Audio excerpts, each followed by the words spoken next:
Tonight, from Acrisure Stadium in Pittsburgh, it's a special prime time edition of the NFL on EA Sports.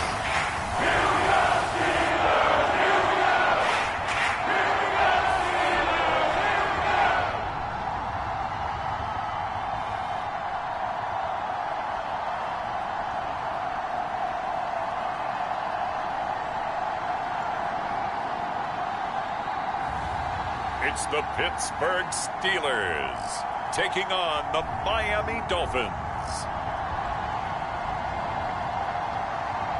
Well, the cold weather certainly helping set the stage for what should be a physical primetime contest at Pittsburgh's Acrisure Stadium. Tonight, we've got a great Sunday night matchup on tap, as it'll be the Miami Dolphins taking on the Pittsburgh Steelers.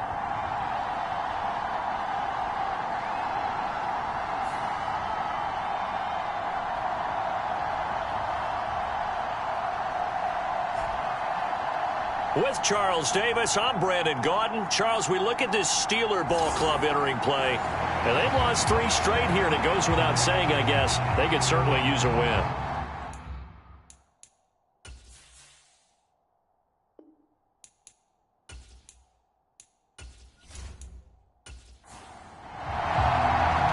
The NFL season has hit high gear, and off we go in Week 11 on EA Sports.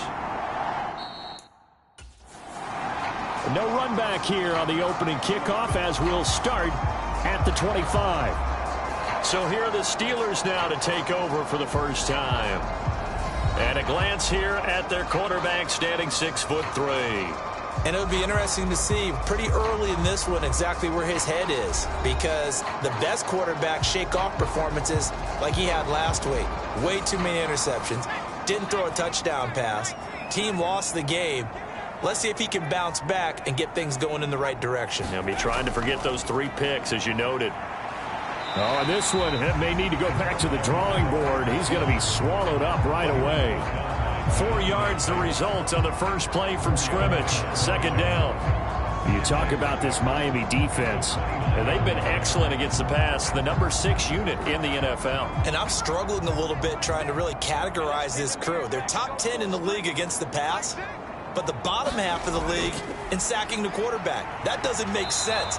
Imagine if this group ever put pressure on the QB, they'd easily move into the top 5. Third play here, this opening drive, as they're up against a 3rd and 5. Pickett back to throw. Work in the middle of the field, and he's got a man complete. And he will have a Steelers first down as they're able to get the 3rd down conversion. Well, on 3rd down, he wanted to go to one of his most dependable targets, and that's who he found, his tight end there, to pick up the first, Charles. And you used the proper word there, dependable, and sometimes spectacular, because tight ends nowadays, they can do it all. But they're the guys you trust, especially across the middle of the field where there's traffic. He delivers, and they pick up nice yardage.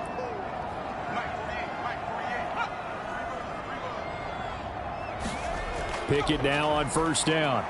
Open man, it's Palmer. And this will leave him a yard short. Nice pickup of 9 yards on 1st down. The numbers for him from a week ago: 4 catches, 53 yards. And I'd certainly expect them to use him quite a bit because he runs excellent routes, has good hands, and knows how to get open. They run the play fake. Here's Pickett. And the Dolphins rush gets home. Down he goes. Jalen Phillips, the former first-rounder, getting in there for the sack. This offensive line has struggled. In fact, when we sat down with the coach, he said it's been in tatters lately. They allowed 6 sacks in their last game. Just gave up another one right there. In tatters, so it sounds a little bit like this right now. Exactly. It's like that paper being ripped. And right now, they've got to find a way to get it back together. Pickett and the Steelers in need of a big play here. 3rd and long after the sack. Back to throw. He gets this out wide to Gibbs. And he can only manage to get this to the 45-yard line. Well short of the first. 5 yards, and that means they come up short as they're going to have to punt here on the opening drive. I know it was a gain, but you have to sense probably a little bit of disappointment there, because when it's out there in open space, I think they expect to get more out of a play, don't you? Especially when you're getting it to your guy out of the backfield. You're expecting him to be able to create something, be a little more shifty. Yeah, no doubt about it. Good open field tackling held it to an okay gain. He'll get off a fairly short kick here as this is toward the sideline. And no return here. Where will they spot it? They say just outside the 20-yard line. So here are the Dolphins now getting set for their initial possession. And trotting out there leading them is their fourth-year quarterback. And I thought it was a really nice performance last week by him. 3 touchdown passes. I think that signifies exactly what he was getting done. He did have the 1 interception. But that's the ratio you say you're okay with, right? If you go 3-to-1, you're going to be pretty happy over the course of the season. And let's face it, he'll never blame the receiver publicly. But behind closed doors, he probably told his agent, hey, what's the deal? I should have had a perfect game. And he's tackled a yard short of the marker. Good gain of 9 on first down. And they'll send Waddle in motion left. And he'll get it here on the jet sweep. Oh, and this one may need to go back to the drawing board. He's going to be swallowed up right away. So they'll come up 1st and 10 now from the 33. Off play action. Elam. And incomplete on the deep ball. 2nd and 10 from the 33-yard line.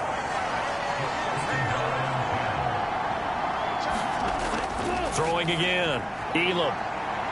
Throwing right, and that's complete.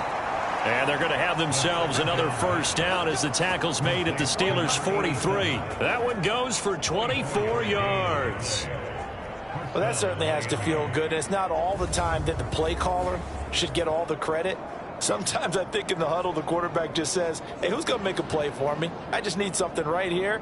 And the end result there, nice first down. Drive keeps moving. Operating out of Steeler territory now. Here's 1st and 10 at the 43. First carry here for Ken Walker. And he'll be brought down at about the 42. The numbers for Walker last week.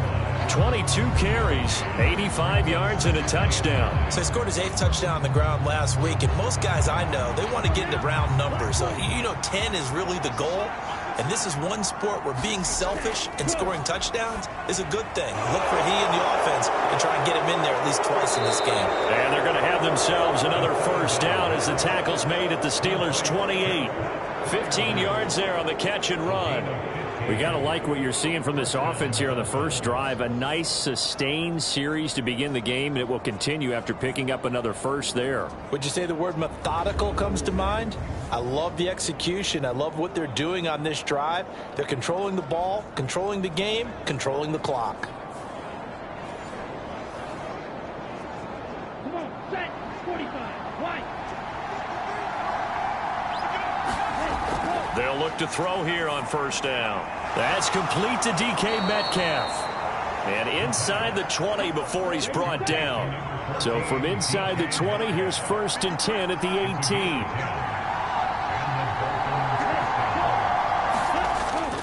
Now to the ground, here's Walker. And he'll get about 3 as he's taken down at the 14-yard line. Here's 2nd and 7.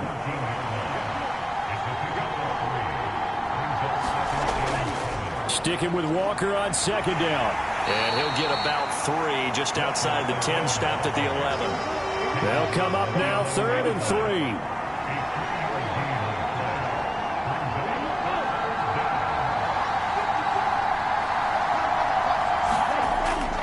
Out of the gun, they'll look to throw. He's going to get that to his running back out of the backfield. And the Dolphins are going to have 1st and goal as they try to finish off this drive with 6 points. Well, only their first drive, Charles, but they talked to us about needing to convert on 3rd down, in particular not letting 3rd and short opportunities slip through their fingers. Well, they were successful right there.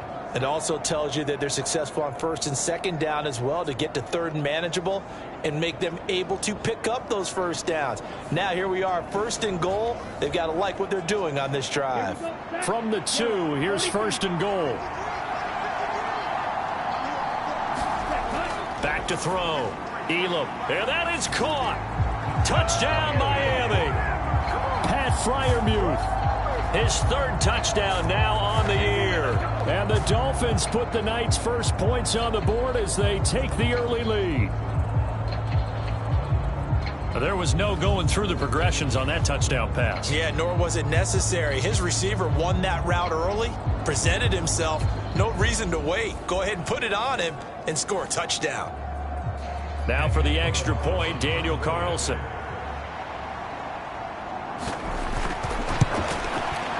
He hasn't missed an extra point all season, and he won't miss this one either, and it's 7-0.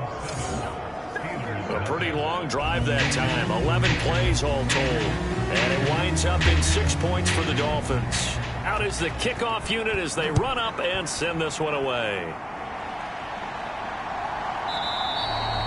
And it'll come out to the 25 as he will not attempt to return. So Pittsburgh retakes the field for their second offensive possession. The last series for him, a little disappointing, forced a punt. And now they'll try to do better here and come away with some points as they begin this drive, 1st and 10. And they start things off with a carry by Gibbs here. That's to about the 28, second down coming up. But you look at this defense. They currently sit at number 4 in the NFL in terms of stopping the run. Now if they could just get their pass defense in line, this unit would be really, really strong. And remember the conversation with the defensive coordinator? He wants them to rush the passer better. He wants to see the quarterback on the ground. They've got to create some sacks. And he said it starts early and often. We'll see if they can get to him. Here's Pickett on second down. Quick hitter here. It's complete. He'll be stopped at the 35, but not before he picks up 7 yards. Here's third and a few inches.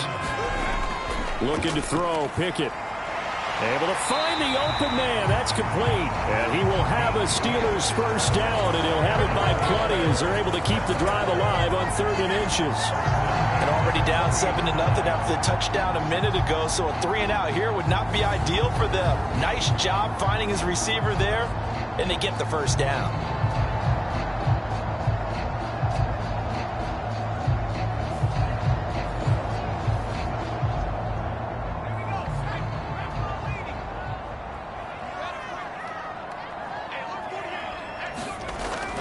On 1st and 10, here's Gibbs.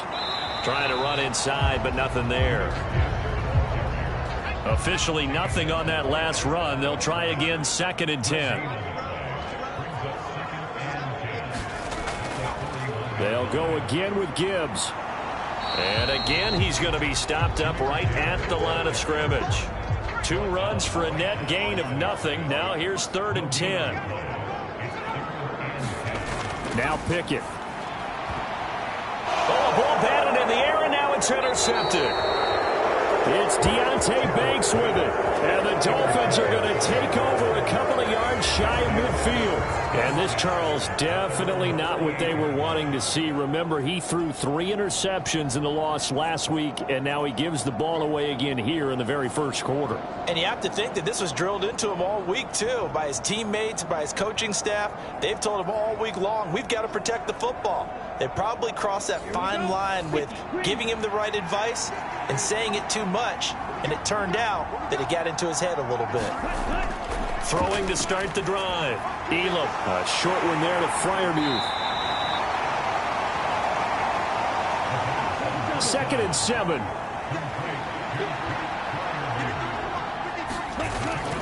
Looking to throw. Elam, throw out wide to Walker. And he'll go down shy of the 40 at the 41. Final 30 seconds of this first quarter, and it's been a quarter dominated by the guys with the football. Walker now on 1st and 10. And this time he's not going anywhere. They'll get him down right at the line of scrimmage. Officially no gain on the play, and it's 2nd down. Offensive line really didn't give him any room to maneuver on that play. Things closed pretty quickly, didn't they? And how about the wrap-up at the end of that tackle? Left no doubt there would be no additional yardage to be found. After 1, 7-0 on EA Sports. It's Dolphins football here as we begin the second quarter. As they've got it with a 2nd and 10. Back to throw. Elam catch is made by Metcalf. And they're going to have themselves another first down as the tackle's made at the Steelers' 21. A good pickup there of 20 yards.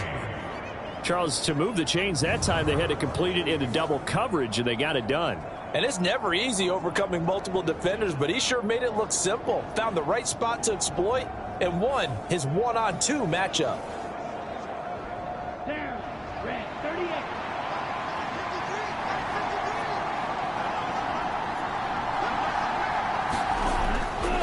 To the right side, this is Walker. And the running lane's non-existent in this first half as they'll stop him behind the line. 2 yards the loss, 2nd and 12. Sometimes that's the danger of putting that jumbo set out there. You just get a lot of bodies massed in one location.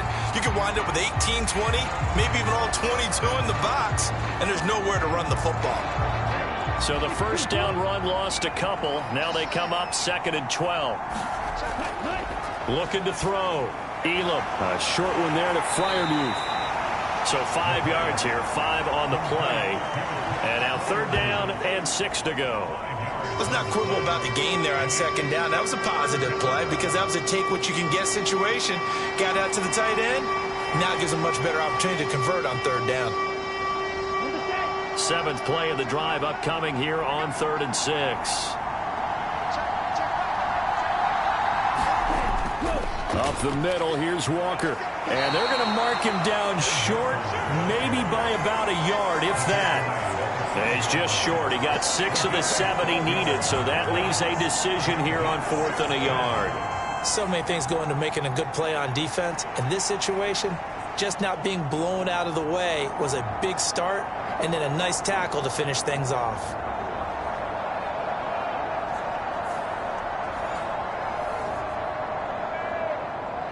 Out is Carlson now for the Raider field goal.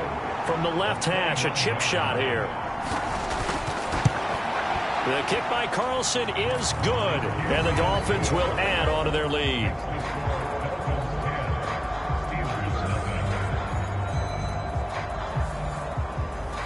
Well, they already had the early lead, and they get the interception, Charles, and now they add 3 more with the field goal. Yeah, they're in control of how this game is playing out so far. You mentioned the early lead.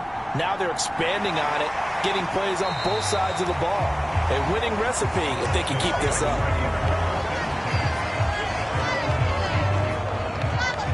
The Steeler offense set to regain possession. And we'll see if they can bounce back from that last drive. In particular, if they can bounce back at the quarterback position, Charles, after throwing their first interception of the ball game. Yeah, and some guys, you know they're going to want to try and get a big play right away and take control back. Others, they're going to look to hit a couple shorter passes, get a little momentum back that way. But for the defense, that goal's not changing a bit. They want another pick. You're exactly right about that. In fact, you've got to watch them a little bit because in coverage, they may cut down their gaps a little bit, maybe their splits a little bit in order to try and get to the ball even faster.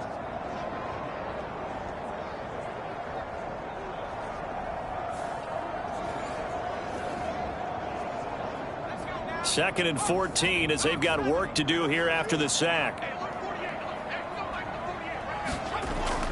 Off play action. Pickett. And this a leaping effort, but it's knocked away and incomplete. And the Steelers on 3rd down. They've hit 2 for 4 thus far. This is 3rd and 14. Here's Pickett. And that is incomplete. Nice back-to-back plays defensively. They're stacking momentum now. 1 incompletion, 2 incompletion. They're going for more. The Steelers send out their punter now as he'll kick it away for the 2nd time. That's taken on the 25. It's a 45-yard punt, but a decent return there of 9 yards. And it'll be Dolphin football. Kenneth Walker headed back out there. And he's sure looking like a lock for a 1,000-yard season. Don't know if he's going to get it in this game, but he'd probably like to just to get past that point. Yeah, and if he doesn't, as you noted, there's still time, still opportunity. There's still more games to be played. So, yeah, it's not a lock. But barring injury, it certainly looks like he's going to get there. And what an accomplishment that is. Anytime you get over 1,000 yards, you're celebrated in the NFL. It's been quite a season. Still a couple chapters left in that book, though. first down. Elam. This one goes underneath to Walker. The result, only 4 yards there on the play, and that'll make it second down. Back to throw. Elam. Quick hitter to Jalen Waddle. And they're going to have themselves another first down as the tackle's made at the Steelers' 37. Running left is Walker. Down at the 35. It'll be second down. The passing game's been working quite well so far, but the running game's been a little bit of a struggle. That's a surprise to me. Typically, when you can throw it, you've opened up lanes for your runners.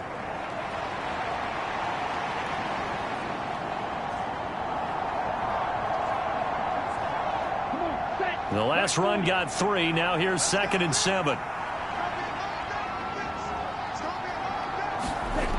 Operating from the gun. Elam. And that one's going to be off target and incomplete.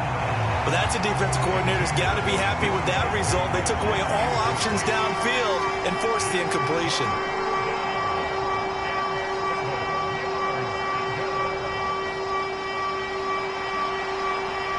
So 3rd down now. They need the 27-yard line for a first. Looking to throw. Elam. And down he goes. They sack him back right around the 41-yard line. Keanu Benton make that now 8 sacks for him on the season. Well, last game he had 2 sacks. Got another one here picked up right where he left off. Brandon, he spent the entire offseason working on new moves, new techniques, trying to add to his arsenal of pass rush moves. Certainly paying dividends in what we've seen so far.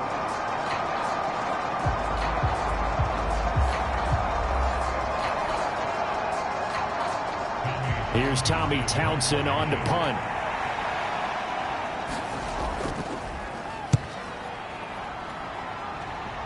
And now where will the side judge stop his walk? That's the question. He says it crossed out of bounds at about the 17-yard line. And Pittsburgh getting set to take the field. And last drive, 3 and out. Still a goose egg on the scoreboard. How do they break that goose egg? They've got to find a way to get the ball in the hands of their playmakers, get them some space, and try and make a first down and get some momentum going. It's been a struggle for them throughout the game, and that 3 and out on the last possession, that told you just how stalled they are on offense. So who will step up here? We'll see. Pickett looking to throw on 2nd down. A short throw pulled in by Woods. And he'll maybe get back to the line of scrimmage, but no more than that. No gain on the play. 3rd and 7 now. Well, the stats that matter on this play don't help a team very much unless, of course, you're playing defense. If you're getting points per reception, you got a reception, but no yardage. Great job by the defense, though. They read through that one. They read through it, gave up no yardage, and people got credit for tackles. Pretty good deal. Throwing on 3rd down. Here's Pickett. Finds Gibbs on the check down. And he won't quite make it. He needed 6. He got about 5. 4th down. Well, it looks like they got what they wanted. They got the completion, but they weren't able to break any tackles or gain nearly enough yardage to pick up the first down. Now to be 4th and short.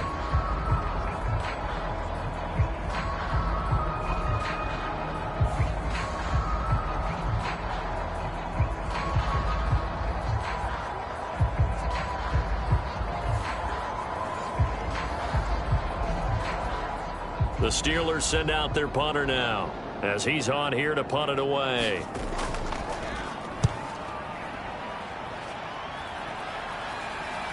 Good footwork at the 30.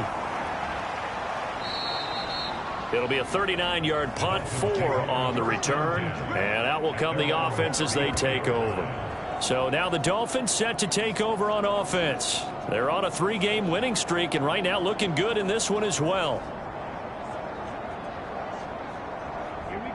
From the 34 now, here's 1st and 10. Throwing to start the drive. Elam. And that is incomplete. That's some good closing speed there defensively because that looked open for a minute.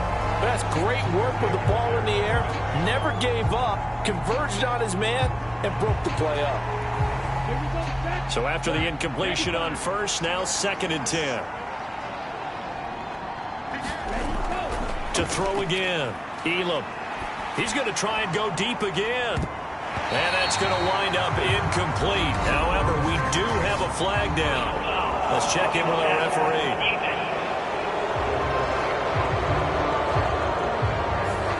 So a roughing the passer penalty and an automatic first down. And that's the mark of a bad team, partner, because that's an easily preventable penalty, but they just didn't take the proper steps to make it so.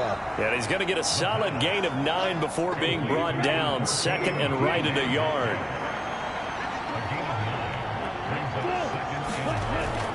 Up the middle they run. It's Walker. And the stop here will come at the 38-yard line. 4 yards the pickup, first down. 2nd and 1, and people want to run the football. This is where every back in the league is supposed to do exactly what we just saw there. Pick up the first down.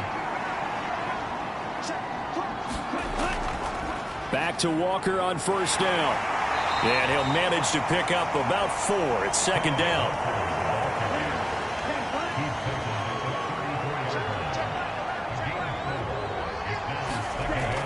Back to throw. Elam. Open man, that's the tight end Freiermuth. His 5th catch tonight, and it's good for a first down.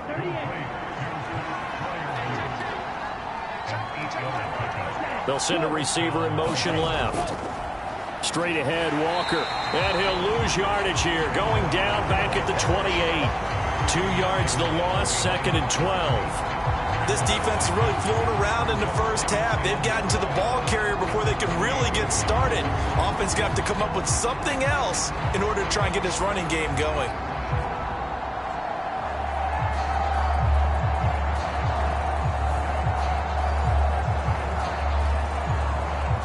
Now they contend with a 2nd and 12 after the loss.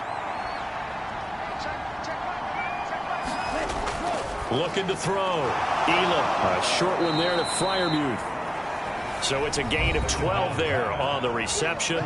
And that'll bring up what looks to be a 3rd and inches. Can't be more than a half a foot.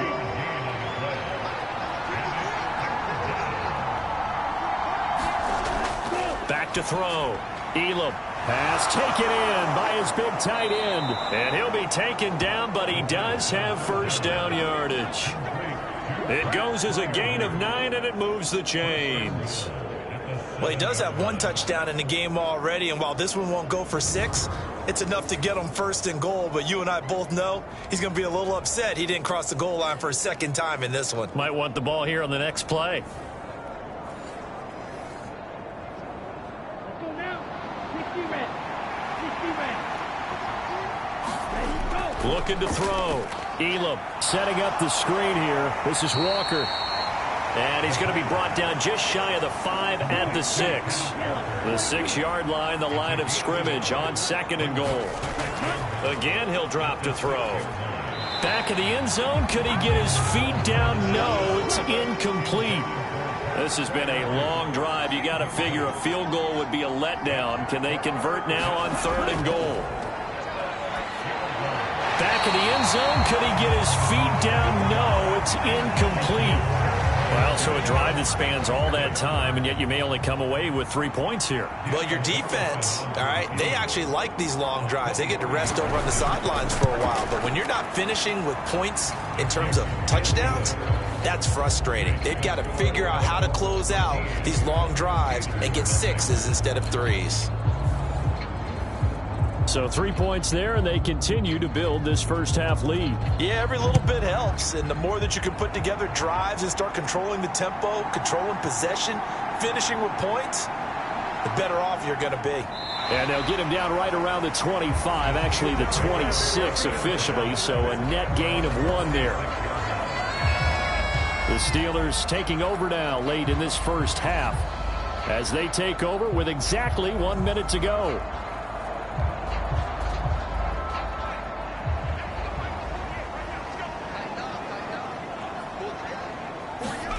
Pickett to throw on first down. A short throw pulled in by Woods. Now the Steelers use the first of their 3 timeouts as the clock will stop with 55 seconds to go until halftime. 2nd down. Here's Pickett. The Dolphins get there this time, and they bring him down. Now the Dolphins going to burn the first of their timeouts. So as they talk it over, we step aside. Pickett and the Steelers in need of a big play here. 3rd and long after the sack. Gibbs straight ahead. And a short gain across the 15 to the 17-yard line. The Dolphins going to take their second timeout. So that means they're down to 1 remaining here as we head toward halftime. The Steelers send out their punter now as the drive goes backwards, so he's on to punt it away. Fair catch taken just inside the 40-yard line. So possession goes over here on the punt. And they will take over 1st and 10. The Dolphins taking over now late in this first half. And with great starting field position and 1 timeout in their pocket, they could still come away with points here in the late going.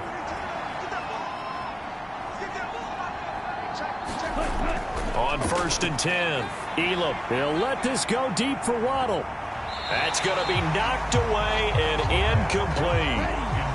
So line of scrimmage still at 39 on 2nd and 10. Throwing again, Elam. And that falls to the ground, incomplete.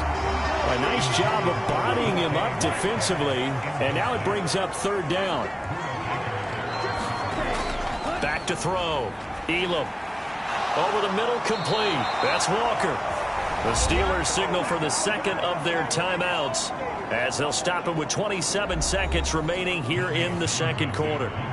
Here's Tommy Townsend now as he's on to punt for Miami.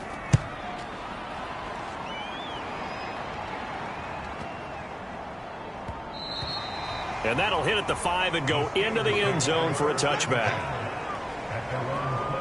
1 more drive here for the Steeler offense in this first half. And the ball backed way up, so thinking with this amount of time on the clock, probably just sit on it, and we'll see these two teams go to the lockers. Yeah, I don't think you want to overthink it in this situation. Either side of the ball. Just go ahead and finish up the half and get on out and talk about it. And defensively, they're just looking to keep him contained as they're able to get him down. So we've reached halftime here, and it's the visiting Dolphins taking a lead to the locker room. As we'll head down to Orlando, that's where we find our man Jonathan Coachman at our EA Sports Halftime Report. Coach. Okay, Brandon, thanks very much. Welcome in, everyone, to our EA Sports Halftime Report. Let's get you caught up on what's going on around the NFL. We'll get started over at the Superdome in New Orleans, where it was the visiting Panthers who were able to come in and get one on the road. Jared Goff, sharp in the victory, as his guys get back within a game of 500. From there, we move to H-Town to check on the Texans at home at NRG Stadium. And they were victorious in that one over the visiting Indianapolis Colts. Matthew Stafford leading the way in the victory with 3 touchdown passes. And finally, Monday Night Football. They've got a good one lined up between the Baltimore Ravens and the LA Chargers.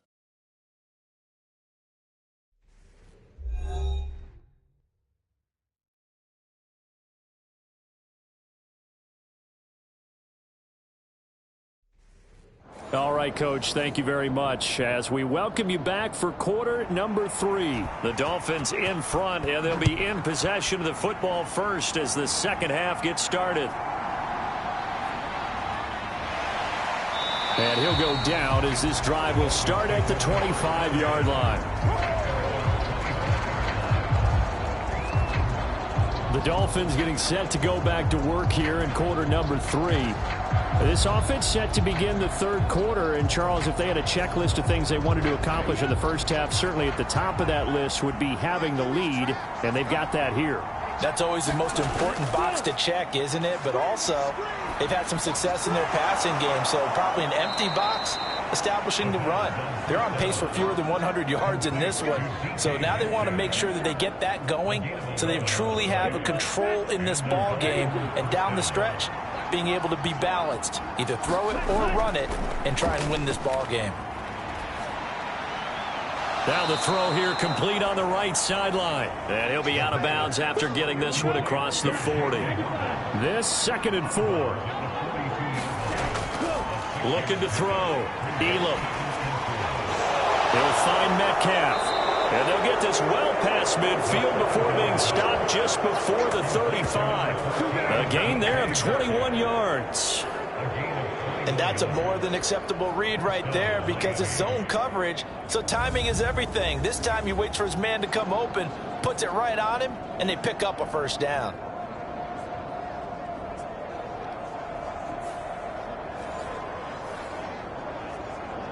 Operating out of Steeler territory now. Here's 1st and 10 at the 36. They'll stick with the passing game as he looks to throw. Slant. Now the ball comes loose.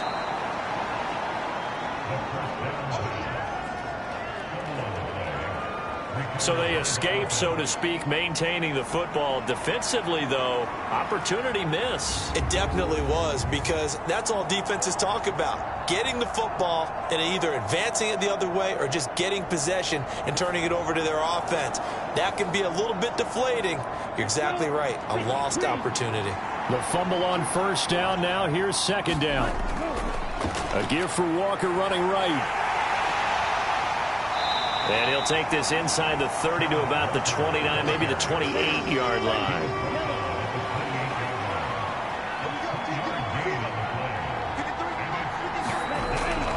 They'll try for the first with Walker. And it's been like this all night long. Nowhere to run as they stop him behind the line. This defense not budging. Back-to-back carries of just 2 yards. I think it's pretty evident. We can say what a difference a week makes. Last week, he ran pretty much wild, didn't he? Did pretty much what he wanted to do. But this one, they've stopped him cold. That, to me, that's good scouting and even better execution. Yeah, and they stopped him behind the line right there. They obviously watched the tape a few times and made some adjustments. Now to try the field goal, here's Daniel Carlson from the right hash. This from 48. Carlson able to put this one through, and the Dolphins will add on to their lead.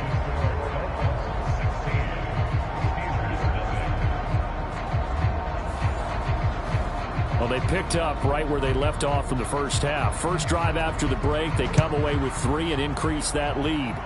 Yeah, and you just want to keep building on that lead, don't you? Whether it's 6 points or 3 points, take everything you can get, keep maneuvering, keep adding to it, keep making it difficult for them to come back. Time for the Steelers offense now to get set for their first possession of half number 2. And their deficit a little wider now than it was at halftime following the field goal a moment ago. But the goal is still the same because you know they want to come out, establish a rhythm in the second half, and get going. Make no mistake about it, though. Kicking field goals, not in their game plan. They need to get the ball in the end zone.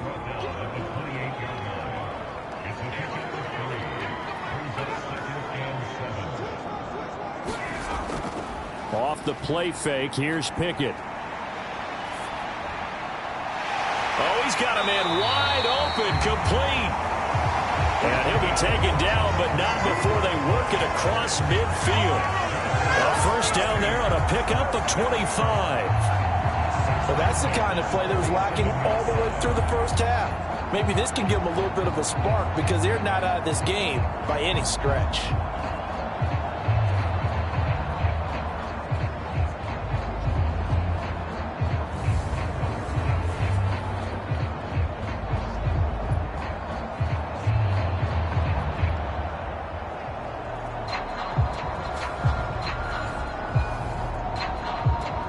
So now 1st and 10 as they've crossed into Miami territory at the 47. Pickett now to throw off the play fake. Going underneath, Gibbs has it. And a 5-yard gain gets him to the 42. Now 2nd and 5. Pickett, he'll look to throw it. Throw left side is hauled in by Palmer. 7 yards there and a first down.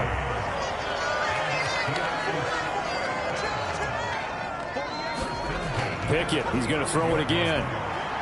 Throw left side complete. That's Gibbs. And he is out of bounds inside the 30. Ball on the 28-yard line. Here's 2nd down and 3.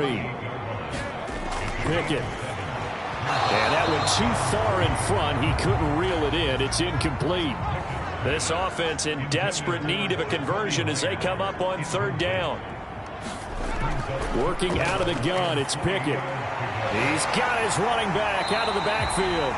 And he's got another first down as he's brought down at the Dolphins' 15-yard line. The drive stays intact with a pickup of 13. But look what we have here, a sustained drive, and that was certainly AWOL in the first half. They really struggled to try and move the football. But right now, they certainly seem to have the formula working. Let's see if they can keep it up. Still in search of their first touchdown of the game, but they're on the move. 1st and 10. They'll throw again with Pickett. Setting up the screen. This is Gibbs. And they're going to lose some on this play. Being knocked back to the 18. But despite the completion, they're going to wind up losing 3 there. 2nd down. That's a great job of tackling right there. If he could have made the first man miss, maybe he could have taken it into the end zone. Instead, they stopped him pretty well right in his tracks. And you often see that in the red zone. Offense has to be quick. In this case, the defense was quicker. So maybe just a momentary setback on what's been a great drive so far, but 2nd and 13 here. Pickett will look to throw it here. This will be caught just inside the 10. And he gets this inside the 10 to the 9. It's also a gain of 9. From the gun, here's Pickett. He's going to be sacked back at the 23-yard line. The defense rising to the challenge and setting him back on the sack. Charles, not to point fingers, but how much of this goes on the shoulders of the offensive line? Well, look at the 6 sacks last week. That's the 4th in this game. Definitely the bulk of it does go on the offensive line. That's what they're tasked with doing, keeping their quarterback upright and clean in the pocket. But I think they have to look at, okay, are we bringing in extra people? Is the ball out of the quarterback's hands quick enough? There are a few other factors that they have to look at to try and help out, but you're exactly right. It starts with the O-line. And his kick is indeed good. And they'll at least get on the board here, still trailing, but 16-3 now.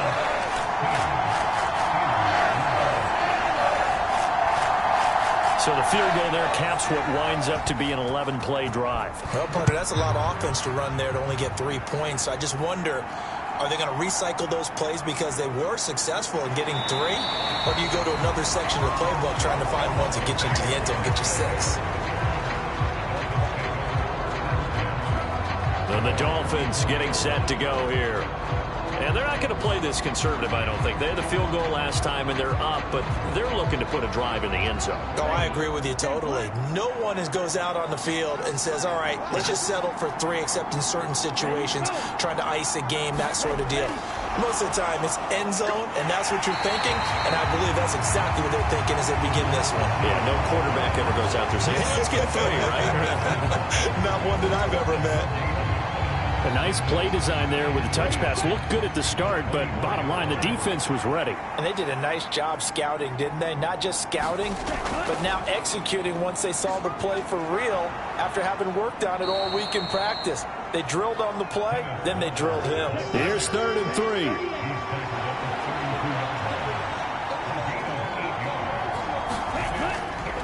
And Walker once more.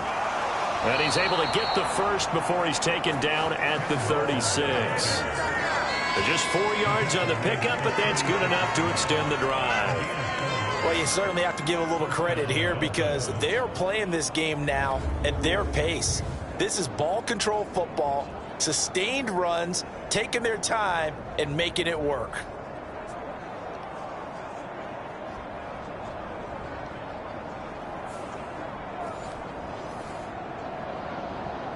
So from the 36 now, 1st and 10. Running right, here's Walker. And they bring him to the ground just shy of midfield. 44 yards on the ground for him now as he's done that on 15 carries. Sometimes it's hard to believe, but there are times this game is about patience, isn't it? Has had the game he expected, but that run there, that may get him going. I was just going to say, maybe that gives him a little juice because you're right, he struggled, especially in that first half. Yeah, and I know the great ones always think to themselves, just hang in there. I'm just one big carry away from busting this open. That's a good start for him. Now they'll switch it up here and look to throw. call that a gain of 5 as the clock ticks inside of 2 minutes to go now in the third. From the 46, here's second down and 5. Back to throw. Elam. He lets this one fly toward the back of the end zone. And that will be incomplete. Tried to dial up the long one way out there, but it'll be third down. Operating from the gun. Elam. And this pass broken up. The contact well timed there, and now fourth down. On is the punter Townsend as he gets this one away. Out of bounds and close. The question, was it a touchback? No. They'll say it crossed out at the 2-yard line.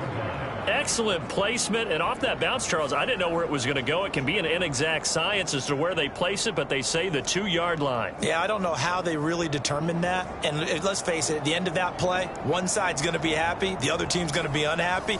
It's like, what do they do, shorten the hypotenuse? I mean, how do they figure that out? You know that stuff. You're the smart guy. Oh, that's you, partner. They'll start off with a give to Lewis. And a nice pickup as this one gets him to the 10-yard line. Second down and 3. Pickett now from the gun here. Quick throw that's complete on the inside slam. His 5th catch tonight, and it's good for a first down.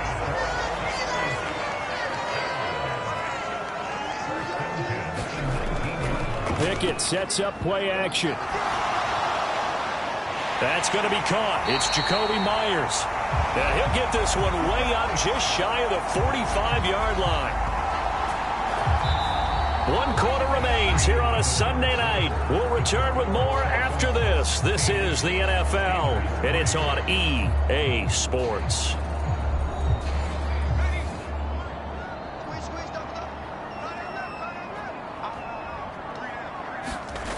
To the air on first down with Pickett. He's going to look deep down the field. Oh, that's into a sea of bodies, and it's intercepted. And the Dolphins are going to take possession as they've got it at the 42-yard line. And that pretty much has been the storyline, Charles. This defense, they seem to be one step ahead from the start of the game until now. And you identified it perfectly, and we can see the frustration that's settling in now. And it's probably been there for a long time, but now it's evident because you can see it in their faces, you can see it in their body language, maybe even a little bit in that play call that ended up maybe closing them out. They'll run with Walker to begin the drive. And able to work about 5 yards out of this as he's taken down up near the 47. And I'm guessing you'd say this is kind of the key here. Grind out some yardage, work on that clock, see if you can continue to tick it down. Definitely. You want to bleed things out at this point, right? Continue to possess the football, gain some yardage, and put the onus on the defense. Do they have to use timeouts? What are they going to do to stop you? You're taking charge. Meanwhile, the throw here is complete. 7 catches for him now, and this last one, a first down.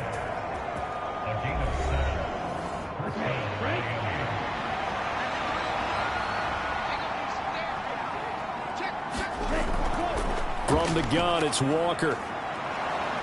And the result here, a pickup of 8. Leaves him with 2 to go on second down.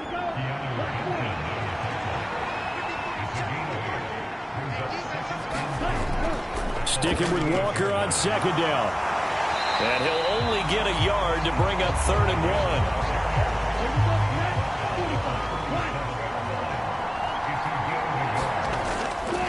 1. Looking to throw. Elam. And he's going to be sacked. They sack him back right at the midfield stripe. The defense rising to the challenge and setting him back on the sack. Okay, I'm not sure you could actually draw a better pass rush than that one right there. Nowhere to go outside. He had to keep backing up and backing up and backing up. Eventually dropped for a huge loss.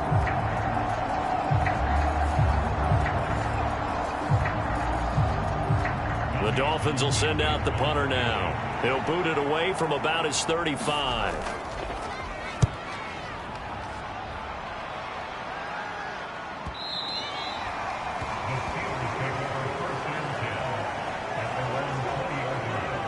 And now out come the Steelers.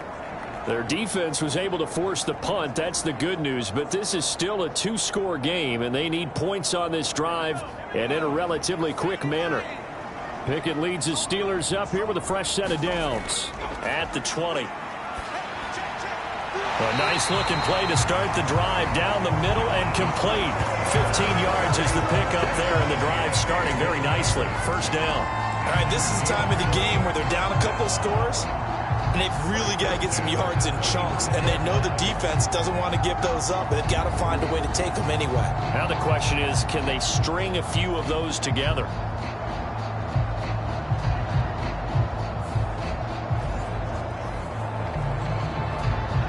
Ball up to the 35 now as they come up on 1st and 10.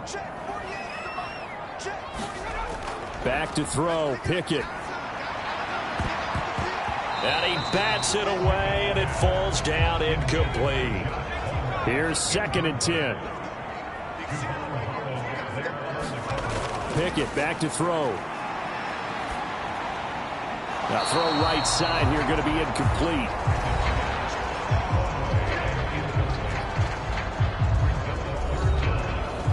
The Steelers on 3rd down. They've converted a third of their opportunities, 3 for 9. This is 3rd and 10. They'll look to throw again. Pickett lost it, and this is picked up by the Dolphins. And this is brought all the way back. A fumble recovery and taken to the house for a Miami touchdown.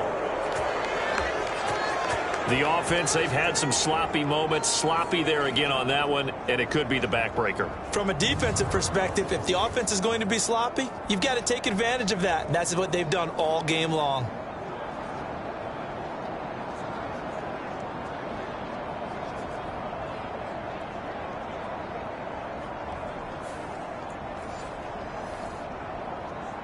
So now on comes the Dolphins offense as they'll try and go for 2 here.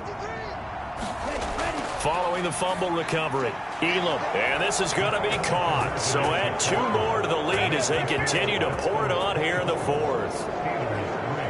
The scoop and score, always an exciting play in football, and we witnessed it there, grabbing it off the ground and then rumbling it into the end zone for 6. So here's the kickoff now as they'll get it again following that fumble return for a score. From a couple yards deep, he'll bring it out of the end zone. And they'll get him down right at the 25-yard line, so the same result, and he opted for the touchback. And Pittsburgh getting set to take the field. And you see a lot of frustrated faces as they are inching closer to a 4th straight loss. Pickett leads his Steelers up here with a fresh set of downs at their 25-yard line. They'll come out throwing here to start the drive. Over the middle into the hands of Woods. And he's going to be dropped following a pickup of 7 past the 30 to the 32.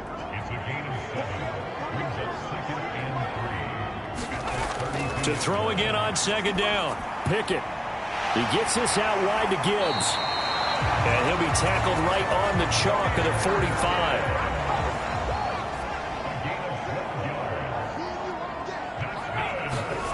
On 1st and 10, it's Pickett. And his throw's going to be incomplete.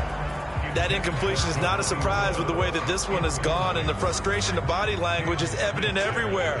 This team, they've really been put through the ringer in this one. 2nd and 10, it's Pickett again. Looking left side, and he's got a man. That's Gibbs. And he'll get it out a couple yards shy of midfield at the 48. 4 yards the gain, and it'll bring up a 3rd down. They are in need of 6 yards here if they hope to move the chains. Dialing up another pass here, Pickett. And he's going to be intercepted for the 3rd time thus far. It's Deonte Banks with it. And he will bring it back. It's a pick 6 and a Dolphins touchdown. So this defense doubling its pleasure there. Remember, they had the fumble return for a score earlier in the game, and now this time an interception return for another score. Carlson now to add the extra point.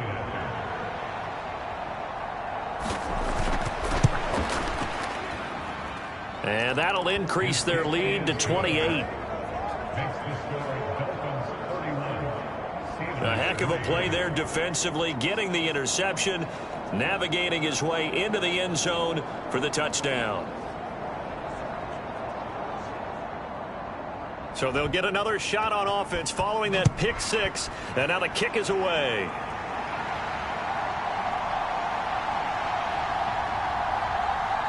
And a nice return sets him up pretty good here right at the 30-yard line.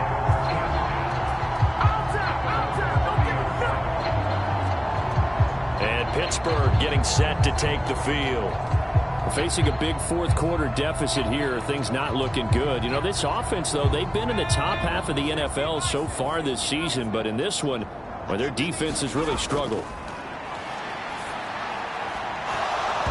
And the first play of the drive there is incomplete. Well, it just seems like all game long there hasn't been a lot of sync quarterback to wide receiver on this side of the football. They haven't been on the same page, quarterback and receivers. Heck, they haven't been on the same grease board when you draw plays up. They haven't been on the same Surface tablet that you look at on the sidelines. Nothing's worked for them. They've got to find a way to start matching each other's movements. Pickett in trouble, and down he goes. Multiple defenders get to him there, and that is the sixth time he's been sacked in this ball game. Partner, my vocabulary isn't that great, but to me, there's only one word that fits this front seven today, and that's dominant. 4 and 5 sacks is already rare in one game. Getting to more than 6 in one contest while winning by this many points, an absolutely astounding effort by every player involved.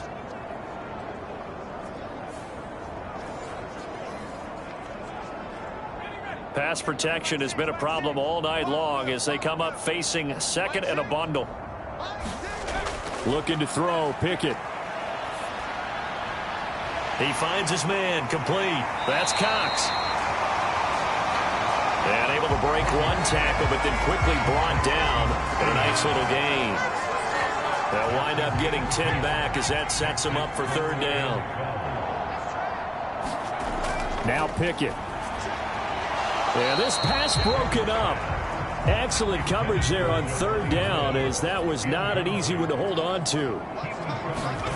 Pickett, fourth down, desperation time. And it's incomplete. They cannot convert, and they turn it over. The Steelers try it, but they come up empty on fourth down. And the Dolphins get the football in great field position.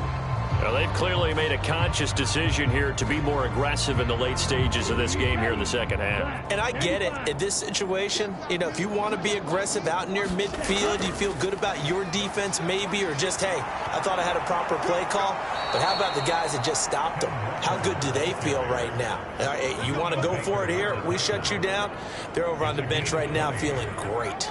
At carries like that, that's how they're going to continue to salt this thing away here, Charles, in the fourth quarter. Yeah, how about that? A new set of downs. Clock continues to move. No better way to close out a game than to tap those mastodons you have up front and say, guys, keep pounding them. Let's keep the ball, keep their offense on the sidelines, and let's close this one out. They run again with Walker. Give him 5 on the carry there, and it'll be second down. Historically, this is such a tough, loud venue, but you can hear a pin drop right now. A lot of fans long gone, not used to seeing a lopsided score like this. And down inside the 10 here before he's out of bounds, right around the 7.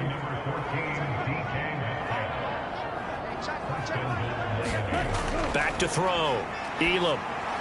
So they hit pay dirt, but don't count it yet. There's laundry on the field. We'll see what the penalty flag is about.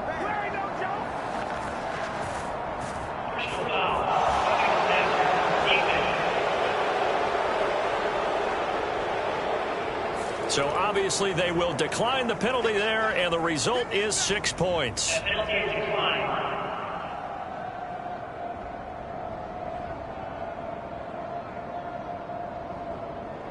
Carlson on for the PAT.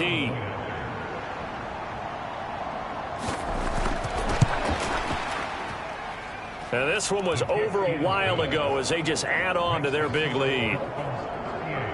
A drive there of just 4 plays. And it's DK Metcalf who finishes things off with a touchdown reception.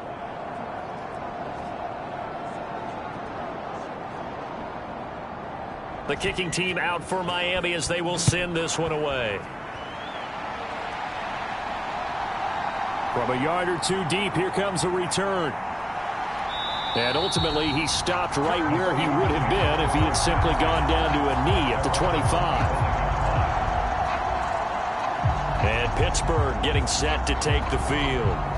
Well, I think that the folks here had hoped that maybe this home atmosphere would carry their guys to a surprise victory, but it does not appear that that's going to be the case. There's too much to handle on the other side in this one.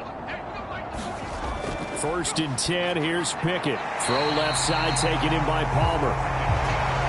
That'll go for a gain of 7, and it'll be 2nd down. Here's Pickett. Over the middle, that's caught by Woods. His 5th catch tonight, and it's good for a 1st down.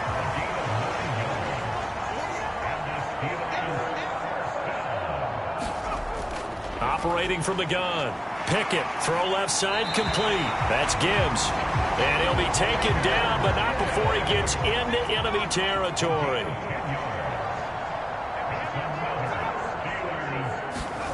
Pickett now on 1st down. Firing quickly here, and that's complete. Call it a gain of 6 on the play, and that's going to bring up 2nd down. Just 2 minutes remaining here in the 4th quarter of what has been a one-sided affair. So the Steelers with the football as we get you reset.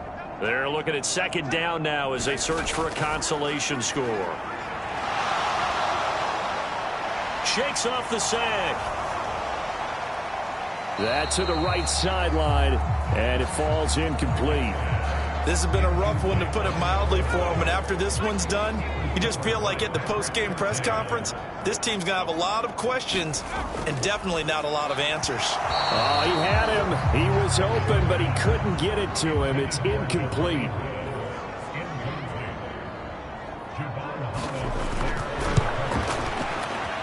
And this won't get there. Won't be online either. It's no good.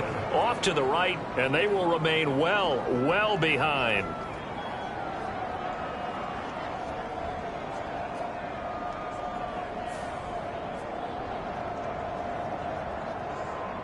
Miami set to take over.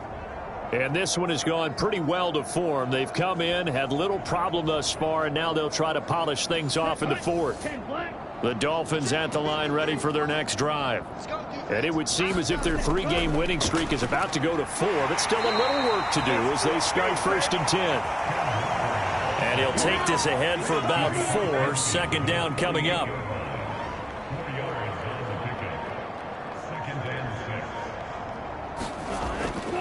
Sticking with Walker on 2nd down. And he's going to get this one down near the 45-yard line. 3rd and 3.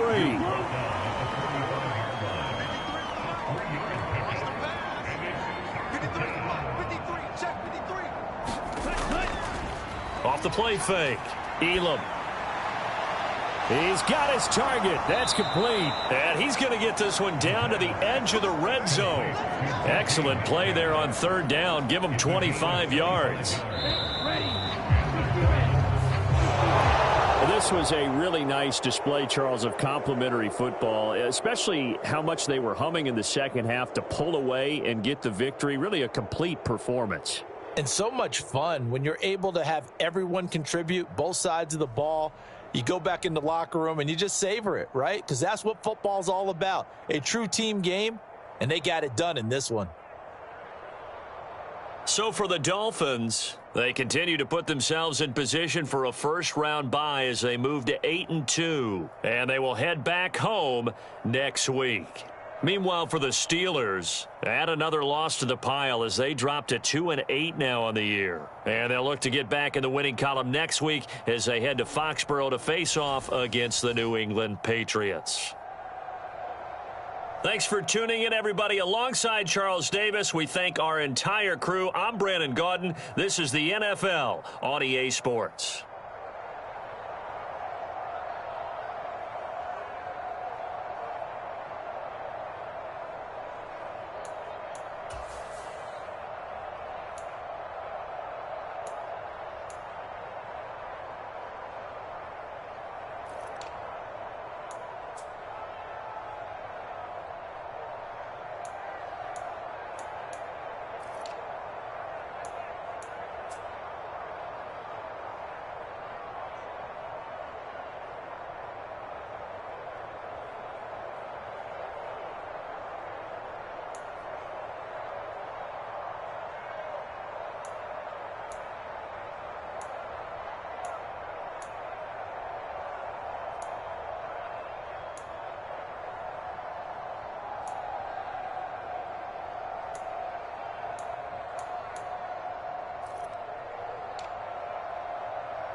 today.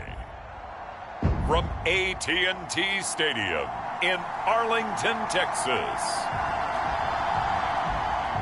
It's Week 12 of the NFL on EA Sports.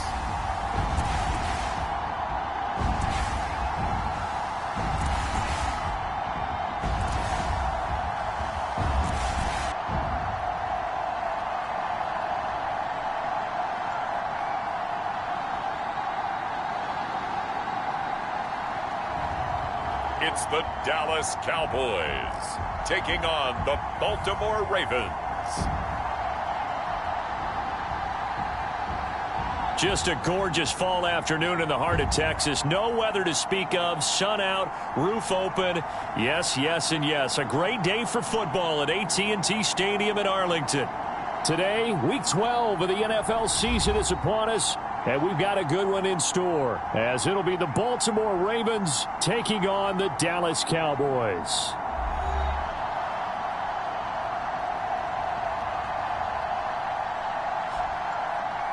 Hello again, everyone. I'm Brandon Gunn, joined as always.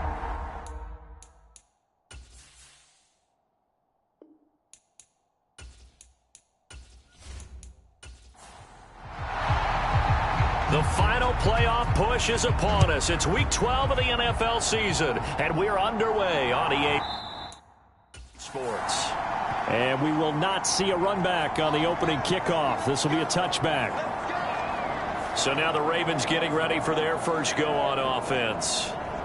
And they will be led out by the youngster, the rookie, their QB. I tell you what, when he is on schedule for that week, secondaries take notice because you've got to stay alert back there on every snap. A truly powerful arm, one that's capable of challenging any level of the defense on any given play. That's why so many scouts preach arm talent when preparing for the NFL draft. A quarterback with arm strength to make every throw in the book, he's an asset to have in any offense. Now a man who played high school ball here in LaGrange, Texas, J.K. Dobbins. Only a couple for him there on the game's first play, and it's second down.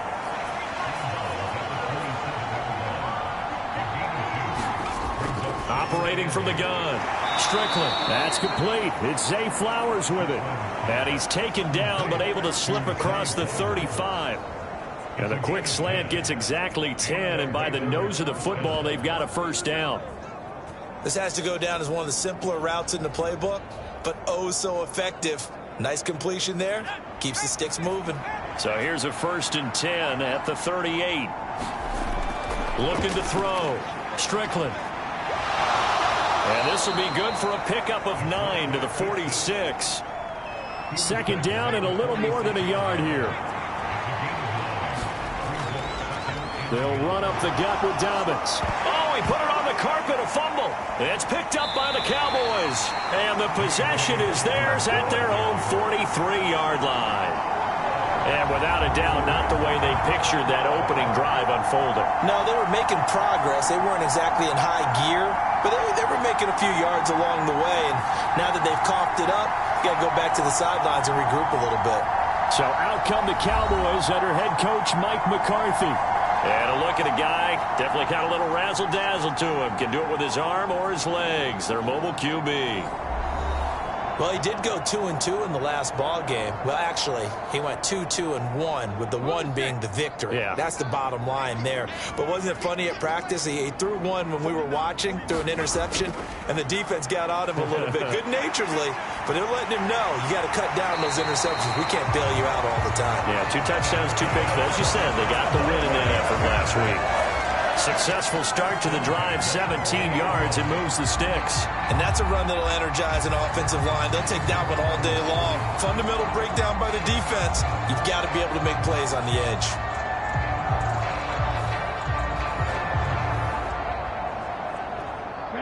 Panther 60. They'll look to throw here on first down. This one taken in by Olave. You look at this Baltimore defense. They're going to need to be strong against the run in this one. I still crack up a little bit after we left our meeting with the defensive coordinator because I said to you, stop me if you've heard this before. How about him saying, well, first order of business, we got to stop the run. Of course you do. He's got a good unit, but facing the #1 rushing team, they have to stop that in order to have a good performance. These are his numbers from last week's contest. 5 catches, 78 yards. And I don't know about you, partner, but if anybody ranks me in the top 10 in anything, I'm really happy, and that's exactly where he is now, number 10 in the league in receiving yards. Now on first down, he'll drop to throw it. Another one to CeeDee Lamb. He's got it. And he's going to be taken down right at the 10-yard line. So not quite a first and goal. It's first and 10 from the 10. They'll send a receiver in motion to the left. They showed some tough running, but they'll drop him at the 5-yard line. From the 5, second and 4.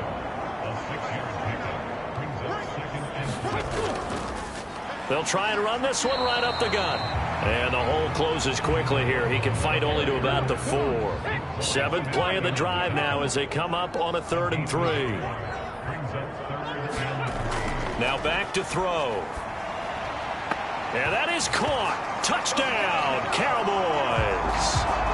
Chris Olave, his 6th touchdown of the season. And the Cowboys take the early turnover and convert it into an opening touchdown. One of the keys to their long winning streak has been scoring first. An ideal drive right there, getting the first 6 points of the ball game. Do you go back to our meeting with the offensive coordinator? Remember what he told us? Absolutely. With some teams, I script to probe in the early part of the game. Other teams, I script to attack. They've been in attack mode for these ball games and continue that in this one. Extra point by Gay is up and good.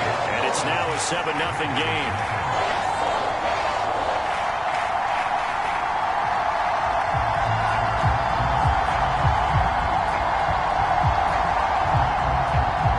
The kick team out there for the Cowboys as they run up to send this one away. And that'll carry over the back line of the end zone for a touchback. Baltimore set to take over here for their 2nd possession of the game. They had the fumble on the last drive, wound up leading to the opening touchdown. Now they'll try again here, 1st and 10.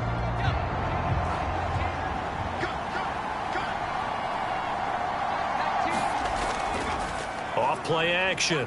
Strickland. He'll swing this out to Dobbins. And he'll be upended at the 28-yard line. Just a 3-yard gain there. Here's 2nd and 7 now from the 28. Back to throw. Strickland got his man complete over the middle. That's Flowers. And he slips up past the 45 before being tackled. 50 catches for him now on the year, and he's got a first down. You can see the time and effort and thought that they put into their passing game because it was evident right there. It looks like a simple pitch and catch, but you and I both know that they have planned for this and worked hard to make it happen.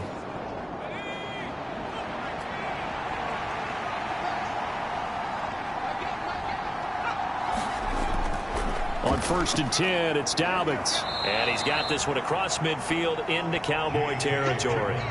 Counting down toward the midway point in quarter 1. Now Dobbins again on 2nd down. And this time he's able to take it down to the 42. They'll get 3 as the drive continues. It's a first down. Well, they came into this game saying it was important that they set the tone and show that they can run the football. I believe that they've done that here in the first quarter. Throwing on first down. Strickland. A quick throw knocked away and incomplete. Now a 2nd and 10.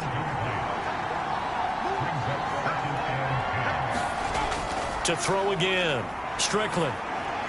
That's complete. It's Rashad Bateman.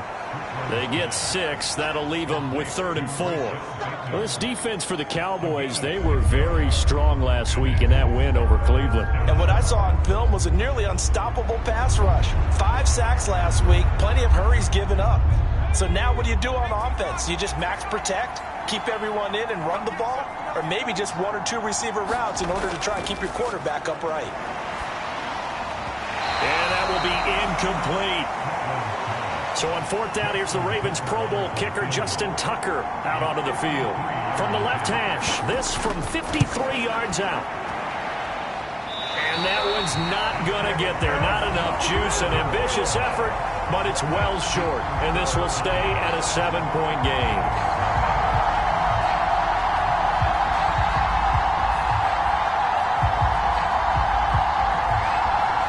Getting set to go again as we look at the back, heading onto the field again. And a week ago, as you get a look at the numbers, well over 100 yards, he was on fire. He was on fire. Obviously, the offensive line was on fire. All the guys who were trying to assist him. But you know who else was? The play caller. Because his ego totally got out of the way, and he kept calling the plays that were working over and over, and they really didn't stop him. Now the challenge, can they duplicate it? Give him 13 yards on the opening play of the drive and also give him a first down. He was well over 100 yards last week. He told us this week, a little ambitious, that he wants to hit that 200 mark. We'll see. Makes sense, though, doesn't it? Have we ever run into a running back that had a great game the week before that didn't think that's just going to naturally continue? Just make sure you feed me the football. And that's what they're all about. Continuity, rhythm, number of carries. Just keep giving it to him. Running game working. They'll stick with it on first down. And he's going to get a solid gain of 9 before being brought down. 2nd and right at a yard.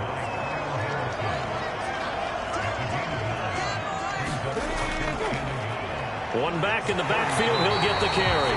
And he gets it down to the 32. 2 yards on the pickup, and that's all they needed to move the sticks. 2nd and 1 is often an invitation to take the big shot downfield. I bet the offensive lineman said, are you kidding? We just get on our backs and let's go get the first down. They love being physical. On first down, he'll drop to throw. Short throw caught by Pitts. It'll go as a gain of 4. And that'll bring up 2nd down.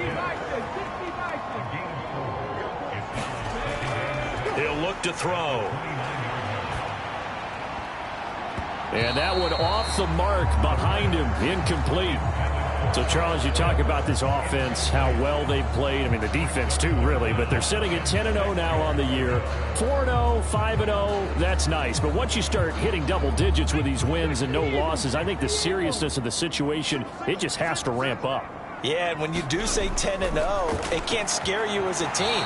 Just think about it this way. For most of the year, they've been playing to win their division and get to the playoffs. Now the playoffs are just about a foregone conclusion. So now they have to down-focus their thoughts about getting home field advantage and finishing unbeaten, and they need to make sure they keep it in that order. How about that? Red man coverage and decided to test them early, but they proved up to the task and forced the incompletion.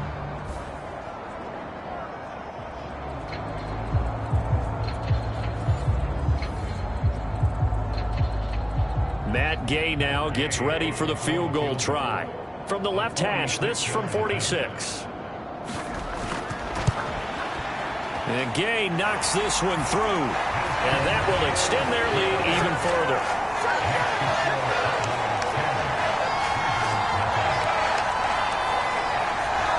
So a touchdown on their opening drive and 3 more here, and it adds to their first quarter lead.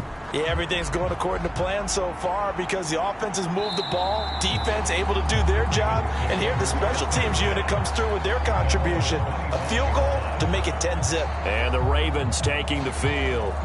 They'll look to get something started. They need to, down 10-0 early as they've got it 1st and 10.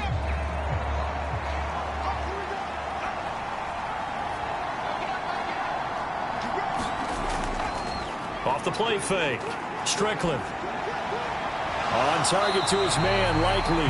The completion, but they go in the wrong direction. A loss of yards, and now they're dealing with a 2nd and long. You look at this Cowboy defense. They were very strong last week in that win over Cleveland. And what I saw on film was nearly an unstoppable pass rush. They had 5 sacks last week, plenty of hurries. So now do you just max protect on offense, keep everyone in, and run, 1 or 2 receiver routes to make sure your quarterback stays up? We'll soon find out. Ball at the 24 and a 2nd and 11. Off play action. Strickland gonna look deep for Wilson. Now a clash of bodies here, and it's intercepted. picked off by Trayvon Diggs. And the Cowboys are going to take over at their own 41. Well, it's not the first time we've seen him give one up here during his rookie season. And in this case, zone coverage forced the mistake. He's made some strides week to week in how he's handling the different type of coverages that he's seeing. But clearly, there's some growing still to do. So here are the Cowboys to take over. They've got the lead yet again in this ball game with their winning streak right now sitting at 10. Good starting position for the Cowboys here as they come up 1st and 10 at the 41-yard line. They'll try and start this drive in the air. Short throw caught by Pitts. They'll give him 4 yards there, and it'll be 2nd down. Now they'll run on the draw, and he'll be brought down at the 48-yard line. 49 yards rushing for him now on just 6 carries to this point. Well, they're making a real first-quarter statement with a run game, no doubt. For those who remember old-school football, running it, establishing things, seeing backs find holes, get through them, they've got to like what they're seeing from this unit so far. Right now, they've decided to, as you said, establish the run game, and they've been successful doing it. It's David Ajabo there for the tackle. As usual, the hallmark of a good run defense, linebackers making plays near the line of scrimmage. Absolutely nowhere to run there. 2nd and 10. Now they'll throw here out of the gun. Short throw caught by Pitts. And a 6-yard gain gets them right around the 43. They'll need 5 on this play to move the sticks. They'll look to throw here. And he will slide to a stop. He does have the 1st down. Now a pause, and there's an injured Raven in need of some assistance. While they come out and take a look at him, we will step aside for just a moment.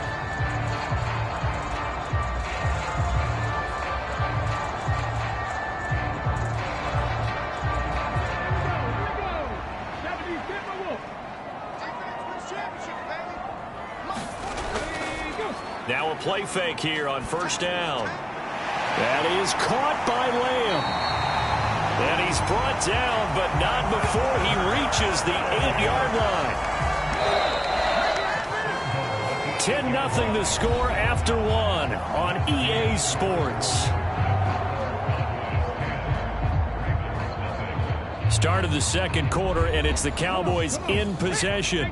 2 big plays in succession. Not sure this D knows what hit them, but now they got to get ready. It's 1st and goal. Now they'll run on the draw. And he'll take it into the end zone for a Cowboy touchdown. A great play there with his 14th rushing touchdown on the year. And his guy's now an extra point away from taking a 3-score lead.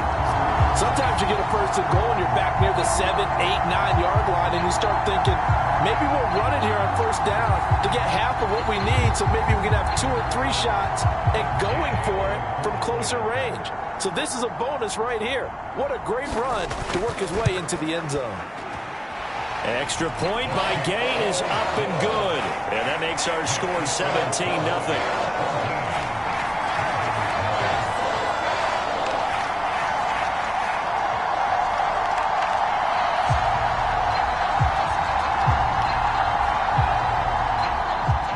Set now to kick this one away, and off it goes.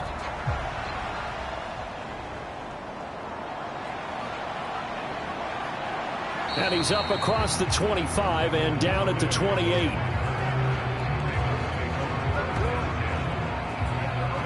And now here come the Ravens. And we don't want to call this desperation time, especially in the 2nd quarter, but you're down. You don't want to. No, but let me finish. Okay, my bad. You're down 3 scores already. You've done nothing offensively, nothing on the scoreboard. That's not a good combination. I think you just called it desperation time. I think you did. But let's face it, you mentioned this to me on a break earlier in the game. The energy level hasn't been there right from the start. We've noticed that. They've got to find a way to get on their toes and start punching instead of retreating, to use a boxing analogy. On 1st down, Strickland. That one into the hands of Flowers. And able to get this one across the 45 before he's brought down.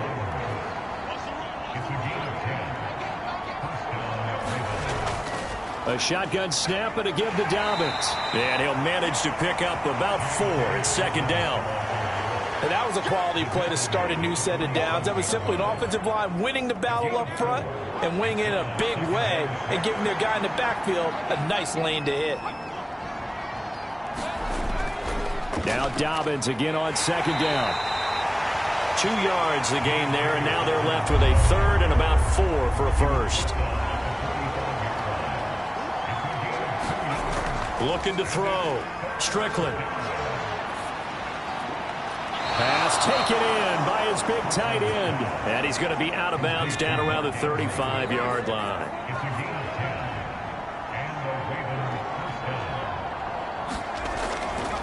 A give. Dobbins trying the right side. Down to about the 32. Well, that's just a pile of bodies there, and that's when you kind of find out who's a tough guy, right? Who can stand up and make a play. It was only a 3-yard run, but for both sides, they had to walk away from that feeling like, okay, I can stand up when the going gets tough in here. The 8th play of the drive coming up. It's 3rd and 3. Operating from the gun. Strickland. A short throw caught by Andrews. And he'll be taken down, but he does have first down yardage. What a methodical drive this is turning out to be. That time 9 yards, and the sticks move again. But with the score where it is, you're not thinking field goals right now. You need touchdowns. So that was a much-needed conversion there on 3rd down.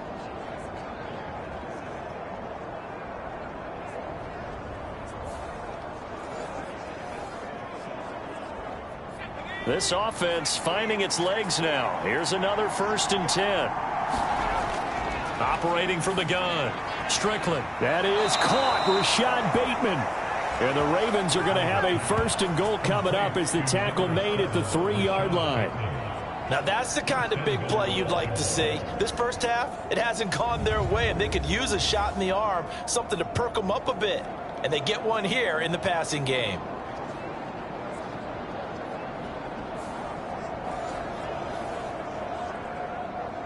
First and goal, and they got to be thinking a chance to get right back into this football game. Back to throw. Strickland. Got a man. It's caught for a Ravens touchdown. Garrett Wilson from 3 yards out. And the Ravens are able to make some inroads here to that deficit. Well, with that touchdown pass, I'm going to bring up a point from earlier in the year. Some of the fans were saying, when do we turn to the rookie? Well, he's looking pretty good right now. Yeah, I love the fact that the fans are bringing that up because I'm not the head coach, okay? So he's got to deal with it. But I think it's a legitimate question. With the way their season is going, I think now is the time to turn the page and let him get some starts before this season is over. Tucker with the extra point, and that'll cut the lead to 17-7. A 10-play drive that time. And Garrett Wilson capped things off with a touchdown grab. Tucker now to kick it away following the touchdown. And here comes a return from just beyond the goal line. And he'll be stopped right around where he would have been had he gone down to a knee, maybe a yard shy of there at the 24. A look at the running back, the man out of the backfield as he gears up to go again. And he's well on his way to a 100-yard game. He's already more than halfway there. We're only in the 2nd quarter. And what I've always loved about running backs is they'll tell you, I had no idea how many yards I had. Right. Those guys have an innate sense of where they are in a ball game and how many yards they've accumulated because you know they're always working towards 100. He's been working well towards 100 here. And he's taken down but able to slip across the 35.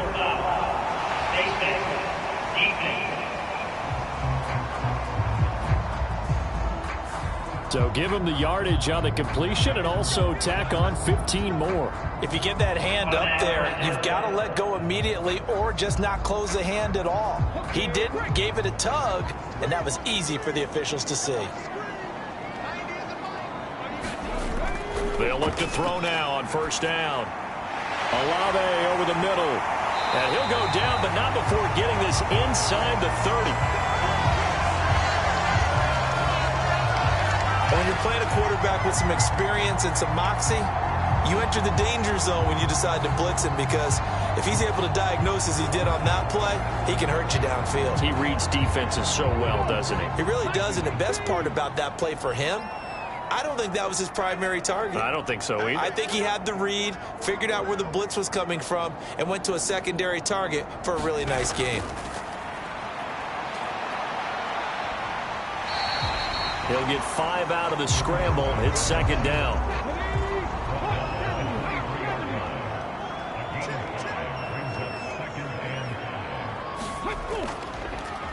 And they'll try to run the option here. And he is going to lose yardage here. It'll go down as a 2-yard loss, and it brings up a third down. And not a lot of success to be found there. Oh, you got that right, partner, because if you're trying to make guys miss about 10 yards or so downfield, that's a pretty good play. But if you've got to do it in your own backfield, I consider that a problem. That doesn't work too well. The Cowboys on third down. They've been okay, 2 for 3 thus far. This is 3rd and 7. They'll drop to throw. Oh, he's hit. He lost the football. Put it on the carpet. And it's picked up by the Ravens.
And a big turnover there as his guys will get the football back.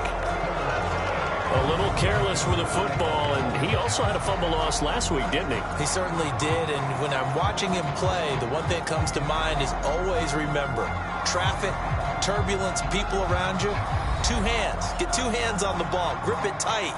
I know it looks cool to have it in one hand. Put it away, tuck it away, because you've got to take care of the ball.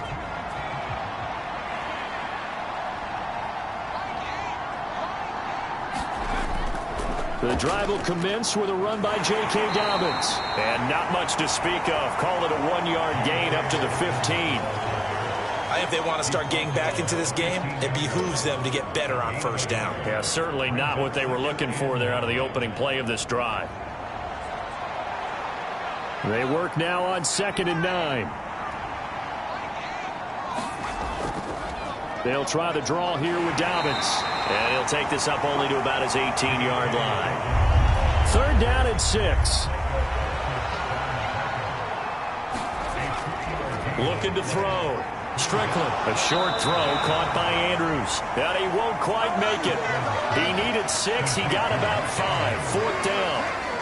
I thought they might take a shot down the field, but instead they ran a little drag route there. I think they were hoping he could catch it and run away from the defender. But a really good job keeping the play in front of them, and they force a 4th down.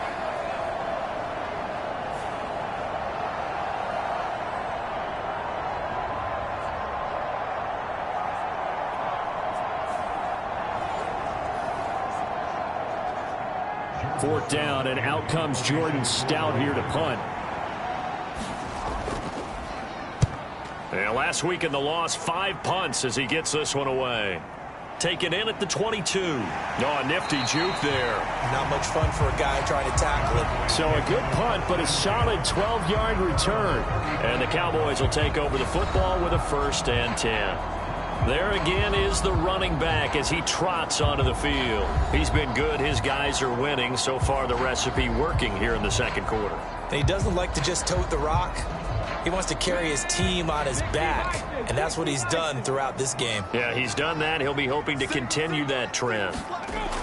They'll come out throwing here on 1st down. Room to maneuver at the 35. He's to the 15. Touchdown, Cowboys! A big play there. 65 yards. And the Cowboys are able to strike quickly to add on to their lead. Boy, Charles, this offense is just so explosive. They lead the league in scoring, and another example of just how good they are right there on that play. Yeah, we often overstate about how explosive teams are, but this team is truly a threat to score on every snap, especially on the first few plays of any series. And a big streak like that only adds to their reputation as the league's best offense. Extra point by Gain is up and good. And that'll make this a 3-score game now. The lead moves to 17. The kick team out there for the Cowboys as they run up to send this one away.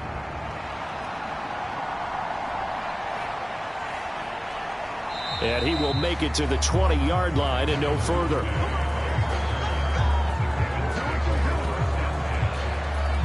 Now the Baltimore offense heading back out onto the field. These guys definitely hoping for a better showing than their last appearance. They couldn't really even move the football much beyond the shadows of their own goalpost, Charles. We'll see if they can get a better, more sustained drive going here. Yeah, and every team that we ever talk to says the exact same thing. When you start a drive from that deep in your own territory, the goal... A leap, and he's got it. He got it. That goes for a gain of 31. So often when we're watching a football game, we see one with a lot of ebbs and flows, and this one is no different. And sometimes you just need a big play to wake you up a bit. And they get one right there. That shot of caffeine this offense was looking for.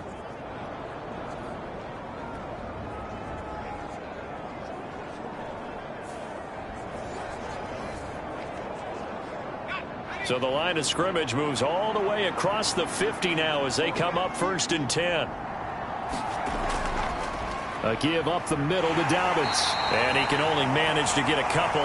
2nd and 8 coming up. And the big fella stuffed that one up in a big way.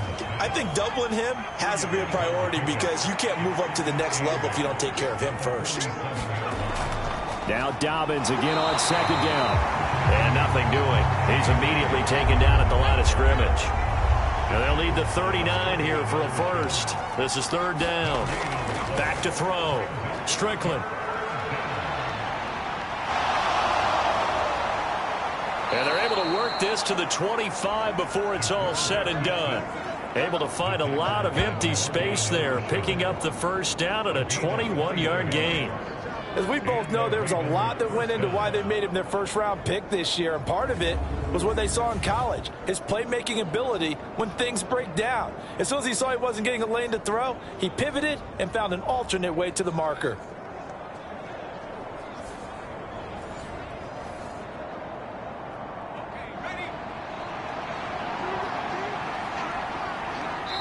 Two minutes remaining in this first half of football.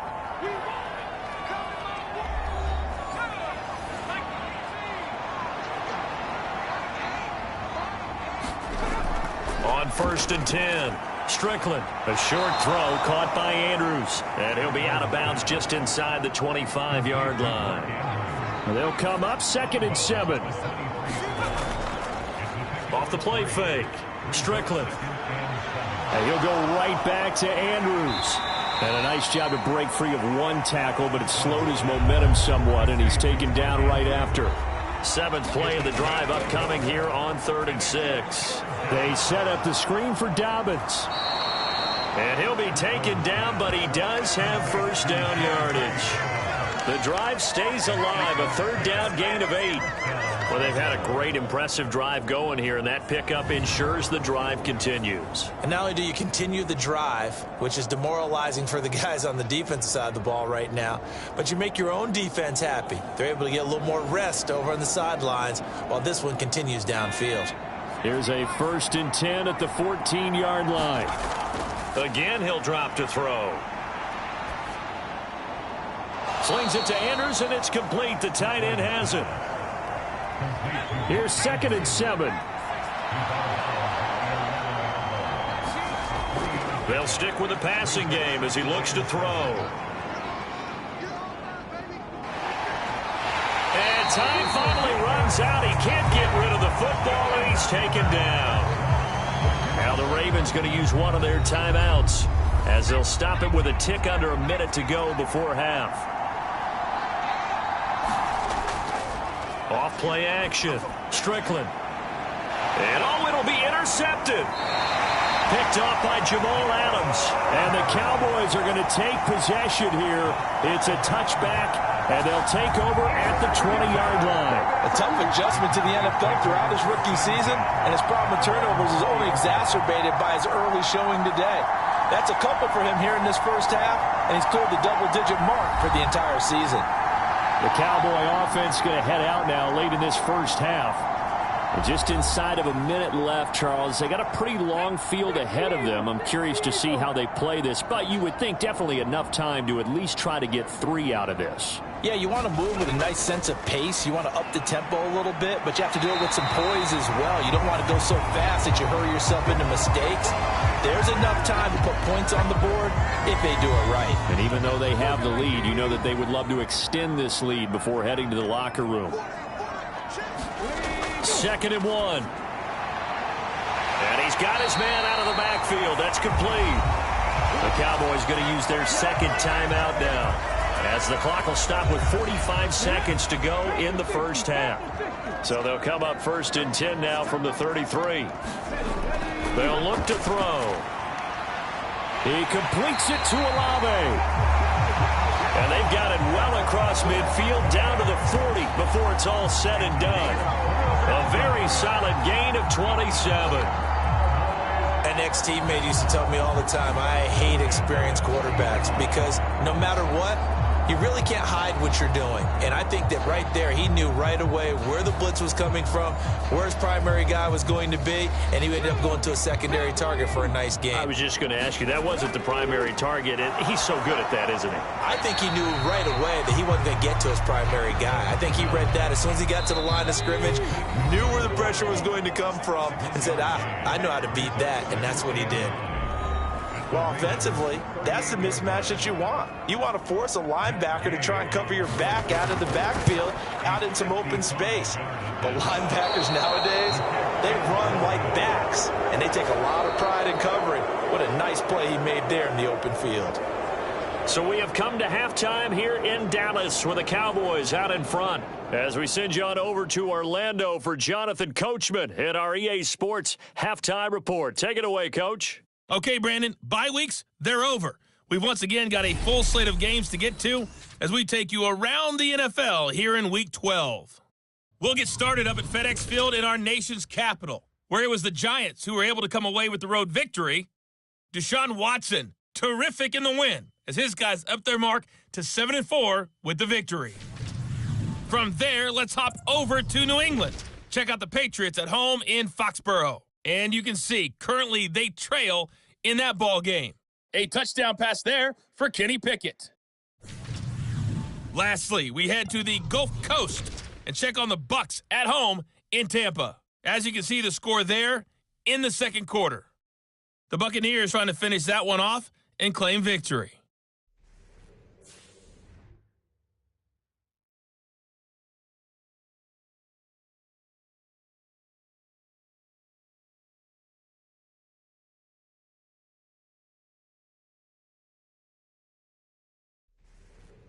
All right, Coach, thank you, and we welcome everyone back for quarter number 3. The Cowboys will get the football first here, and they have the lead as well as we are underway in quarter 3.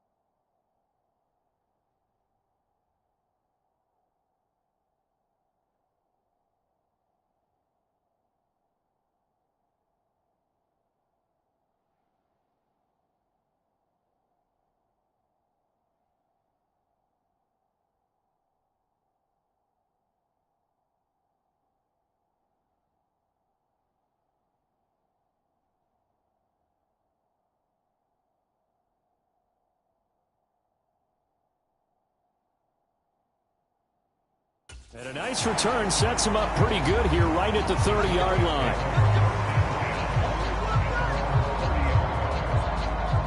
The Cowboy offense set to go to begin this third quarter. And they've got the lead, CD. What do you expect from them in this second half? Well, I like what they were able to do on the ground in the first half because they had a lot of success running the ball, and I certainly think we'll see more of that. But I'd keep an eye on that defense, and I think their coaches up in the box will do the exact same thing. If they start to see one or two guys start to creep towards the line of scrimmage, that'll be licensed to take some shots downfield. They'll lose a yard there, and it's 2nd and 11. And that's what this defense is going to need to do more in the second half. Good pressure that time, forces some indecision in the backfield. He's going to wind up being taken down for a nice loss.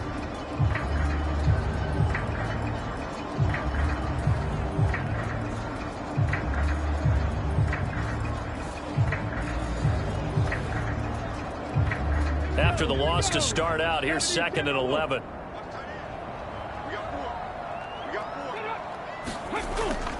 Out of the gun, they'll look to throw. And that almost their first INT of the ball game. Had his sights on it, but he couldn't seal the deal. On 3rd down, he'll drop to throw. Able to find the open man. That's complete. A big play here for Dallas. And even 40 yards. When they've needed a play this year, he's certainly been the guy to deliver it. As this season has gone on, he's been awfully consistent and sometimes spectacular.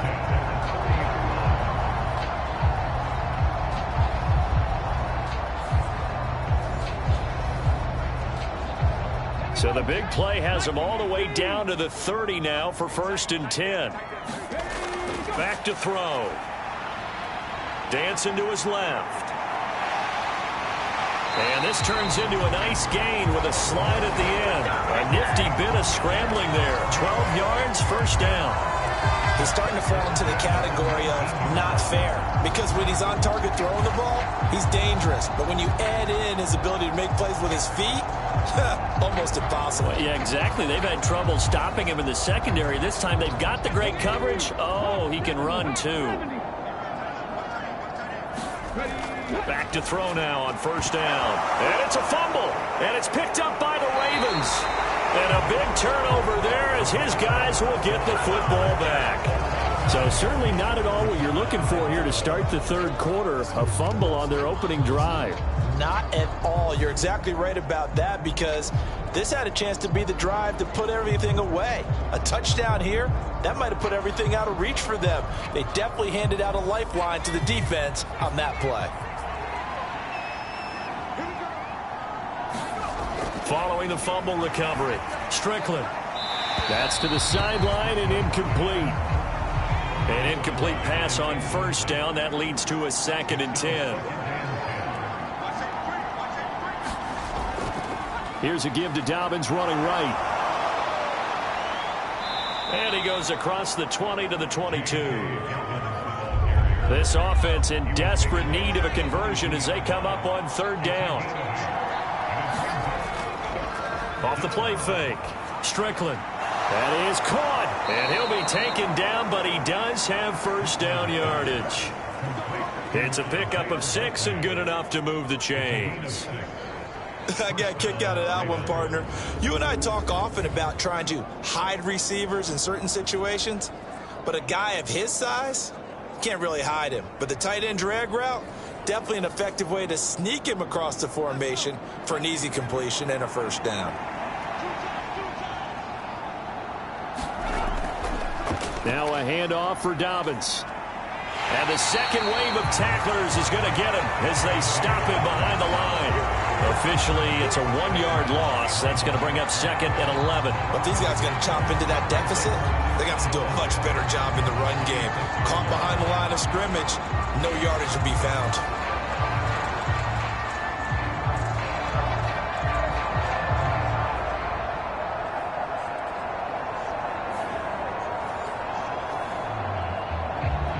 So after the loss of a yard, they'll look to push forward here on 2nd down and 11.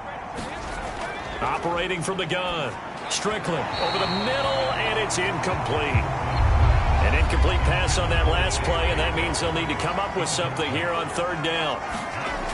Operating from the gun. Strickland. A quick throw there is incomplete. The Ravens send their punter out now as he'll punt it away for the second time.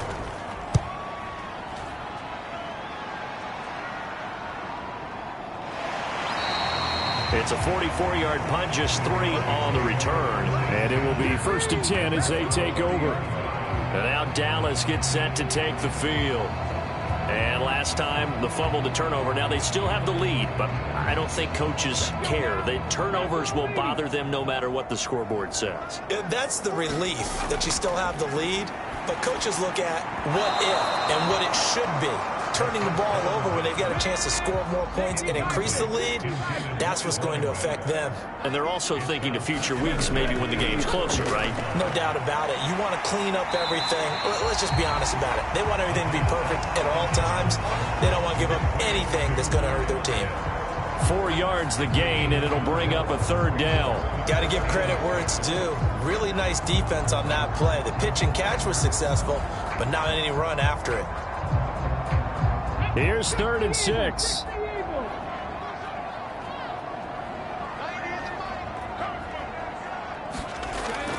They'll set up a throw. Got an open man. It's Olave. And he will have a Cowboys 1st down as they're able to get the 3rd down conversion.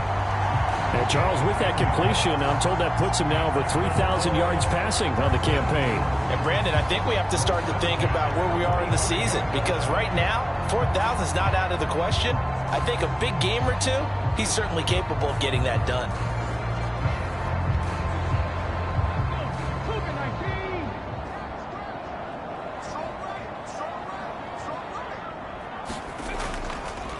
On 1st down, they'll go to the ground attack. He'll get this up to the 47 and brought down there. Oh, that's a real nice job there by the defensive front. They just engaged and held their ground. But how about the guy who made the play? We often talk about whether they take a good first step or not.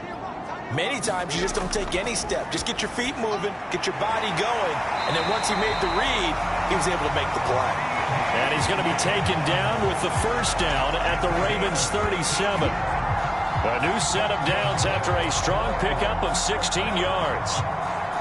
Barney sold the go route really well. Thought he was going deep, then curled it back inside for a nice completion. DBs love when they pump the brakes, don't they? Yeah, that's really a whole lot of fun. It's almost like you said, listen, if you're going to sell the go, just go. Well, let's see who's faster. So in Raven territory now, here's a 1st and 10 at the 37-yard line. He'll look to throw. And a quick throw here, that's complete. And this will go as a gain of 7 as he gets it to the 30-yard line.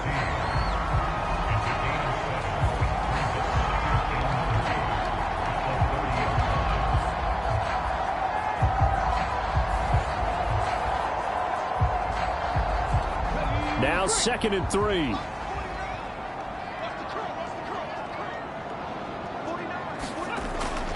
Back to throw here. And he will slide to a stop.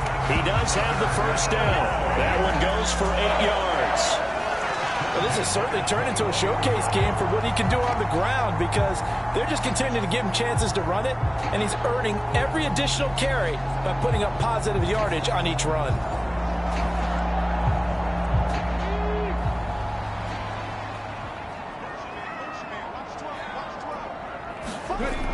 Looking to throw.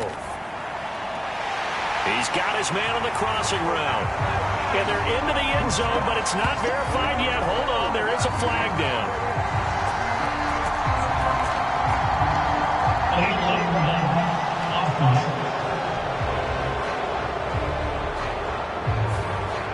So retract the yardage and retract the touchdown. And retract the chunk play. Big strike there to get the touchdown.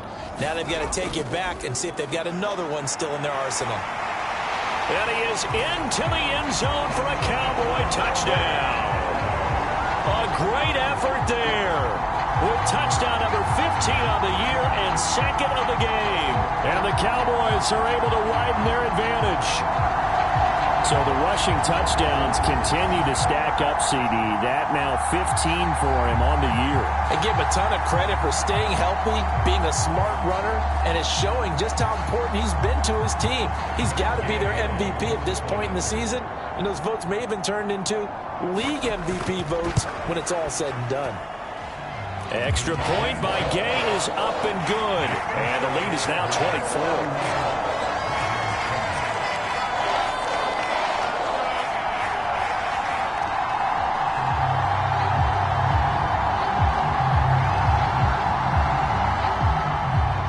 Kickoff team on the field now as they will send this one away. And this will be a touchback as that sails over the end line.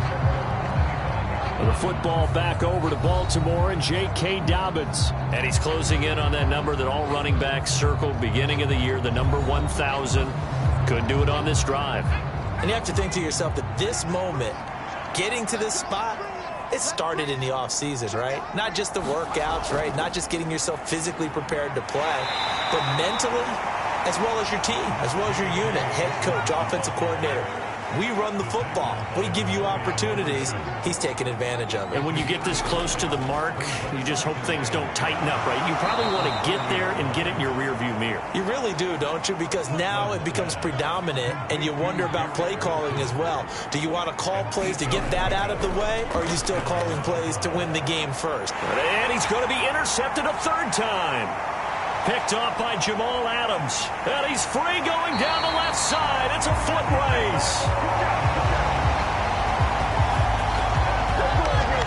Certainly not what he was hoping for, Charles. That's now 3 interceptions in this ball game. But there's a lot of knowledge to be gleaned every time you throw an interception if you do things the right way. And hasn't there been a pretty darn good quarterback along the way who threw a lot of interceptions early, learned from them, became great later? Who would that be? That'd be one Peyton Manning. Threw 28 his rookie year. That's the NFL record. How'd things turn out for him? I think okay. He's a guy in all the commercials now, right? Yeah, I think he's doing okay. They'll come out throwing here to start the drive. Able to hit his target, Lamb. And he's going to be taken down right at the 10-yard line. This offensive game plan has just been sensational. I mean, when you think about all the different ways they've gotten their receivers open so far, it's really been impressive. Scheme, design, execution. So 1st and 10, and if they score on this drive, might have to start digging in our second half blowout material. And it's caught on the deflection. And this is going to be a touchdown. A familiar refrain. A turnover leads to a touchdown, and that lead grows even wider now here in this third quarter. Yeah, partner, I'd say there are a lot of grins breaking out on that sideline because, let's face it, they came in thinking they were in for a real fight in this game, but this one's been about as one-sided as we've seen in a while. In addition, if you're a backup, time to start stretching and loosening up. You may get some playing time in this one. Gay is on for the point after.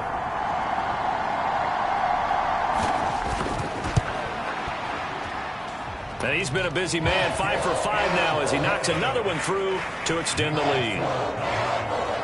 They had the short field and they made quick work of it. Just 2 plays to get into the end zone.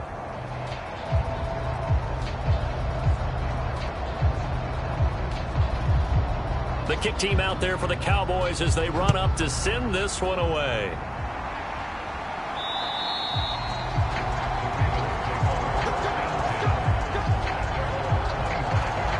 The Ravens ready to take over.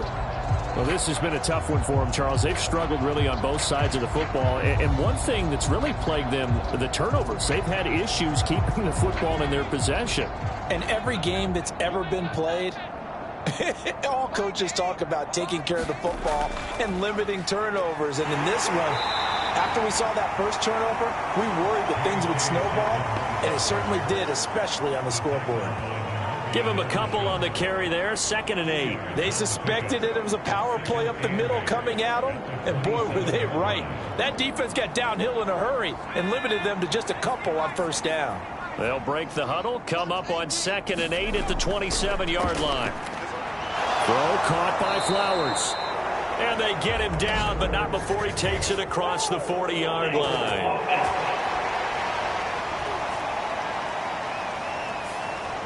They'll come up now on a 2nd and long after the hold.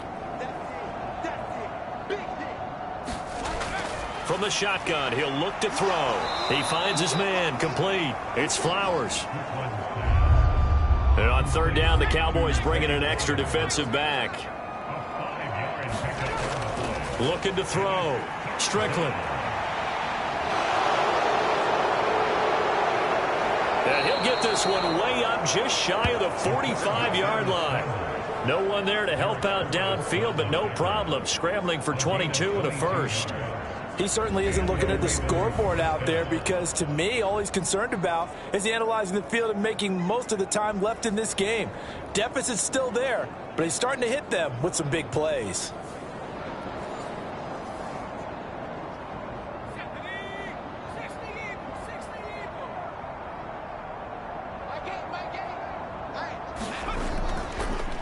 Dobbins running out of the gun, and he's across the 45. It'll be 2nd down. That was a pretty good job defensively to hold him to a 2-yard run, but I've got to think this offensive line, they're asking their quarterback for a different type of a run, one that they rely on, one they have confidence in, one they feel like they can block.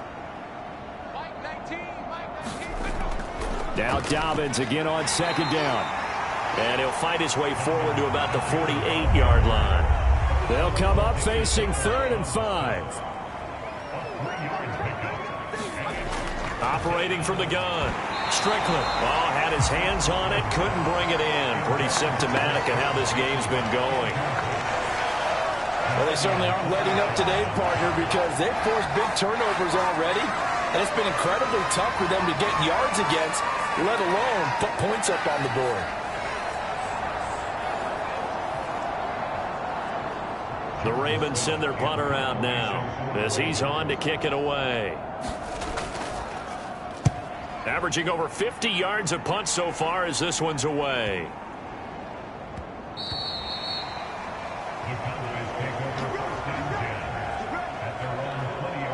From a star in college to a star in the NFL, CeeDee Lamb at wide receivers, he brings out this offense. And I know that they've double-teamed him a couple times, but not a ton. Whatever they're doing isn't working. He's up over 100 yards. We'll see how they adjust. And when they do that, they weaken their defense in other places as well. And how many times have we done games where we've seen a guy have a big game like this, but it's usually not by himself, is it? Right. Usually it opens it up for other people to have big games as well.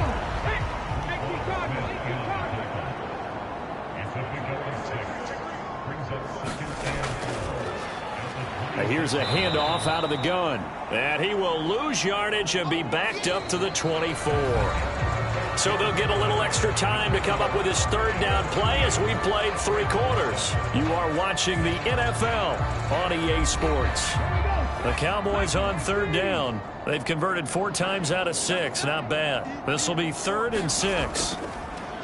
Off the play fake, he'll look to throw. And a dangerous throw there as that's knocked down and incomplete. Here's Ryan Stonehouse now. Always a good sign when your first punt comes in the 4th quarter. They only punted twice in the win last week as he gets this one away. Call that a 46-yard punt with a net of 40 on the 6-yard return. And the Ravens, they'll take over. Now the Baltimore offense heading back out onto the field. Well, we said it at halftime that they would need a nearly perfect second half to erase that deficit that they were facing, CD. But unfortunately, the second half has pretty much been a carbon copy of the first. Yeah, that early lead was almost insurmountable the way their opponent was playing. And, partner, they do have some good news, though. This one is getting close to being over, and they can try and hit the reset button starting tomorrow. The drive starting play, a good one. Give him 19. And with this game well in hand, perhaps we are seeing the coverage lighten up a little bit as they got burned there a bit for a 1st down. But we certainly know the coach isn't happy along the sideline because he certainly wants them to finish this one out the way they started it. He doesn't want to give up any soft completions, no late points. He wants his lead to stay right where it is. And he'll go out of bounds after taking it a little further down inside the 40. Ball on the 39. Here's 2nd down and 1. Back to throw. Strickland. And they're able to get this one past the 30 to the 25-yard line. Opted to run for it. The decision a good one. Picking up the first, getting 14 yards on the scramble. It hasn't been the cleanest game for him, but there was a sign of improvement as he looks towards the next one. Nice bit of scrambling to move the sticks, and even more importantly, he didn't risk adding another interception to his ledger.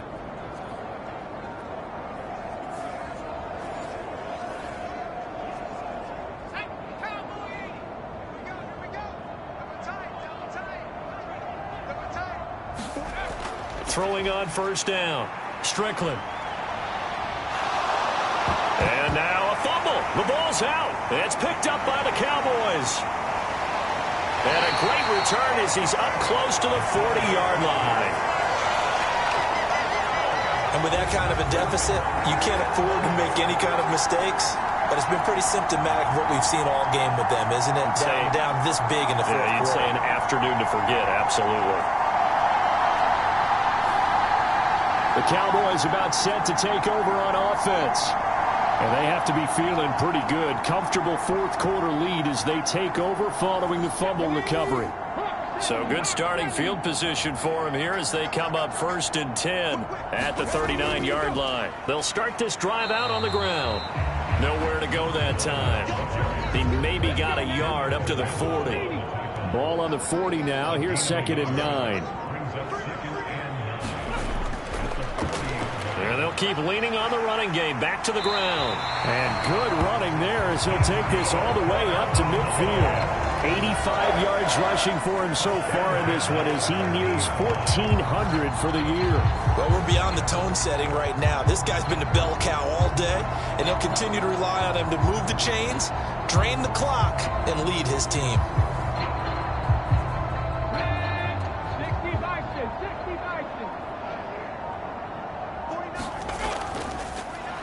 On first down, they'll go to the ground attack. And he maneuvers up the middle for 3, and it's 2nd down. Brandon, I've got to think this offensive line has got some smiles on its faces. And I know it sounds crazy, but they practiced for this back in training camp. They knew they'd be in situations where it'd be extra defenders in the box coming after them, trying to keep them from locking down a game. Right now, they want to show the world they're up to the challenge. One back in the backfield, he'll get the carry. And he's going to get this one down near the 45-yard line. Let's give a lot of credit to the offensive line. They've been able to move the ball really well on the ground the entire game. And while that wasn't a huge one, that's okay. They'll take them in short, steady bursts. Here is 3rd and 5.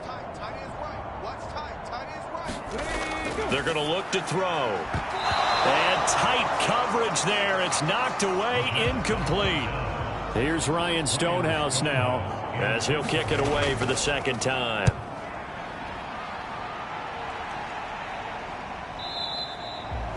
And that'll hit in the end zone. Much too much leg there. That'll be a touchback. The Ravens offense now, they get set and head back onto the field. Even though they were able to force the punt defensively, still a big hole to climb out of, especially at this late stage of the contest. On first down, Strickland. And he will go down. A Cowboys sack. Osa Odighizuwa with the effort there to earn the sack. Well, it's an old chestnut, but let's face it, offensively, they've got to have some pride here because this has been a worst-case scenario all game for them. Keep putting in the effort. Keep trying to keep your quarterback upright and get through the end of this one as quickly as possible.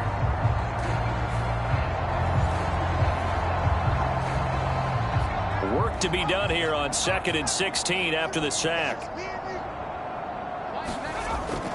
Looking to throw. Strickland throwing quickly to Wilson. Here is 3rd down and 4.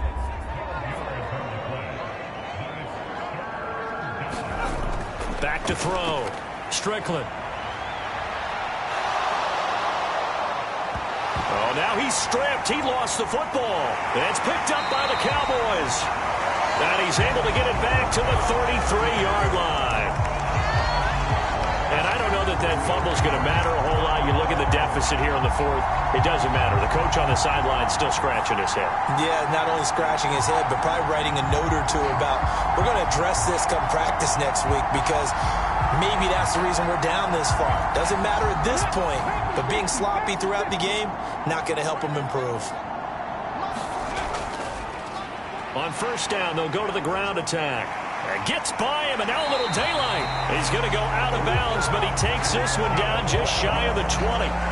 It's a gain of 12, and the Cowboys pick up the first. Yeah, another good run there. He's been such a big part of their success here this afternoon. And that last carry, it puts him over 100 yards now for the day.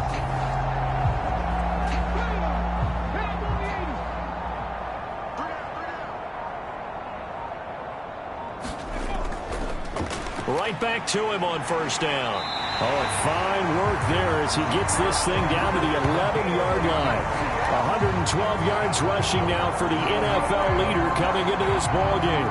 The running game continues to be a big part of their success here early in the fourth quarter. And with those types of runs, that tells you they feel very confident in their running game. They feel very strong at this stage of the contest, and they want to keep doing exactly what we saw there, running the ball down their throat. On first down, they'll go to the ground attack. And a pickup of about 4 down inside the 10 to the 8-yard line.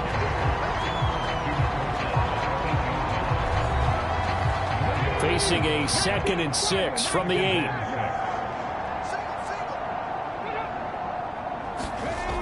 Now they'll switch it up here and look to throw. This is caught. And the Cowboys are going to be set up with a 1st and goal on a pass play that moves them all the way down to the 1.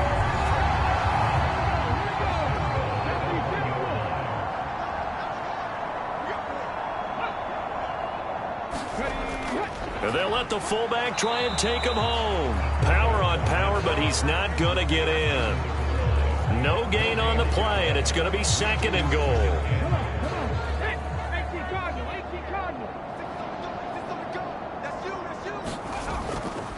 The play-action fake. They'll look to throw. He'll buy some time right, and he'll take it into the end zone for a Cowboy touchdown. Punching it in from a yard away. And the Cowboys add on to their lead, and it's looking like that win streak is going to extend another week. They seemingly just continue to score at will, and as great as it's been for the offense, you got to feel for that defense down there. I love how you use the word will, because both teams came into the game with the will to win, but one team has obviously imposed its will on the other and broken them. Because what we're seeing right now, wow, that's a defense that's in tatters after what they faced in this ball game.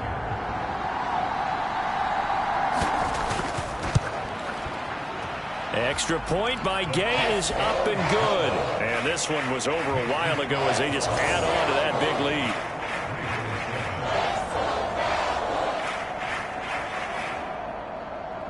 The kick team out there for the Cowboys as they run up to send this one away. Taken at the goal line. And he returns this to the 22.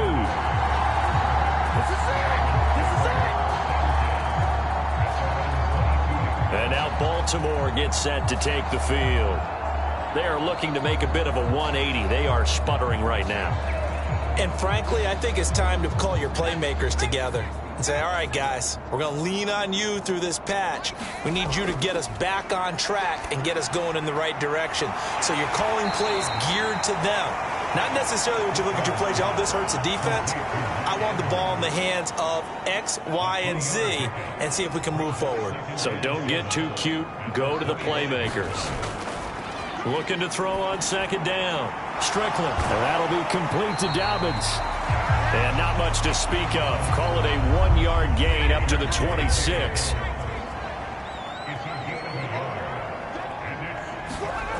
On third down, Strickland. He finds Bateman over the middle. That he won't quite make it. He needed 6. He got about 5. Fourth down. Now a pause, and there's an injured Raven in need of some assistance. The medical staff is going to come out here and take a look, and we will take a short break.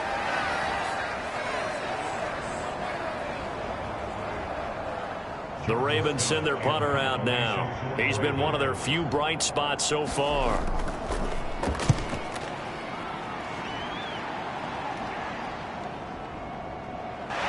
Some strong running at the 20. It'll be a 51-yard punt that time. And out would come the offense as they take over. Dallas offense set for this next drive.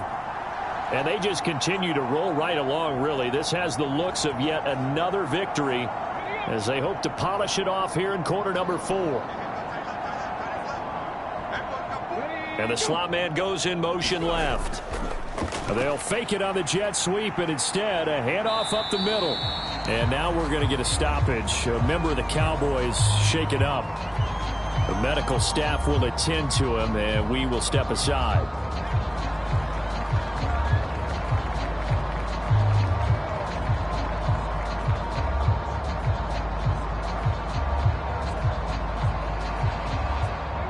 From the 22 now, here's the 2nd down and 9.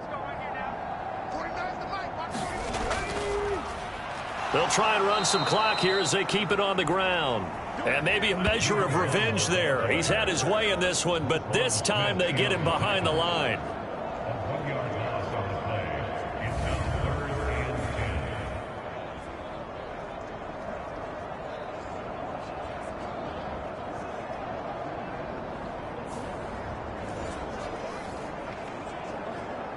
Just 2 minutes remaining here in the 4th quarter of what has been a one-sided affair. So the Cowboys in possession of the football here as we get you reset.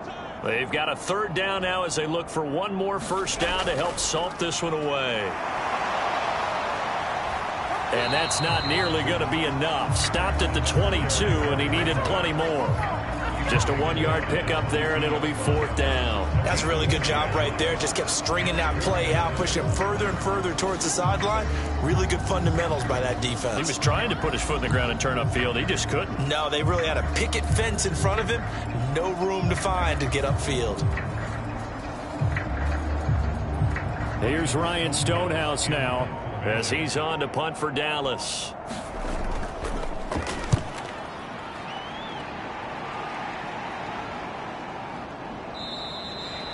That'll be a 44-yard boot, just a yard on the return as he's covered up quickly.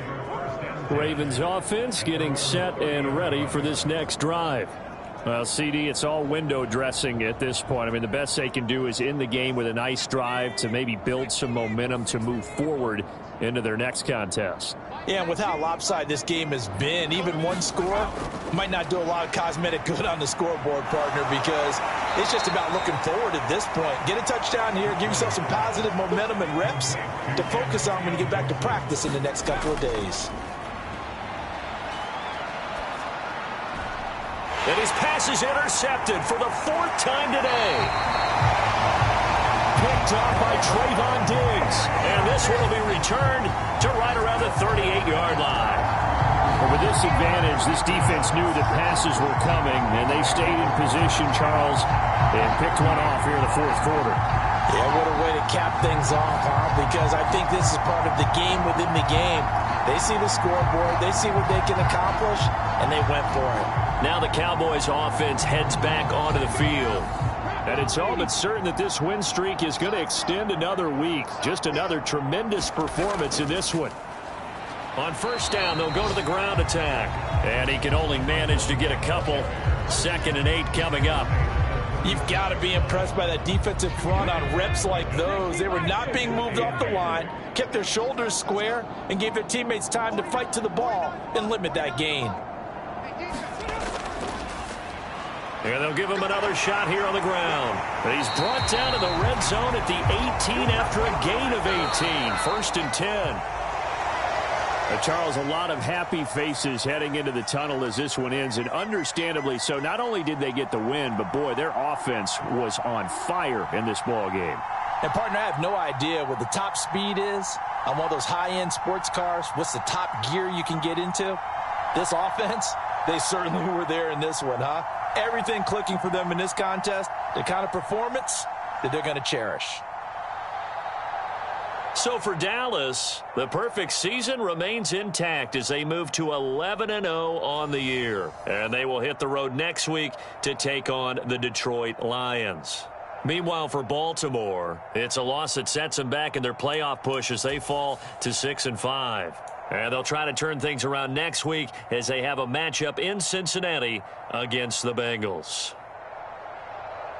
That'll do it for us. I'm Brandon Gaudin alongside Charles Davis. Thanks to our entire crew as well. We'll talk to you next time. So long, everybody.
today.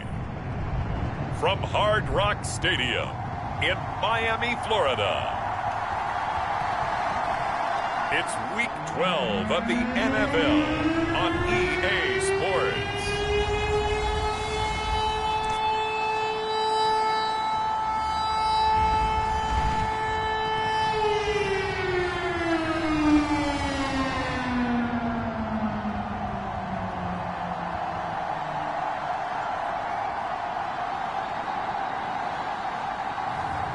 It's the Miami Dolphins taking on the LA Chargers.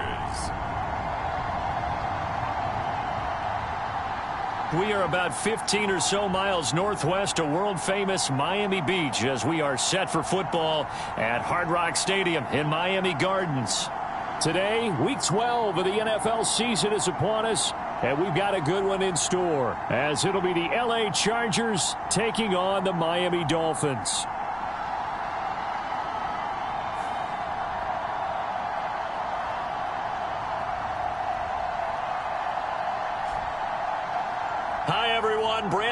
Charles Davis. Charles, you look at the Dolphins as they enter play in this one.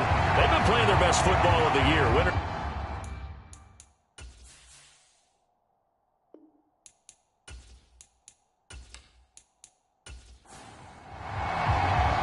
It's a rematch of one of the great NFL playoff games of all time. The Chargers and Dolphins underway from Miami. And this will go as a touchback, and they will begin things at the 25. So here's the Charger offense making their way out. And they are led out there by their mobile quarterback. And it felt like in watching the game tape, he got everyone involved last week. He was a manager. He really was. That's a great way to put it because they ran the ball some. They threw it accurately. One touchdown pass, so he didn't, break the bank doing that, but he didn't throw any interceptions. That's the bottom line. That's why a defense loves a quarterback like that. Doesn't put them in bad situations. So following the incompletion, here's 2nd and 10 from the 25. He'll drop to throw. Pass complete. George Pickens with it. He'll be dropped after a gain of about 6 across the 30 to the 31. I think defensively you're okay with that. Here in the first quarter, he's going to get some catches, but they rallied to him quickly. And that's what you count on, and I like what you just said. First quarter, can you do it all game long? They catch it, you tackle them, they go down on the spot. Because when you're able to do that and you don't give up big chunks of yardage after the catch, now you put the offense in a position where every series they have to work hard to pick up first downs, and you tend to stall them out when you do that. A gain of 7, and they pick up the first. And that one was a lot of fun right there because that was the game within the game. 3rd and short, blitz was on. What's the key for the quarterback? Get out of your hands in a hurry. And that was a quick little completion. Got the job done for a first down.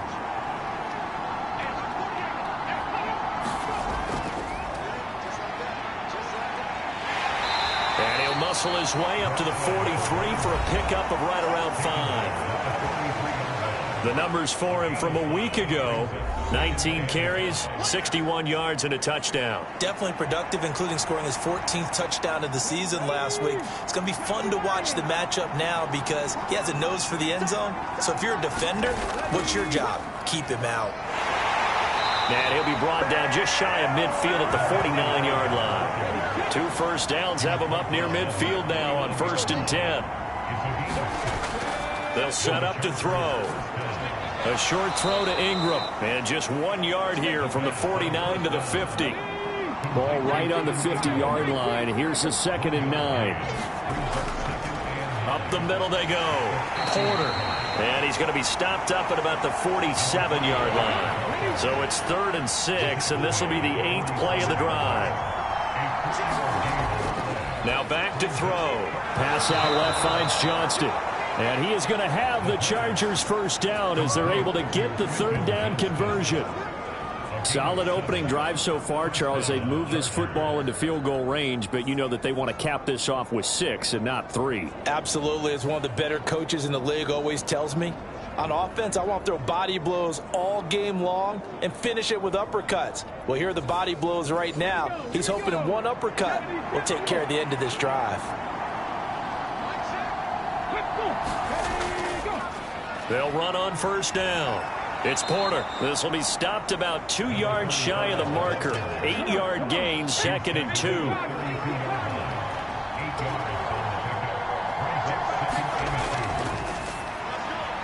The throw over the middle taken in. 60 catches for him now on the year. This last one, a first down.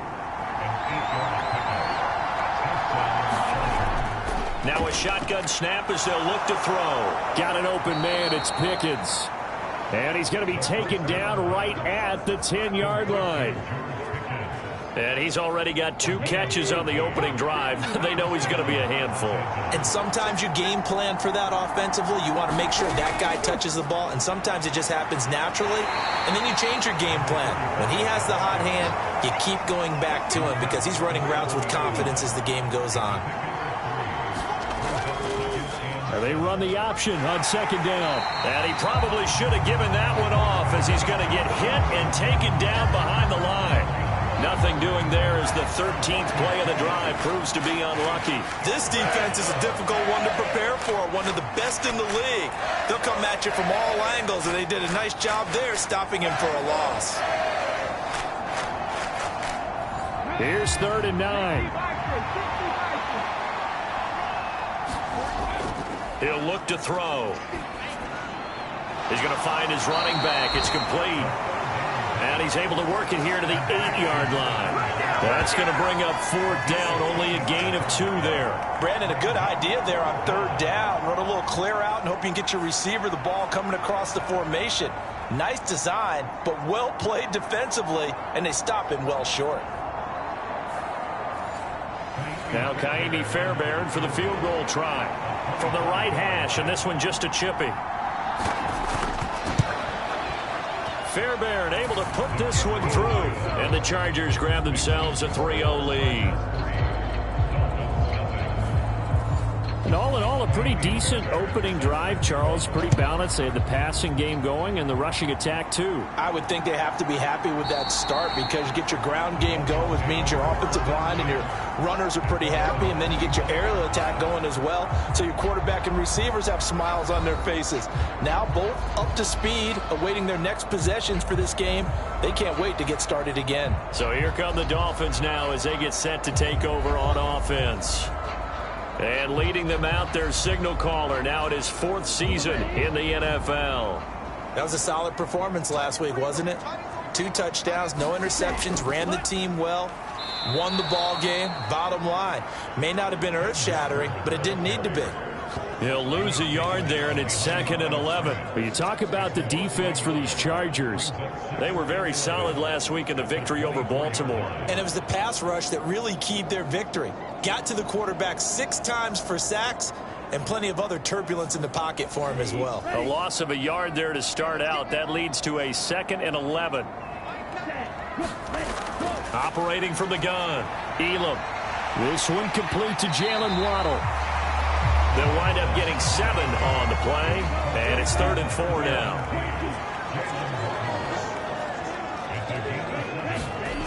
Operating from the gun, Elam.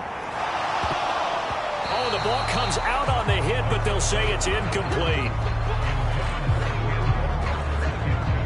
That was their first 3rd down try of the game, and clearly something was off in the execution of that play. Good news, they've got a whole game left to clean that up and start clicking on those key 3rd down throws.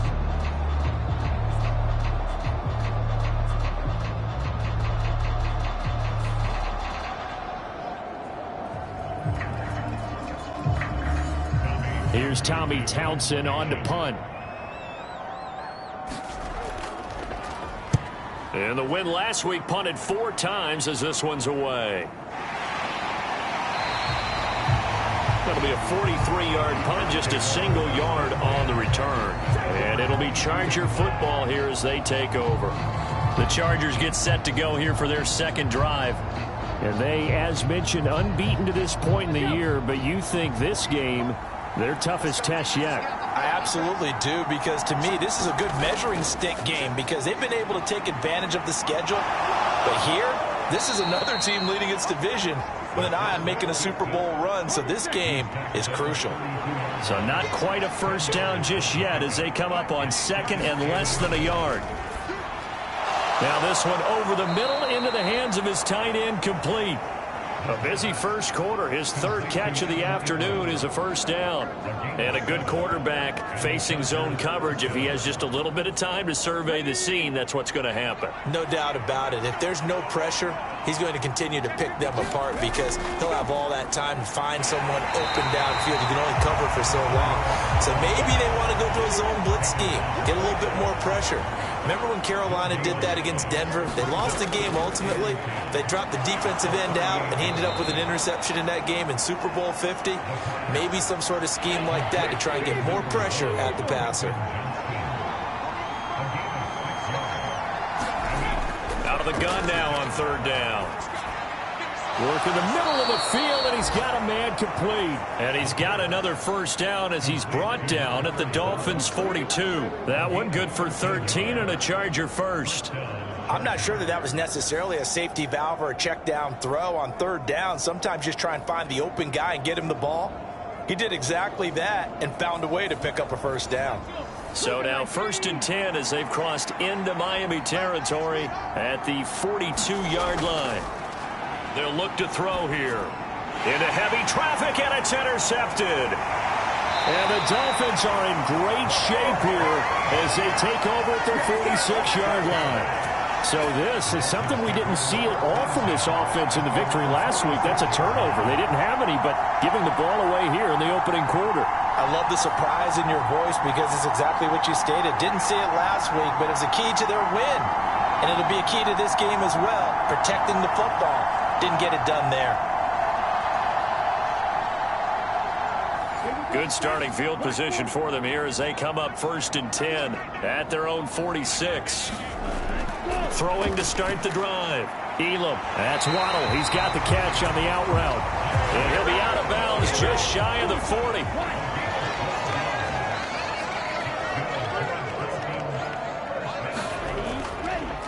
They go play action here on first down. That's complete to DK Metcalf. And he'll get this one down near the 20-yard line, just shy of the 20. An excellent pickup of 20 yards. That's his first catch of the game and an impressive one against multiple defenders. And how about that start? Really aggressive. Yeah, there was double coverage out there, but that didn't stop them at all. They went right at it and defeated it on that play. Back-to-back good plays have them on the move on first down. Looking to throw. Elam. Throw out wide is incomplete. Here's 2nd and 10.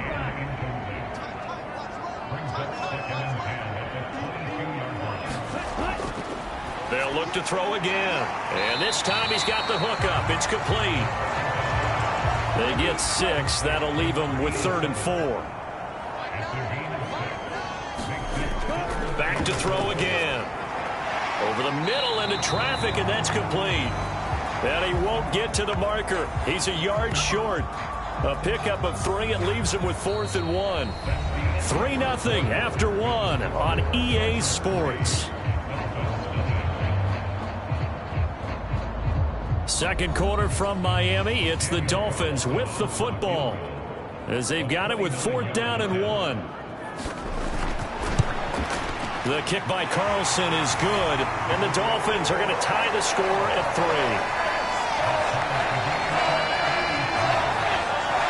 So the defense able to force the interception, and the offense working their way into field goal range and able to get 3 out of it. Yeah, and give them credit for that. They took the ball, maneuvered it downfield, and while they couldn't get exactly what they wanted, which was a touchdown, they did get 3 points out of it, so they paid off what the defense gave them. Both sides will be thrilled with that. Chargers offense back onto the field. And there, of course, was a lot of talk about this ball game coming into play. 2 division leaders in the AFC. Could this be a potential playoff preview down the line? Yeah, and I think when you're talking about the talk about this game coming into play, you're talking about me because I blew up your phone all week prior to this one. I was so excited about this game because, to me, it's not out of the realm of possibility that these 2 teams see each other again down the road. I like this matchup. They match up very well against each other.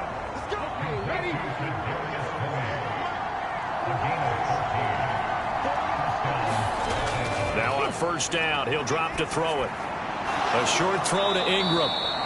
So give him 5 yards there on the pitch and catch. And it's second down.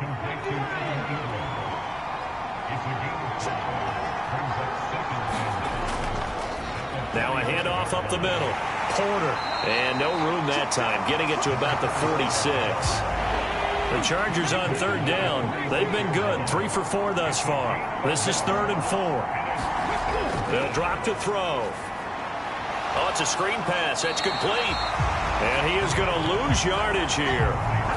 It'll be a loss of 4 yards on the play. And that's going to make it 4th down. Well, you can see what they wanted to do. They wanted to set up the screen there, but it got blown up. It's hard to run that play if you're not getting a lot of pressure at the quarterback because the space doesn't open up. They were able to read that one and slow it down and stop it before they could get a first down. On 4th down, on is Logan Cook to punt.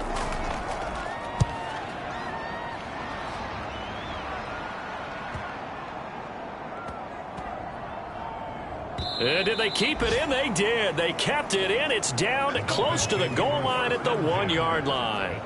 You rarely call your punter a weapon, but he certainly was there. How about that? Pinning him down at the 1-yard line and helping out the defense in a big way. I'm telling you what, if I'm a defensive coordinator, I might be thinking safety right now. Down. Yellow. 43.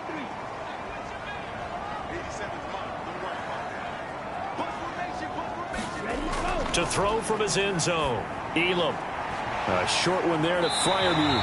And he is out of bounds up past the 10. So not quite out of danger just yet. Still backed up a bit, but only need a few inches here on second down. Toss left side for Walker. And he is met in his tracks behind the line of scrimmage. He lost 4 there, and it's 3rd down. Sometimes you just sit back and marvel at what he can do defensively. Speed, strength, quickness, he's the whole package. And that package just wrapped up the runner for a loss.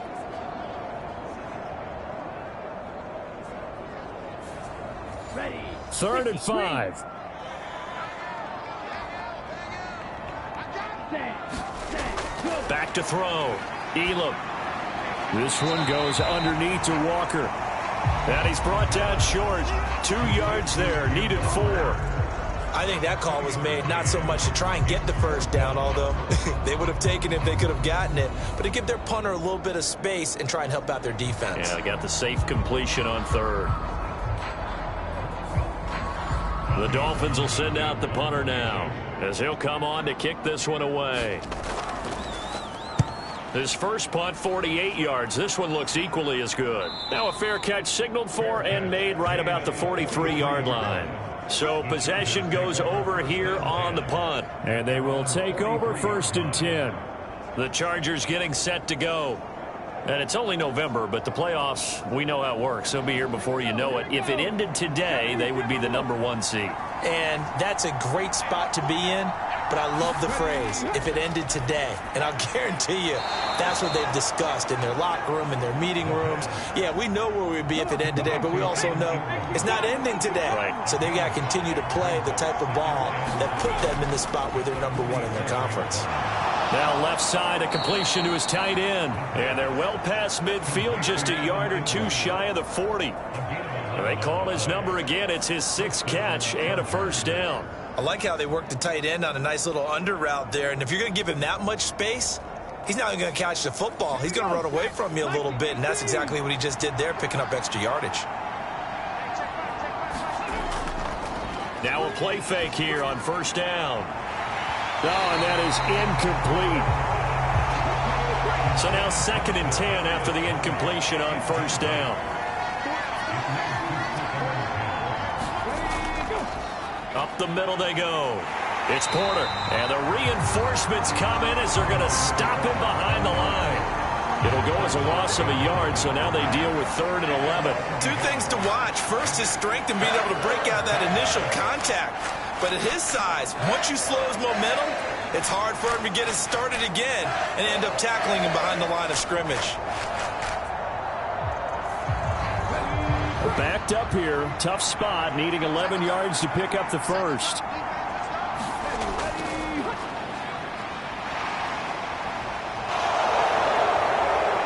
dances by him. 20. And he'll even avoid the contact in the end as he will finally slide to a halt. Big yardage there on the scramble. It gets him a first down. Certainly not a positive sign if you're the D coordinator and you see your guys give up that space so early in the game. Third down, that's when the clamps are supposed to come out. But his ability to create things with his legs makes things difficult.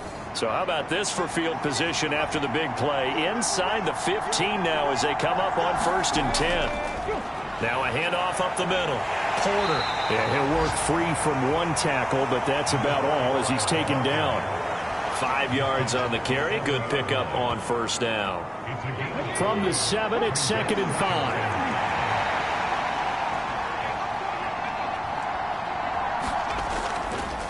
And they'll keep leaning on the running game. Back to the ground. And that'll move him a little closer as he takes it from the 7 down to the 4-yard line. On 3rd and short, they'll try and pick it up through the air. Touchdown! George Pickens, his first touchdown on the year. And the Chargers have taken the lead. A lot of people might call this backyard football. Sometimes just understanding who you've got out wide and who you're going to throw it to. Give him an opportunity to go up and make a play, even when contested. Looks like that one worked out pretty well. The trust factor, in effect. Kaimi Fairbairn on for the extra point.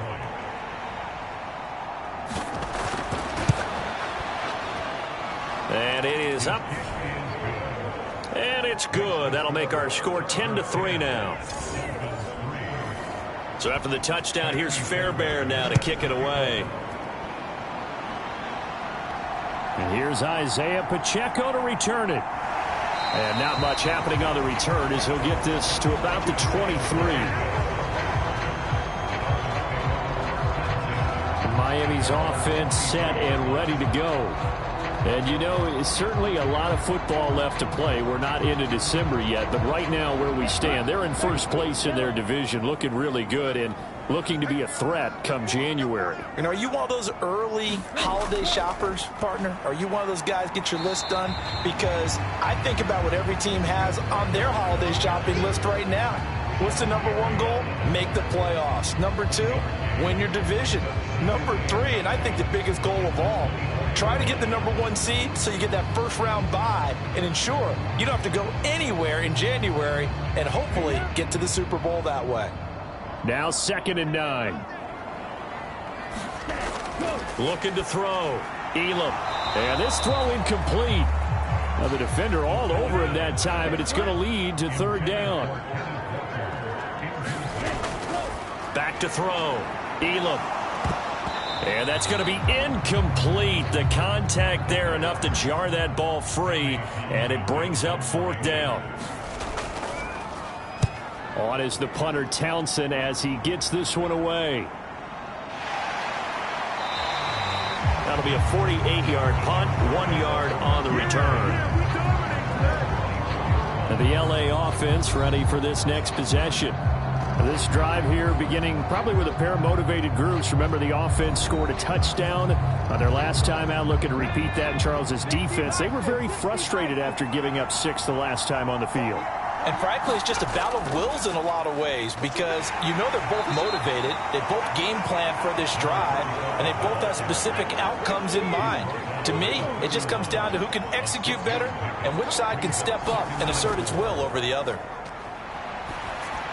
A short throw to, and he fumbled it. It's on the ground. And this is picked up by the Dolphins. And they'll take over inside the 45 at the 44-yard line.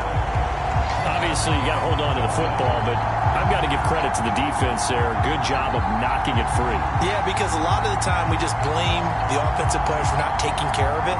How about the effort of the defensive players knowing that guys are going to, and if they're good, anticipate the contact coming and try and cover up the football. And they still find ways to knock it free. They'll bring a receiver in motion right. They'll fake the jet sweep and go instead with Walker.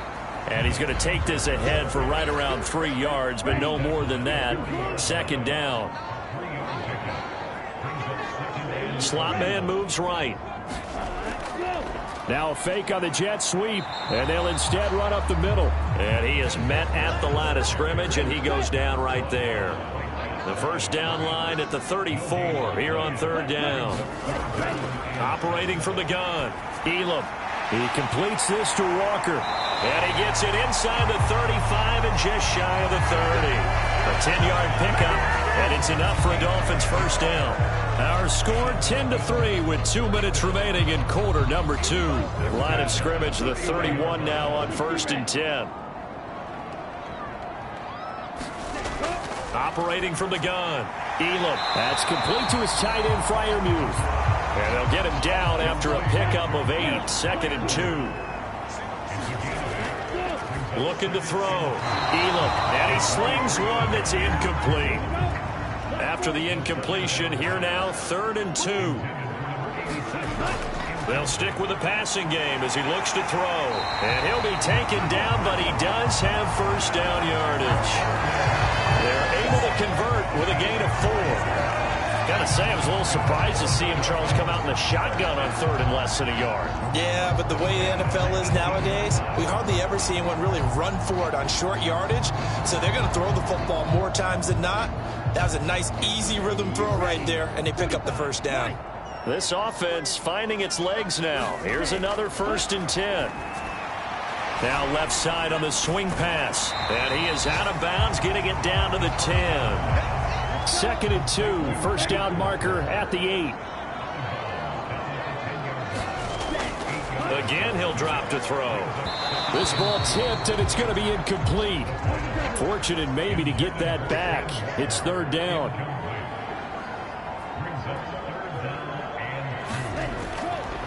Now they'll throw here out of the gun. And that's going to be incomplete.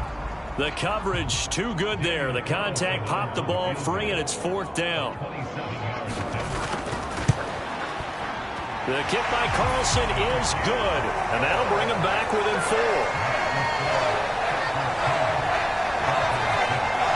Well, trailing here in the first half still, but maybe, Charles, that'll help them get some momentum back. First, the forced fumble, and then they're able to get a field goal out of it. And down in the game, they came out and created their own opportunity on one side of the ball and did get points out of it, as you mentioned.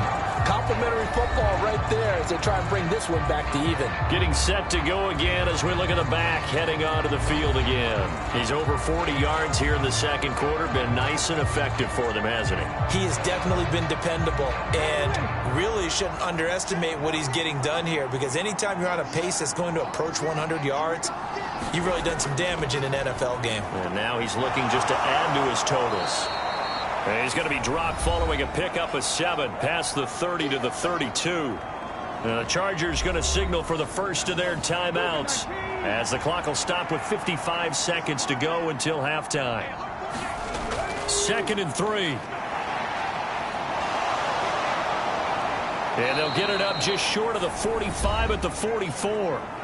Now the Chargers will use the second of their timeouts as they get the stoppage with just under 50 seconds remaining in half number 1. On first down, he'll drop to throw. Looking left side, and he's got a man. That's Porter. Give him a gain of 5 on the completion, and that will bring up 2nd down.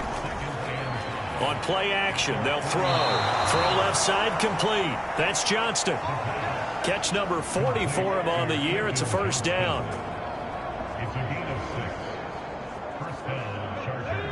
And with just 1 second remaining in the first half, they'll call the timeout. So with 1 second left in the half, on is the field goal unit. This will approach NFL record territory. It's a 62-yard attempt. And he put enough leg into it, but it's well off to the right and no good.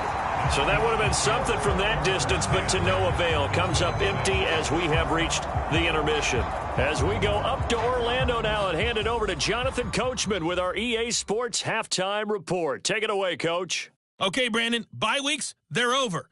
We've once again got a full slate of games to get to as we take you around the NFL here in Week 12.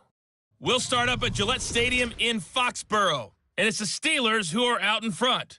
A touchdown pass there for Kenny Pickett. From there, we're off to check out another game. and they were losers in that one to the visiting New York Giants. Deshaun Watson, terrific in the win, as his guys upped their mark to 7-4 with the victory. Lastly, we head to the Gulf Coast and check on the Bucs at home in Tampa. As you can see, the score there in the second quarter. The Bucs still in a dogfight, but this would be a good victory for them if they could get it.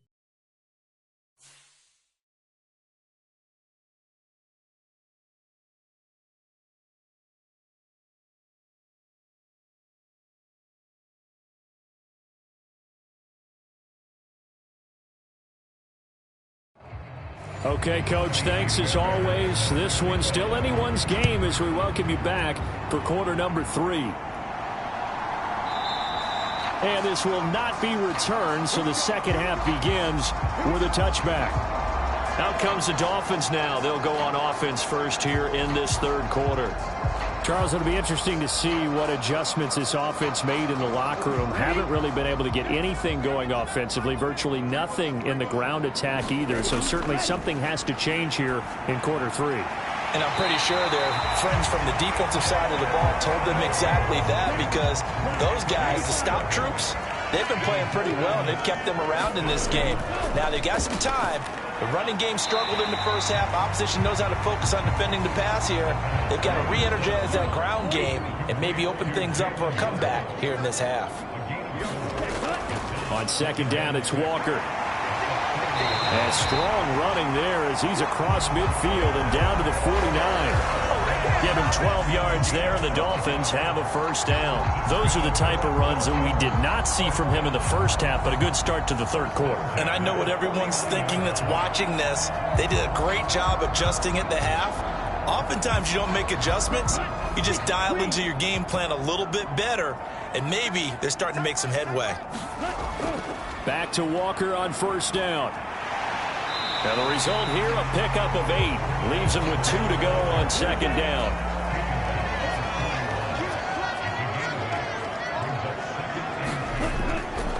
Off play action. Elam. And that one to the right side and incomplete.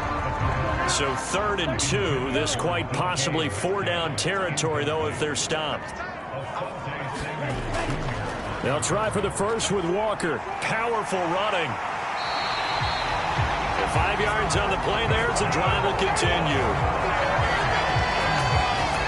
Running lanes were at a premium in the first half, but he's able to find some room there, and he's hoping that that's a precursor of a big second half.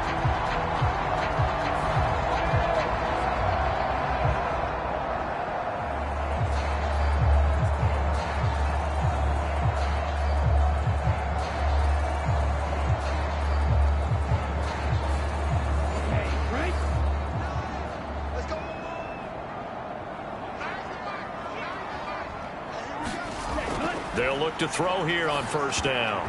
The quick throw knocked away. It's incomplete. 2nd and 10.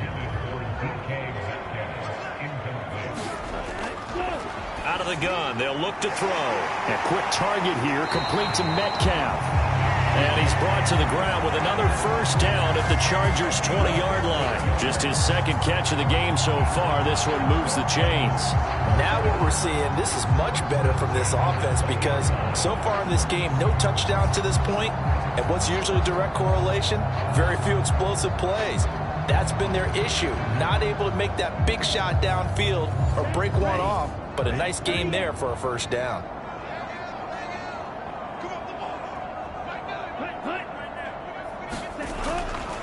Walker now on 1st and 10. And he'll get this one down to about the 17. So from the 17, here's 2nd and 7.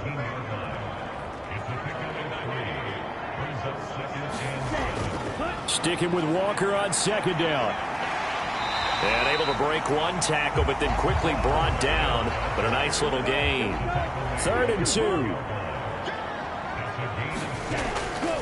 Off the bootleg. Elam. Out to the flat. That's complete to his running back.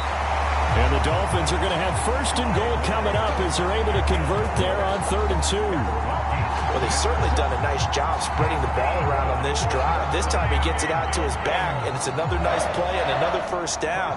They've got the defense on their heels a little bit. They're reacting instead of being aggressive and making plays. 60 red. 60 red.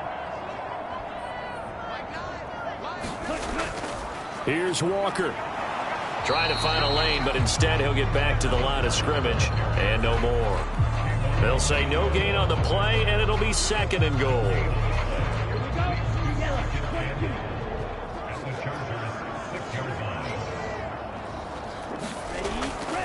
Again, Walker. And he will take it in for a Dolphins touchdown. Kenneth Walker with his 9th rushing touchdown on the year. And the Dolphins have taken the lead as they go right down the field and score on the opening drive of the 2nd half. Hard to argue with that being their best drive of the game so far as they used the running game to get them into the end zone. Couldn't agree more, partner. Prior to that drive, they sputtered a little bit, but it looks like they found the formula. I would expect them to go back to that more and more as this game develops. Extra point by Carlson, up and good. And that gives them a 3-point lead.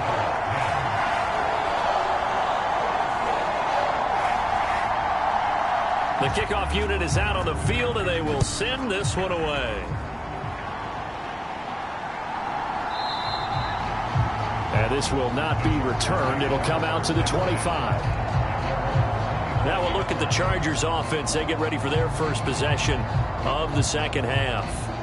And, Charles, it feels like we're set up for a good 2nd half here. Came out of the locker room, 1-score game. Now the lead has already changed hands. Well, this offense, they've got an opportunity right now to take that lead right back. Yeah, and it feels like you're going back and forth almost a little bit like a tennis match, right? And we're just, our heads just keep moving. Which side has it? Which side's going to score? How are they going to go out doing it? A little bit of a challenge for each side trying to match each other. Okay, so he stepped foot out of bounds. Charles came back in first to touch it, and they got him for illegal touching. Yeah, and you know it doesn't matter either, Brandon. Catch it, don't catch it. If you're the first to touch it, that's going to draw a flag. Now he'll look to throw here on 2nd and 10. And he's able to take this one up to the 35-yard line. And give him 10 that time as he was able to get away from the pressure and get a nice gain. Well, he's proven real effective running the football. No one open, don't force it. Just get what you can, and that's what he's done very well in this game. Here comes 3rd and the length of the football. Up the middle they go. It's Porter, and he's able to get the first before he's taken down at the 36. We all love to have a home run hitter in the backfield. Guy can take it the distance. But in short yardage, trying to pick up 1st downs, that big guy, always a nice luxury to have, isn't he?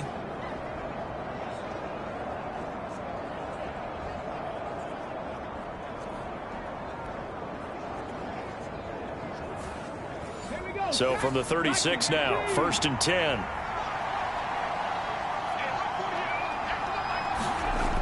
Back to throw. He finds Pickens over the middle. And he slips up past the 45 before being tackled. Give him 12 yards there. The Chargers have a 1st down.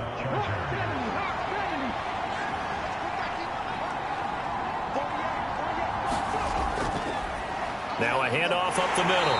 Porter. And he is going to be stopped cold behind the line of scrimmage. Officially, it's a 1-yard loss. That's going to bring up 2nd and 11. With his size, he's a tough man to bring down, but they do a nice job there stopping his progress and not allowing him to get back to the line of scrimmage.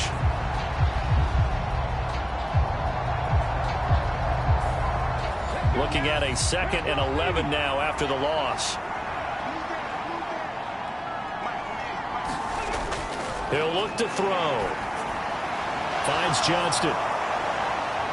And he's got another 1st down as he's brought down at the Dolphins' 28. 25 yards there on the catch and run. And, partner, they're locked in man coverage out left, and they end up running a crossing route. Rounded it a little bit more than a slant. And he's just going to angle himself towards the right side of the field, and that's very difficult for a defender to shadow him across all that ground. So now 1st and 10 as they've crossed into Miami territory as they've got it to the 28-yard line. Up the middle they go. It's Porter, and he'll power ahead, but only for about 3 yards. 2nd down coming up.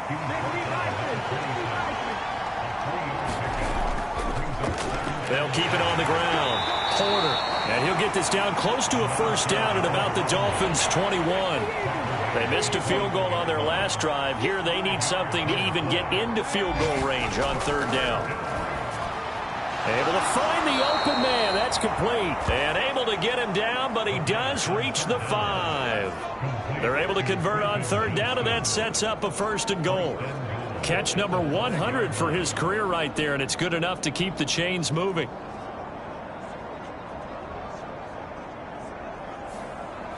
It looks like a jumbo set with 3 tight ends here for 1st and goal. Here's a give up the middle. And he's going to press this one forward as they stop him right around the 1. 2nd and goal from the 1. And they'll turn to the power game to try to get in. And he's in for a Charger touchdown. Xander Horvath with touchdown number 7 on the year. And the Chargers have retaken a 3rd quarter lead. So a very strong first drive in the 2nd half, Charles, as they've turned that halftime deficit into a 3rd quarter lead. And they were pretty purposeful there, weren't they? Measured in their approach.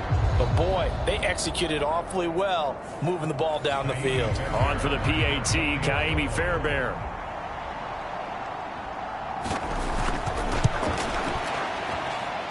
And that will make this a 4-point game. So the drive goes 75 yards, 10 plays, and it ends with a 1-yard touchdown run.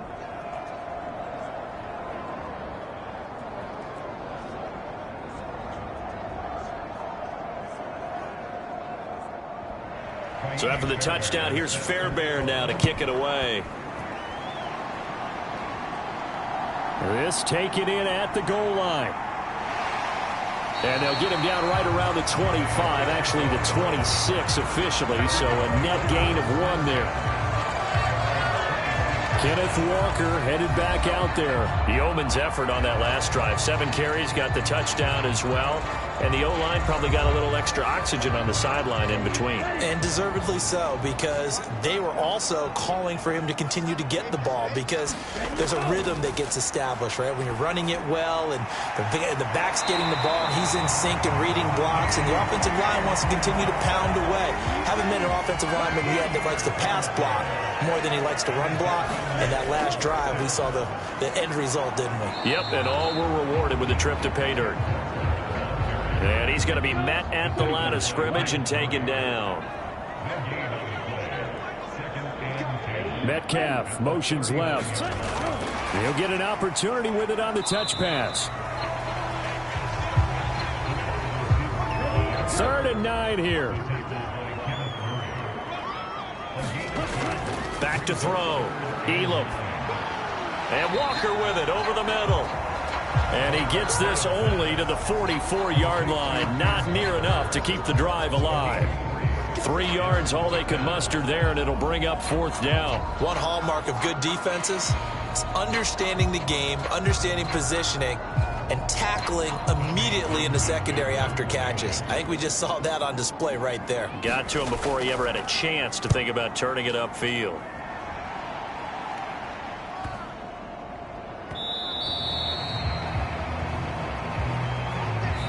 So both teams trade touchdowns in the 3rd as we're through 3 quarters of play. This is the National Football League on EA Sports. Back now in Miami. The Charger drive about to get going. They have the lead, obviously, late in the game. I guess the good news for them is if for some reason they would make a mistake, a field goal does the opposition no good. Everyone loves to have a little bit of a cushion, and that helps you immeasurably. But the bottom line is, do all the things that you're taught in order to close out the game. Don't even let that become an issue. Yeah, but still a one-possession game. This one not fully over yet.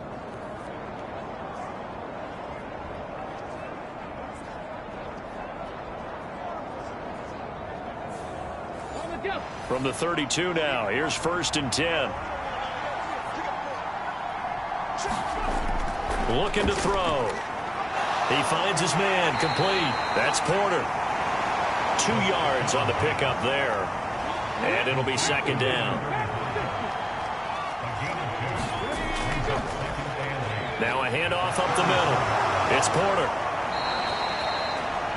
75 yards rushing for him now as he's done it on 19 carries. Well, it is our business to analyze what we saw out there, and on that play, I saw a defense staying in base, not taking a chance, not blitzing in a situation where they absolutely need the football back.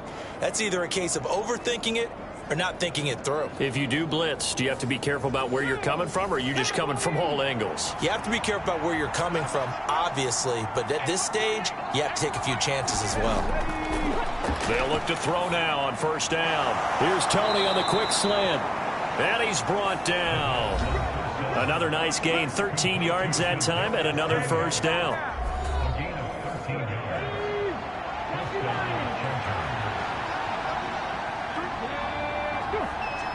They'll bring a tight end in motion left. On 1st down, Porter. Down to about the 37.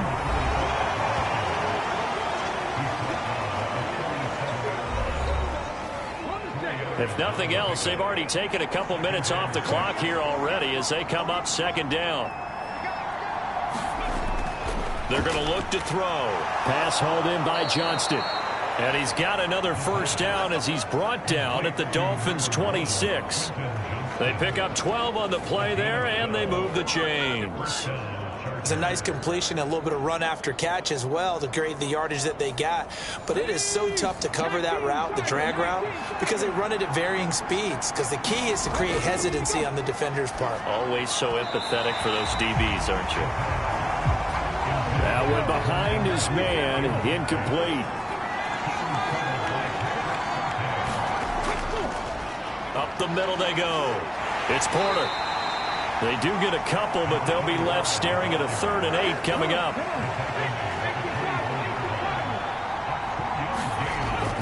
Back to throw here. Over the middle, complete. That's Porter. And he is going to have the Chargers' 1st down as they're able to get the 3rd down conversion. Another catch for him there on this drive, Brandon, and it looks like they're going to utilize him out of the backfield any way they can. And that time they pick up a 1st down. So now on defense, do you assign a man to him and try and cover him before he gets going? Line of scrimmage, the 15. It's 1st and 10. They'll set up a throw. And he takes it in for a Charger touchdown. Their mobile quarterback with his 19th touchdown, his 2nd of the game. And the Chargers add on to their lead, and it's looking like that win streak is going to extend another week. Fairbairn now to add the extra point.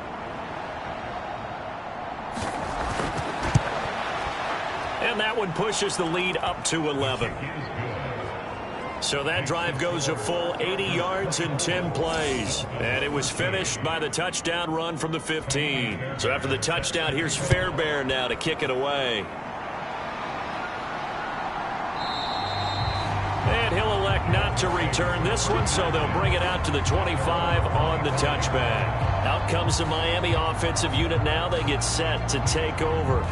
And the script really is flipped for them. The momentum on the other sideline, and now they have to try and battle back from a 2-score deficit. On 1st and 10, Elam. A short one there to Freiermuth. And this will be a gain of 5 as he gets it to the 30. One thing I think that's safe to say defensively, the tackling's been really good. And because of that, it's been very, very hard for them to move the ball because you're not getting the benefits of run after catch. They're tackling them almost on the spot. That means you have to run extra plays, harder to move it. To throw on 2nd down, Elam. Chargers able to get the pressure and bring him down. Rashawn Gary in there to drop him for his 11th sack of the year. And that'll be marked down as their 1st sack of the game. Well, they had 6 last week. And this offense did its homework, didn't it? Because they saw all that pressure, and they really worked hard to tamp it down and beat it back, and they did a great job in the first half. But now they've gotten their first sack here in the second half. Look out. They'll try to increase the pressure. The Dolphins on third down. They're right at about the league average, 40%, 4 for 10. This is third down and 12. And they're going to get him down well short of the first as he can only get this to the 30. That's good. The completion there for 7 yards. And that's going to bring up a fourth down. That pattern and scheme was well defensed on third down. He tried to just sprint from one side of the field to the other, and they got it to him quickly. But no chance at yards after the catch there, and they stop him short.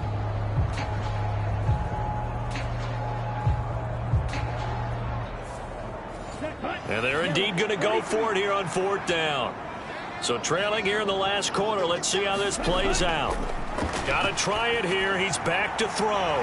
He's got his target. That's complete. And they get him down, but not before he takes it across the 40-yard line.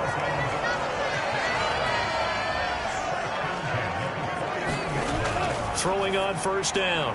Elam. And that's going to be incomplete. Too tough to hold on to that one. It's second down. Operating from the gun. Elam. Into double coverage, and it's intercepted. Picked by Antoine Winfield Jr. But they had designs of kind of wiggling their way back into this one. That hurts their chances right there. I had to put it mildly, but look at the lead, look at the deficit, trying to make a play downfield. Everyone seeking to be somewhat the hero. Didn't turn out that way at all, and you're exactly right. It's going to take a lot for them to have a chance to win this one now. The Chargers ready to take over. They have to like the position that they are in. Fourth quarter, 2-score lead, and now the ball back after the INT. They'll come out throwing here to start the drive. They'll complete this to Ingram as tight end. And this will be stopped at the 44. That one good for 7 yards. Now 2nd and 3.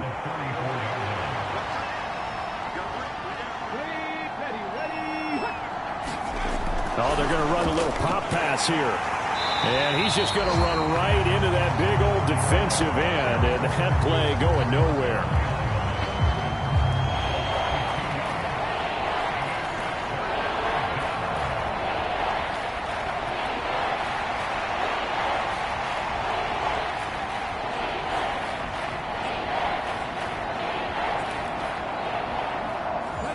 This now a 3rd and 4. He'll drop to throw. That is caught. And he is going to have the Chargers first down by about a yard as they find a way to convert there on 3rd down and 5. When you have someone throwing it that well, that confidently, you don't have to call the game in fear at all, do you? You just go ahead and play. Yep, confidence with a lead to throw it here in the 4th, and boom, he's on the money. Yeah, you don't have to tuck your head in and look like turtle at this point. You can just go ahead and play. And just 1 yard here from the 49 to the 50. The 4th quarter here, they've got the lead. They want to keep it on the ground. That's what they're doing. Smart football. Keep the clock grinding. Keep it going. But you got to figure now, they're going to see more people stacked up at the line of scrimmage as they try and bleed it out. From the midfield stripe, they'll look to throw. It'll go down as a gain of 6. And now 2 yards to go on 3rd down. Good throw, good catch, but I really like the route. The drag and being able to run away from defenders. Hard to stick with them for that long. Yeah, better against man than zone, or? Better against man, because now you're running away from someone and you're not running into a defensive player in another zone. Just a gain of a couple, but good enough to keep the drive rolling. Brandon, unfortunately, I've been here before. They've had 2 opportunities to stop them, so this is demoralizing. They haven't gotten it done. Now you're calling all your blitzes, all your attack defenses, but you're not worried about playing your normal position. You're going to take chances now. Well, you said it. 2 third down opportunities to get off the field. Couldn't do it, and the clock continues to roll. And he gets it down to the 32. 94 yards rushing for him so far as his terrific season continues here. So it's Charger football as we welcome you back from the 2-minute warning. And you'd have to figure they're just looking to burn these final 2 minutes away and get out of here with a victory. And he is swallowed up right at the line of scrimmage. And now we'll see a timeout used on defense as they stop it right out of the break with 1:57 to go in the ballgame. This is a big third down, and you'd have to think we'd see a timeout right away if they can't stop them here. They'll keep it on the ground. Porter. The Dolphins going to take their second timeout. That'll leave them with just one remaining in this fourth quarter of play. From the 32 now, here's 1st and 10.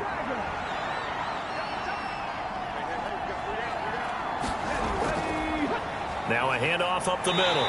It's Porter, and he'll power his way forward for about 4 yards there on the first down carry. 2nd down and 6 now.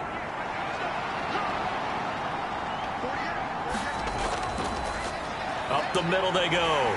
Porter down to the 25. They'll come up now 3rd and 3.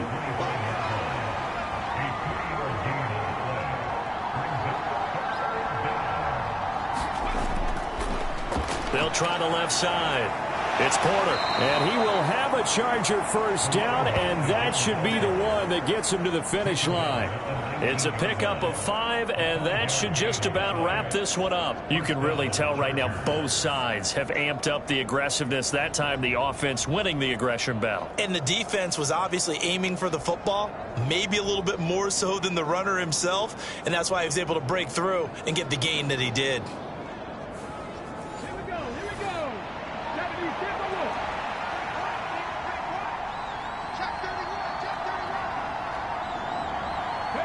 They'll go ahead and take the knee here, and the unbeaten season will continue.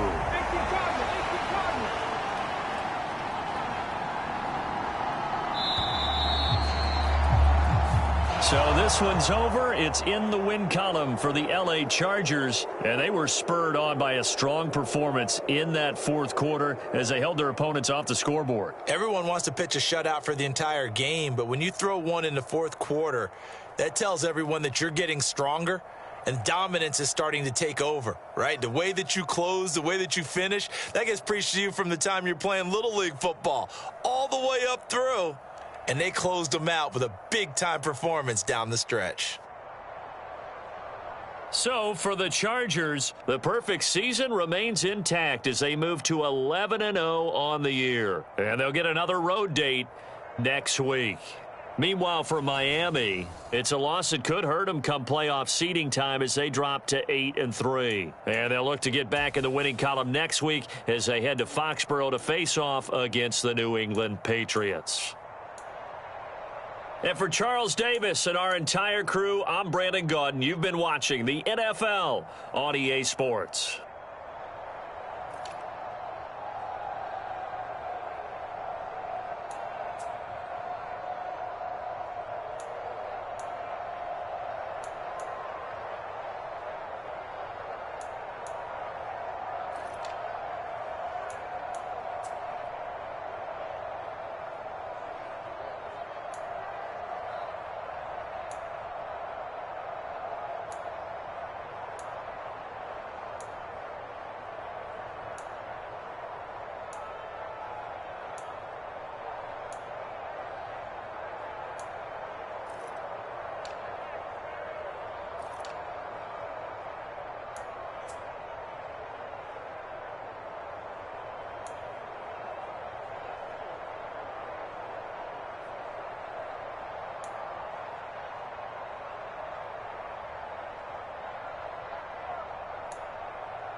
today.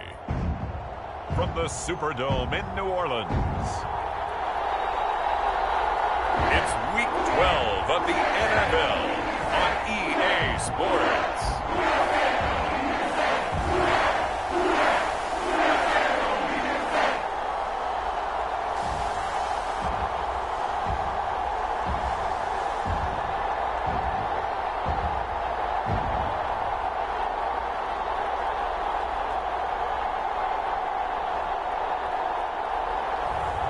It's the New Orleans Saints taking on the San Francisco 49ers.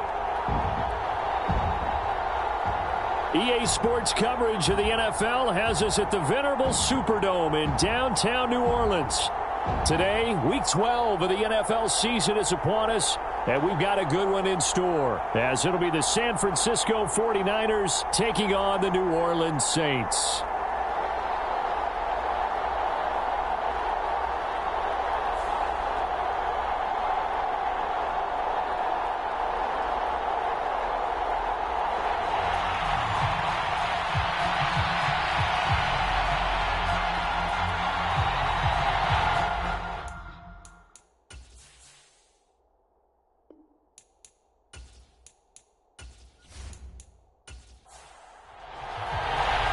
The final playoff push is upon us. It's Week 12 of the NFL season, and we're underway on EA Sports. And he opts to not bring this one out. The first drive will start at the 25. And here come the Saints for their opening drive. And they will be led out by their second-year quarterback. Would you say that last week's performance by him, workmanlike in terms of numbers? One touchdown, one pick, but obviously a loss. Yeah, that's the bottom line for him. All he cares about is how do we find a way to win the game. Maybe he leans on a few other parts of the offense and hopefully springs a receiver or two free. They'll start on the ground here on first down.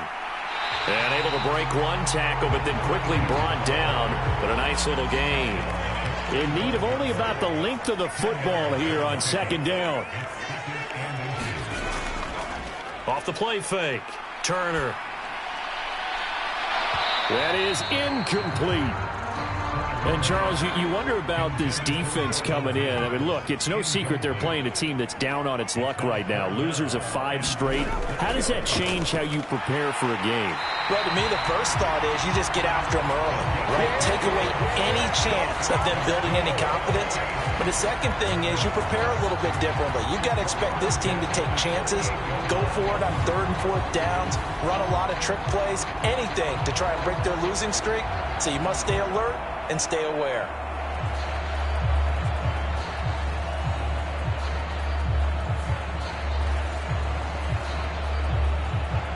So here's a 1st and 10 at the 38.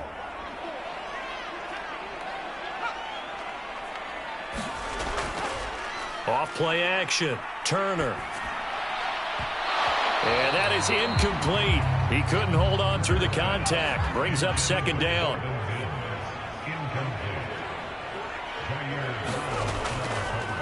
Now a handoff up the middle. Dalton. And he's across the 40. 3 extra yards to the 43. 5 yards. Now it's 3rd and 5. This defense for the Niners, they were terrific last week in the win over the Rams. And as in any game, takeaways are always a big key. They're always discussed on defense. There's an emphasis there. And they came away with 3 interceptions in that game. To throw is Turner from the gun on 3rd down. And the throw there going to be incomplete. On 4th down, here's Presley Harvin on to punt. And last week in the loss, 5 punts as he gets this one away. And that hits at the 6 and carries into the end zone for a touchback. So here's the first drive now for the 49ers. And leading the charge, we get a look at their 6th-year quarterback. And he's had such a sensational season to this point, leading the NFL in passing yards. He's been helped out a lot by an outstanding set of receivers, and he's quick to give them credit. But I think even they would tell you that he's the guy that makes this offense go. Now Hall to start the drive. And he's going to get this one across the 30-yard line. Nice way to start the drive, a gain of 12 and a first down. Well, there's plenty of real estate for him to maneuver on that run, and let's face it, it shouldn't be a surprise. He's one of the better backs in the league. Had to come into this game with the idea, slow him down, otherwise it's going to be a long afternoon.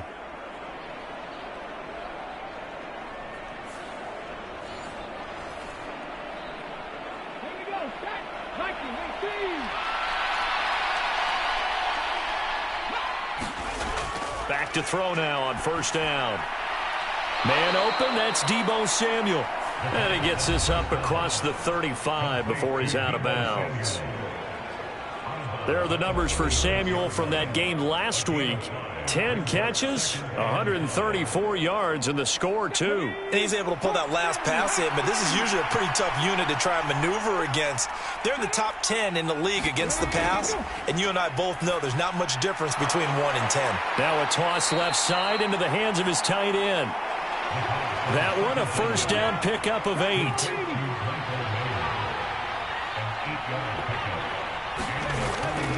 On first and 10, it's Hall. And some solid footwork there as he'll take this down to about the 38. 18 yards, first down Niners. This running game so important for them, and they know that. It helped lead them to a victory last week when he was over 100 yards. Let's face it, it's their identity, and that's what they want to play to. They want to be that team that runs the ball really well each and every week, and right now we're seeing a pretty good pattern of that happening. So in Saints territory now. Here's first and 10 at the 38. They'll go again with Hall. And not a whole lot of room to operate there on the first down run. He gets maybe 3. Second and 7.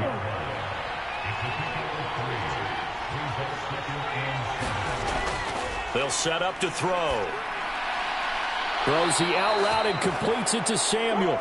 He's going to go out of bounds, but he takes this one down just shy of the 20. 12 yards there as they keep this drive rolling. It's another first down. And we're going to see the ball in the air quite a bit here. This is a top 5 passing offense in the NFL, and they certainly like to get everybody involved. So this defense, they're going to have to be able to counterpunch somehow. They couldn't there, and it's an opening drive, first down. Now this one to his tight end out on the right side. And that's good for a pickup of 10 yards. And that'll leave him with a second and just a few inches left.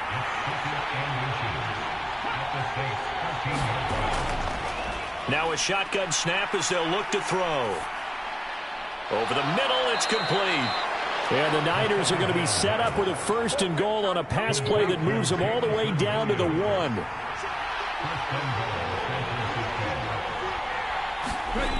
They'll look to throw.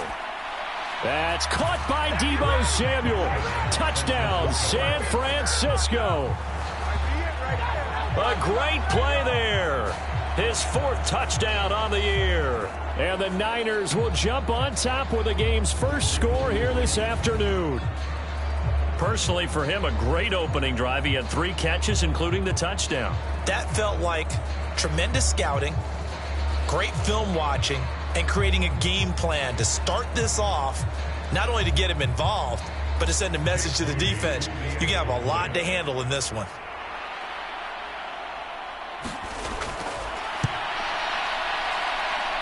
Moody good with the extra point, and that makes the score 7-0. That time a 9-play drive. And it's Deebo Samuel who caps things with a touchdown reception.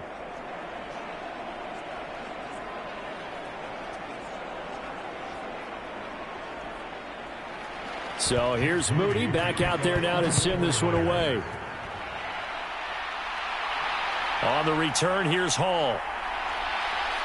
And he'll get it up past the 20 to about the 22.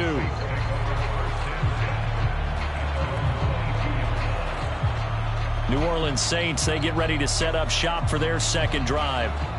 Over on the sideline, hoping to hit that reset button between possessions. Last time out, they had to punt it away. This time, hoping to finish this thing off in the end zone. Turner now on first and 10.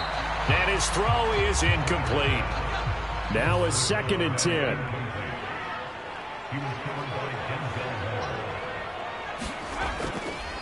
Up the middle they go.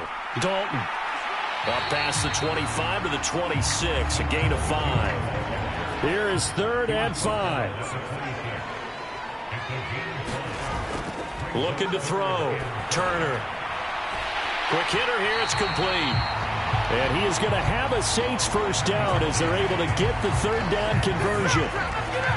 So finally completes his first pass. Credit the defense, though. They've been showing him some different looks, keeping him off balance. Yeah, I like the observation that you had there, because when you give him different looks and give any quarterback different looks, it takes just a little bit longer to process sometimes, and you don't throw the ball with the same confidence. You're not sure that that's where you should go with the football, and that's worked for the defense early in this game. And now he's got his first completion. Let's see if his confidence comes back and he starts to get into a nice little groove. Now here's a little touch pass as they tap it quickly to their receiver. And a great read by the secondary. They come up to stop that touch pass before it can even get back to the line. The defensive coordinators love that. You got a cornerback willing to stick his nose in there, come up on run support, and stop that pop pass dead in its tracks. And partner, one good thing about trying to defend that play, you should see it coming the whole way. You see the receiver coming in motion in your direction. Nice job eluding the blocker, making the play behind the line of scrimmage.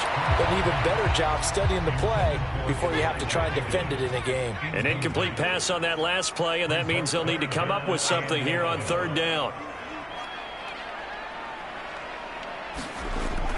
Operating from the gun. Turner has his man. It's Shakir. And he can only manage to take this thing to the 38, well shy of the first down.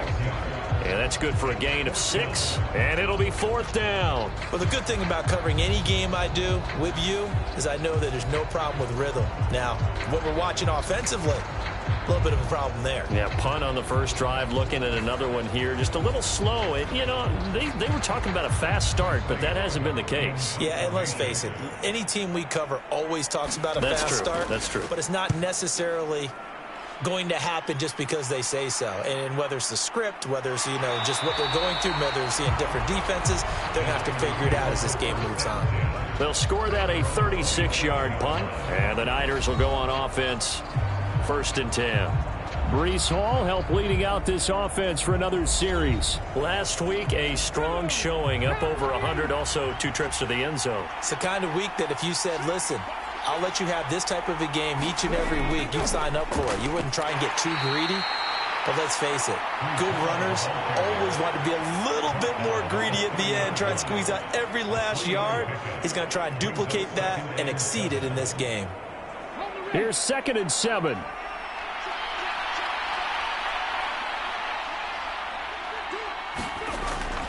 Now back to nowhere to go here. He lost the football. And this is picked up by the Saints. And they'll have the ball set up in the red zone at the 16-yard line. He was under duress, surveying, trying to find somebody to get the ball out of his hands. In the meantime, the defense, they took it out of his hands. And when the ball snapped, I know exactly what the defense is thinking. Get a sack, put him on the ground. But when you can also knock the ball free while doing so, there's the bonus for you as a defender. Out onto the field comes New Orleans. They take over already inside the red zone thanks to a great return there after the fumble. 1st and 10. Throwing to start the drive, but that one incomplete. After the incomplete pass, here now is 2nd and 10. Back to throw. Turner. 5 yards. Now it's 3rd and 5.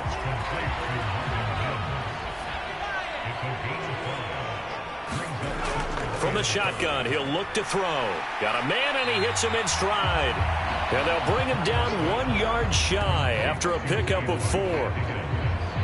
Brandon, perfect defense in this situation would have meant that there was an incompletion. They would have picked it off. Okay, so they gave up the completion. But I really enjoyed watching how the defense stayed in sync, stayed in great communication. And as he dragged across each zone, you see him pointing, communicating. There he is, and they passed him off to each defender. Ended up making a nice play, even though it was complete.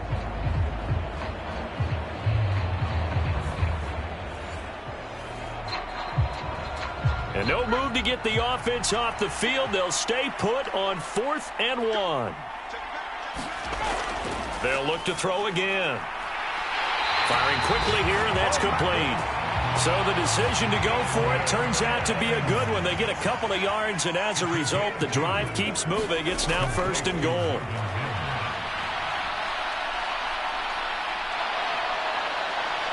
And he's taken down, trying to do a little too much, getting outside of the pocket, and it results in a sack. George Karlaftis. What a play by him. That's going to go as a loss of 13. Well, the pass rush has been a real strength of late. They know how to get after the quarterback. Absolutely. 4 sacks last week. That's their first one here. Anything in particular you've seen from them or on film? I think that they're winning athletically up front, winning those one-on-one battles, but also when the offensive line wants to keep everyone in and mass protect, they know how to scheme their way back to the quarterback as well. On 2nd down now. Dalton. And he'll get this one down to about the 17. Big play coming here. It's 3rd and goal. Looking to throw. Turner. Nowhere to turn this time, and he goes down. Sacked back at the 29. A gigantic sack on 3rd and goal. A loss of 12. Well, competition comes up in so many different ways. And right now, this unit, their competition is who's going to get to the quarterback the most times. Had about 5 sacks last week, and we just saw their first one of this game.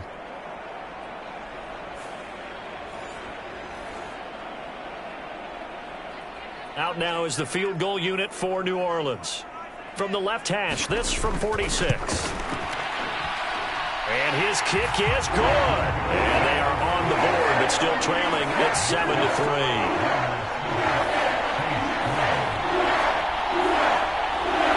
So the defense are able to force their first turnover of the game, and then they add on to that by getting the field goal. And you don't just want to take the ball away from your opponent, partner. You want to make them hurt as well. And if you don't score yourself on defense, turn it over to your offense and have them put points on the board. And he'll take it up past the 25 to the 26-yard line. The San Francisco offense ready to start their next drive. And they, if you just look at this game, Charles, on paper, they've got the edge, no doubt. They're hanging around the top of the NFC. On the other side, you got a squad that's towards the bottom of the NFC. But when we mentioned that to the coaches, they were having no part of it.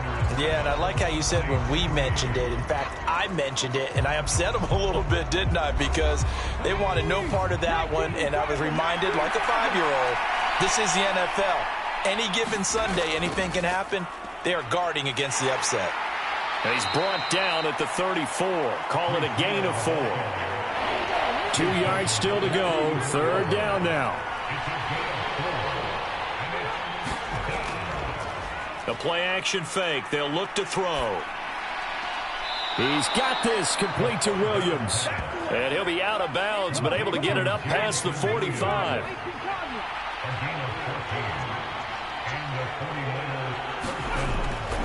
Straight ahead is Hall. Looking for a seam, but finding none. He'll get back to the line of scrimmage, and that's it. So after the run for no gain, here's 2nd and 10. On 2nd down, a run with Hall. And a strong run there as he'll take this all the way down to the 35.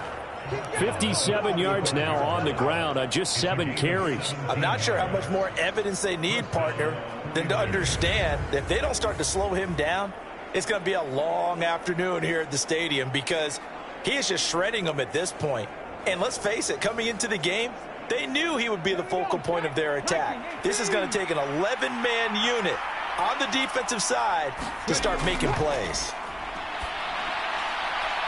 Now a throw here, hauled in. So they'll get nothing out of that play. And it's 2nd down.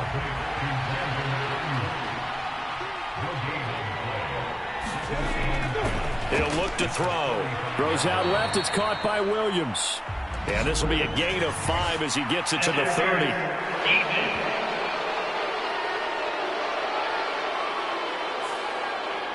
After the penalty, a fresh set of downs. It's 1st and 10. Here's a play fake as they set up to throw. That's going to be caught. And so close, he gets it to the 1. Out of bounds right there. A really good pickup of 28 yards. He's certainly done a nice job spreading the field on this drive, and here he finds his big tight end for good yardage. And that's what you have to do. Keep defenses guessing about where you're going to go with the football.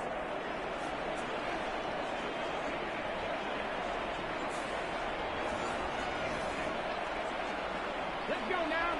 Press all 80.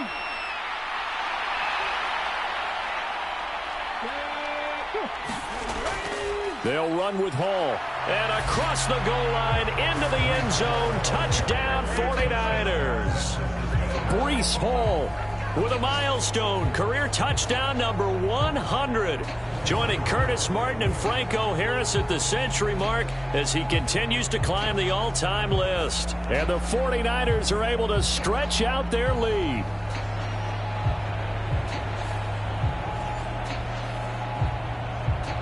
Now Moody for the PAT.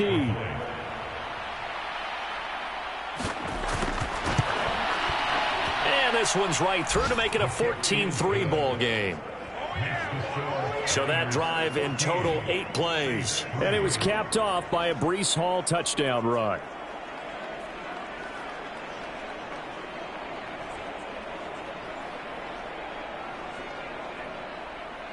So following the touchdown, here's Moody back out to send it away.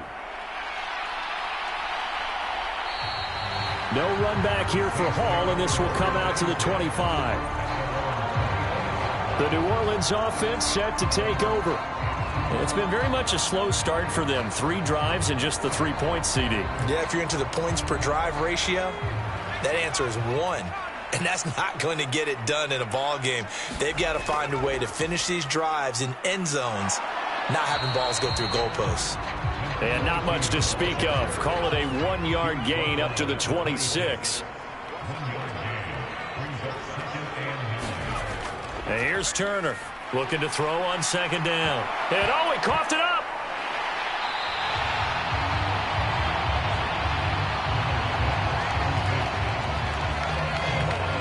Call it luck or skill, whatever the case is, they're feeling good about just keeping the football there. Yeah, the biggest thing that they're calling it now, our ball. I mean, they don't care if it was luck or skill.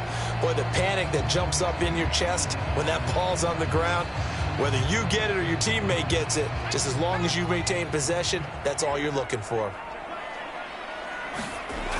On 3rd and short, they'll try and pick it up through the air. Try to force it to Hopkins, and it's intercepted. Picked up by Denzel Ward. And the 49ers are going to have the short field here as they'll take over right at the 50. CD, I know it's just his 2nd year in the league as a quarterback, but that's going to be one when he flips on the tape. He's like, I shouldn't have thrown that ball. No doubt about it, and his coaching staff will be emphatic about he shouldn't have thrown that ball. But remember, 2nd year, as you noted, on-the-job training, so he's got to take this feedback that he's getting, negative or otherwise, and turn it into positives moving forward. They've got good starting field position as they come up here 1st and 10, right at the 50-yard line. They'll try and start this drive in the air, and he is tackled inside the 40, not quite to the 35.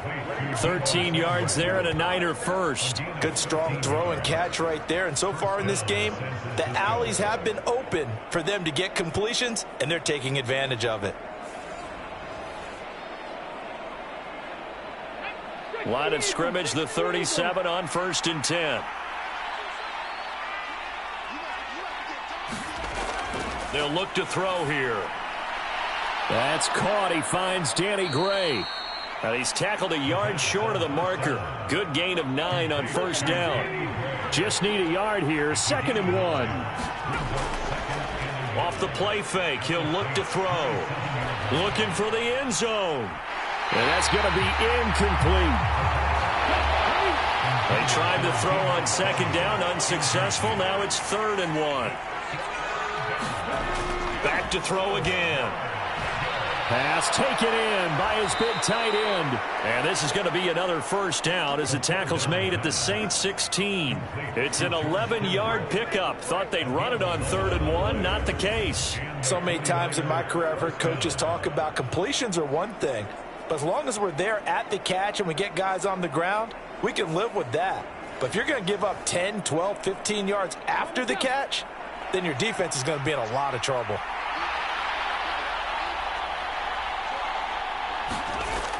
They'll stick with the passing game as he looks to throw. He gets it underneath to Hall. And now they're inside the 10 as he's brought down at the 9. 2nd and 3 from the 9. Again, he'll drop to throw. And he takes a shot on the release as this will be incomplete. 7th play of the drive now as they come up on a 3rd and 3. They'll drop to throw. Able to haul it in is Kittle. Touchdown 49ers. George Kittle, a 9-yard touchdown grab as his guys are able to push that lead out a bit further. So 3 drives, 3 touchdowns, and they're a PAT from going up 21-3. And there's no doubt in my mind, you're liking what you're seeing so far, aren't you? It's been unbelievable. Like a well-oiled machine, if you will. What's really tough, though, that defense, they're leaping the shadows at this point. They don't know which way to go. They're being hit in every direction, and they have no answers thus far. Moody good with the extra point, and the lead is up to 18 now. So this drive spans 7 plays. And it all ends with a George Kittle touchdown.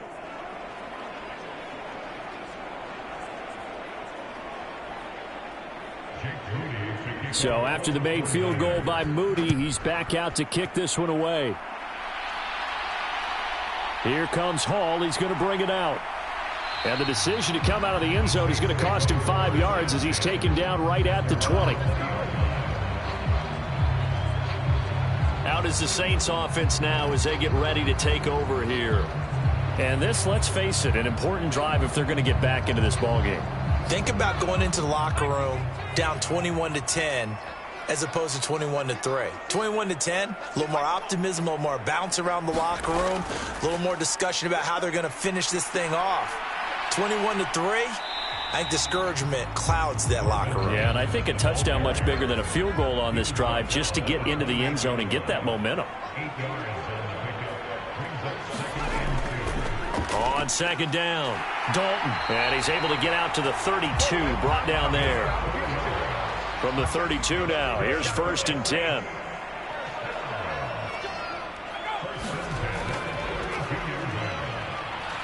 And he went backwards. He'll be down at the 30.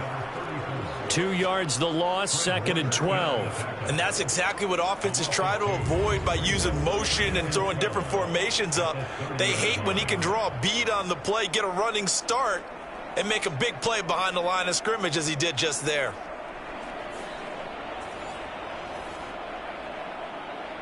So the 1st down run lost a couple. Now they come up 2nd and 12. Now they'll switch it up here and look to throw. And the Niners get there and bring him down.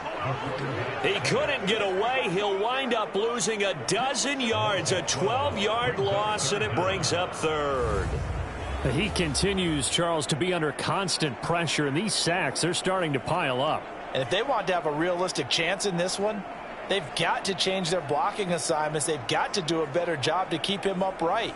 If he's going to be on the deck constantly, they've got no chance to win this game. Need something from deep in the bag of tricks here after 1st and 2nd down went backwards. It's 3rd and very long. Shakir hauls it in. They'll get 15, but that won't be nearly enough. It's 4th down. I don't know how many times, not just in my playing career, but you and I working together, have we ever heard a coach say, you know, I just don't have that play on my call sheet? And that's really what we had here. That was a big hole they were trying to get out of. Yeah, big gain, still a ways to go, though.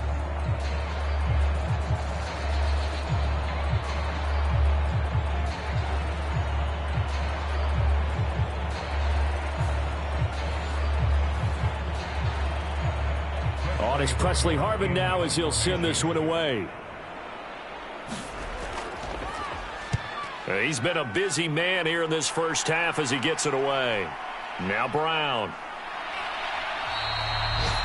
It's a 42-yard punt, but 8 on the return. And it will be 1st and 10 as they take over.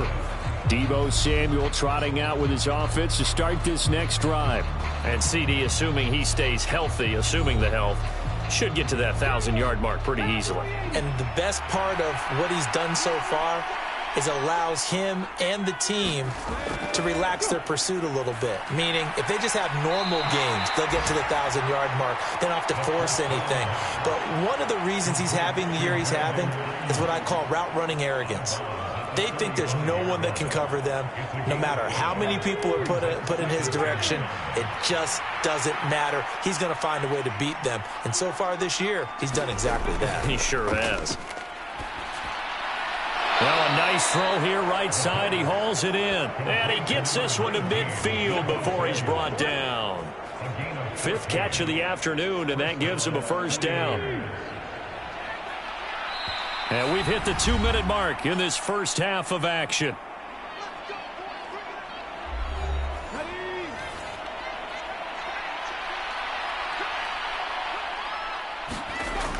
Now on first down, he'll drop to throw it. That one tipped, and it's incomplete. Well, good hands there defensively. And second down. He'll look to throw. Connects with Kittle underneath.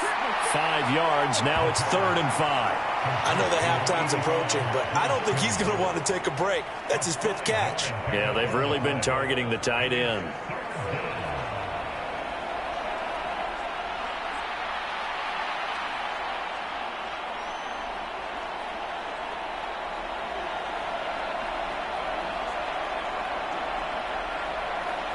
They'll come up facing 3rd and 5. Back to throw. Able to find the open man. That's complete. And he is going to have a 49ers first down by about a yard as they find a way to convert there on 3rd down and 5. So he turned to a trusted, familiar face in that 3rd down situation. It paid off. Yeah, you go to your veteran receiver in that spot, so you can't underestimate him when he's on the field. Defensively, make sure you know where he is because he understands how to get open in key situations. So from the 39 now, they'll come up on a 1st and 10. Now a pass dumped off to his running back. And he's going to be taken down right at the line. The 49ers now going to use the first of their timeouts as they get the stoppage with a little over 50 seconds to go in the first half. Here's 2nd and 10. Looking to throw. Flush to his right. And this is going to be another first down as the tackle's made at the Saints 14. Now San Francisco going to call their 2nd timeout as the clock stops here with 46 seconds remaining in the first half. They'll look to throw here on first down. Touchdown! Jamison Williams, a 14-yard touchdown. And the Niners are able to widen their lead here in this first half. That score that they just gave up there, that's a tough one for their defense to swallow because they've had a tough time through the first 2 quarters. They really were determined to get a stop there, unable to do so. That makes their comeback hopes that much more difficult. An extra point try now for Moody.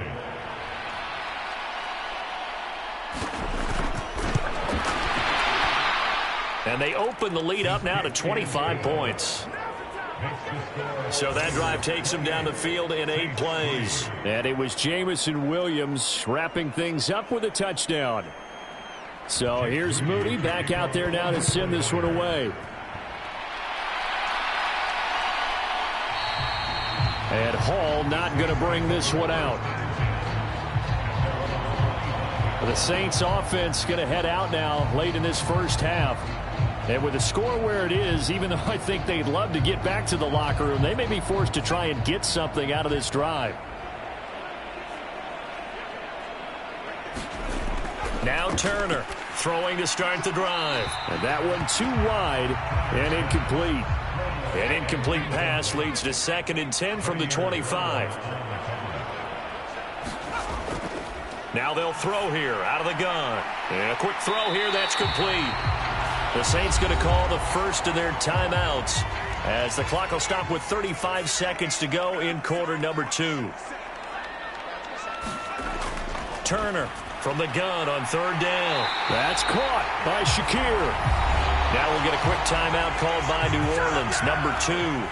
So that means they're down to 1 remaining here as we head toward halftime. To throw is Turner, throwing on first down. And that one will fall incomplete.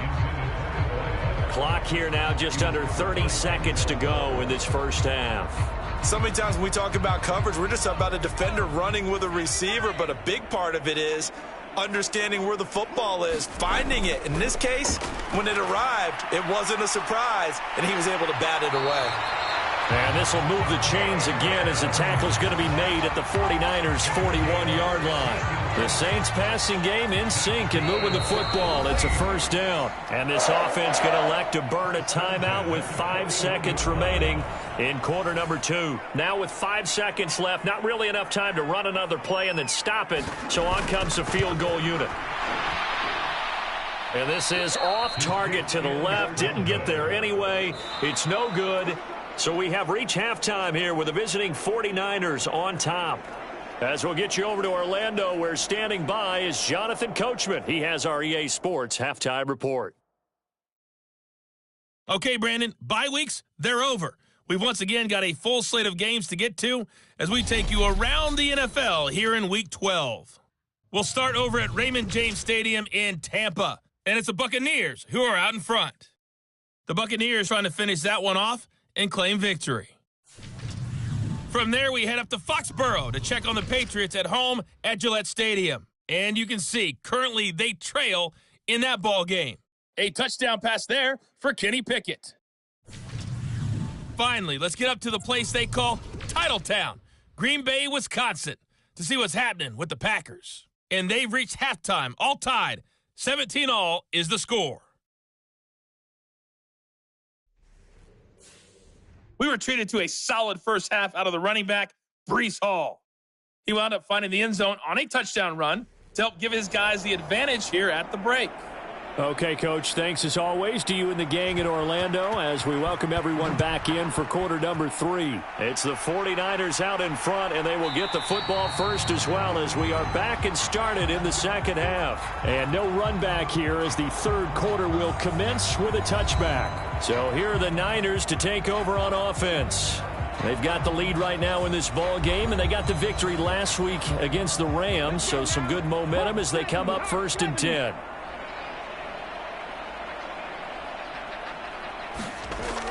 They're going to look to throw. Oh, he tried to fit it in on the slant, and it's intercepted. And they are going to set up shop at the 32-yard line. Not the way you envision things to start out the third quarter. One play and already a turnover. It's interesting. You and I were talking with the coach, and he talked about how at halftime, as a play caller, he wanted to make sure he got a new script going for the second half, not just the one that he operated off of to start the game. Nowhere on that script did it have that result. From the 32 now, here's 1st and 10. Throwing to start the drive. Turner on the slant, complete to Hopkins. And they'll get this one down to about the 20-yard line.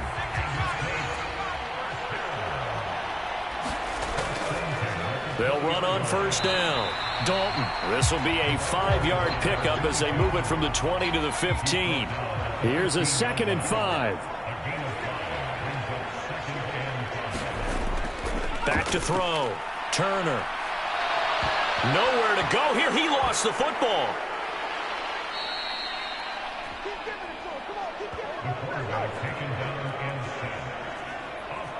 A lot of bad news on that play for them, wasn't there? Lost the football, lost a lot of yardage, but I think the good news outweighs it. Able to retain possession. That was big for them.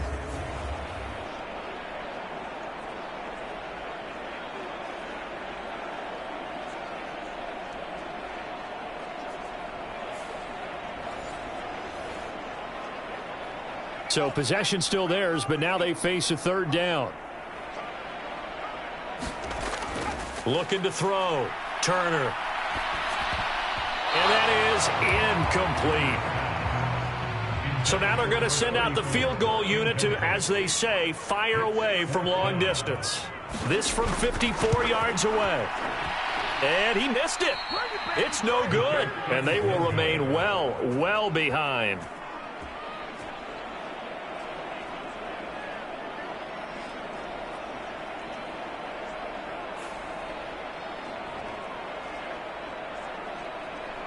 San Francisco set to go on offense once more.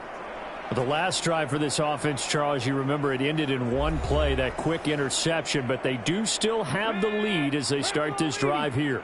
And that's something to focus on for them as well, because it's not quite no harm, no foul, but the interception, hey, shake it off, move on. Hasn't cost your team the lead, and now it's time to rebound. And the quarterback and his teammates, they can add to the lead with a good drive here. That one goes for 24 yards.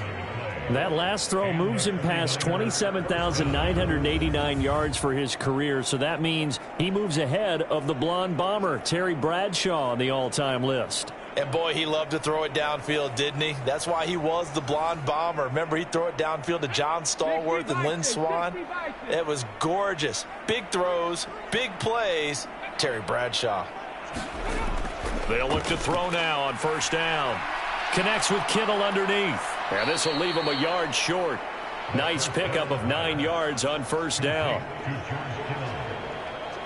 Now that's staying ahead of the chains. Really good pickup on first down, hitting the tight end there. Now it brings up a second and manageable. Just found a hole in that zone. From the 23, here's second down and a yard. On play action, they'll throw. A quick throw there, going to be batted away and incomplete.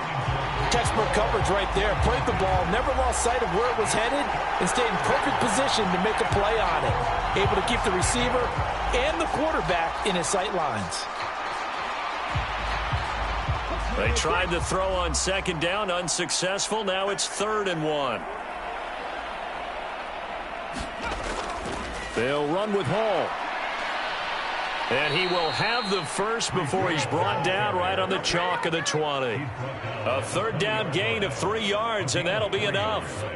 No surprise this offense would be able to convert. They're currently second in the league in first downs, and they pick up one here. Yeah, not a stat that we talk about a heck of a lot, but it's a vital one. And in this case, it's really vital because what does it do? Keeps their defense off the field, gives them a chance to rest.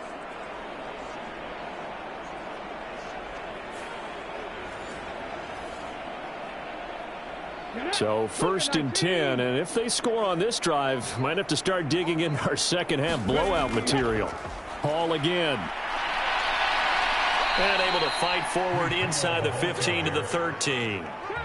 Here's 2nd and 3.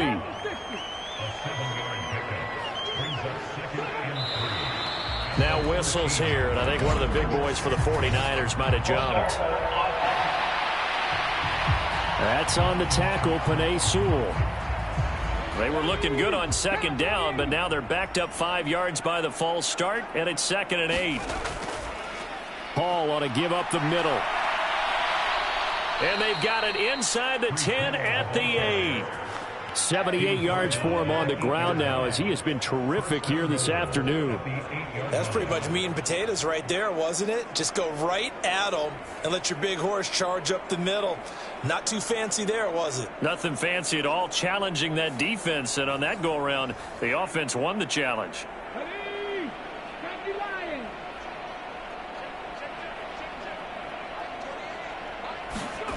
Back to throw here. They'll find Ayuk open right side. They'll get this halfway home from the 8 to the 4 on a gain of 4.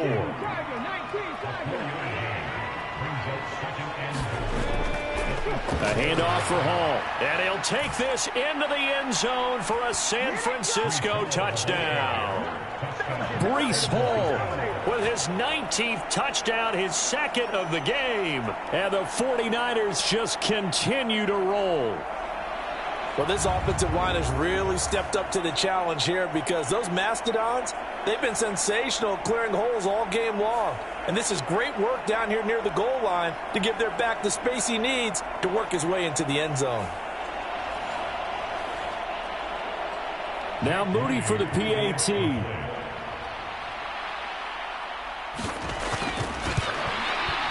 And he's been a busy man, 5 for 5 now as he knocks another one through to extend the lead.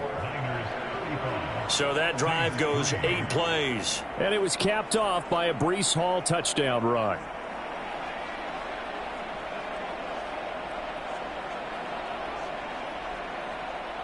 So following the touchdown, here's Moody back out to send it away. No run back here for Hall, and this will come out to the 25. Back out onto the field now comes the New Orleans offense. Well, we haven't exactly been treated to a nail-biter in this one, CD, and if they cannot score here, this one's pretty much all but over. Are you saying that you feel like people are starting to think about getting out of here, maybe beating the traffic in order to get home or to their final destination? Yeah, I don't think... Oh, he put it on the carpet, a fumble. And now this is scooped up. And now off to the races down the right side. And he will bring this one back. It's a fumble return for the 49er touchdown.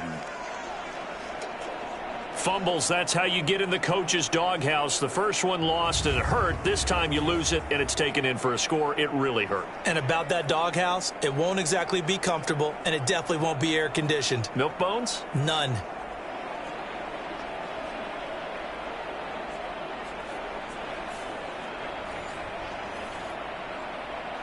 The extra point try now for Moody.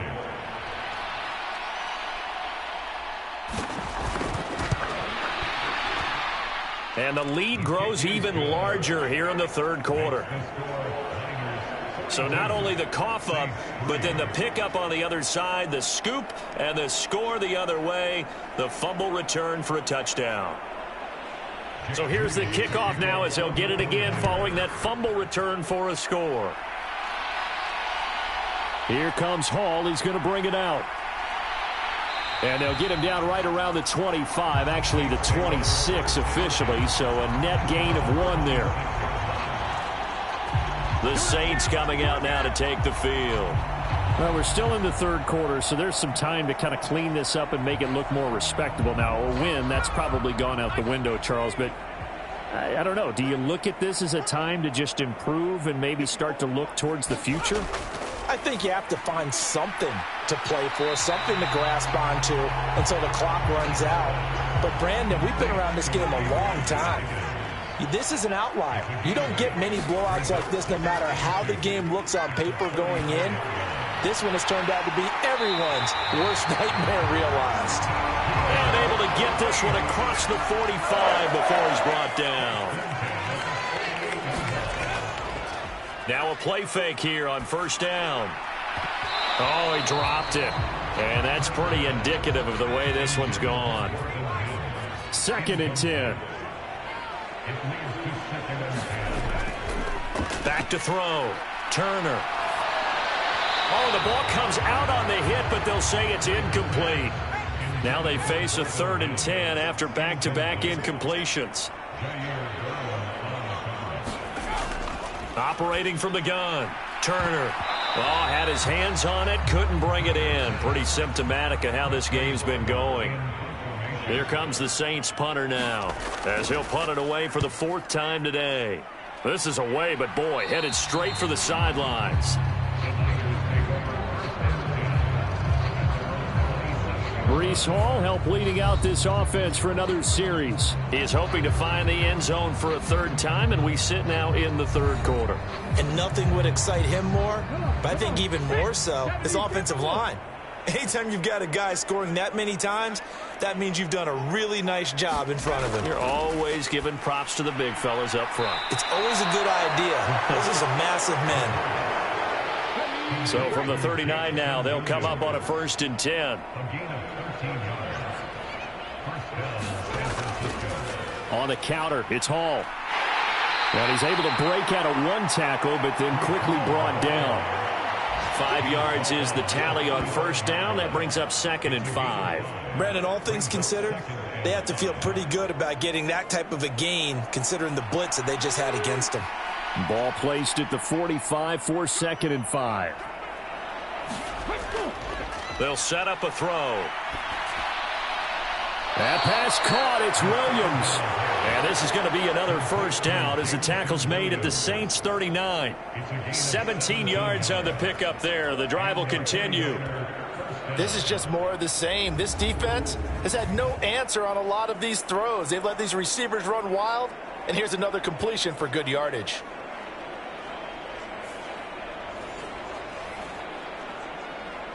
So in Saints territory now. Here's 1st and 10 at the 39-yard line. Here's a give to Hall.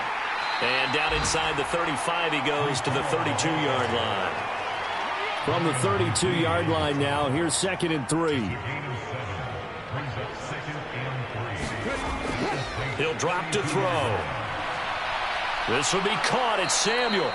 And this is going to be another first down as the tackle's made at the Saints' 12-yard line. A good pickup there of 20 yards.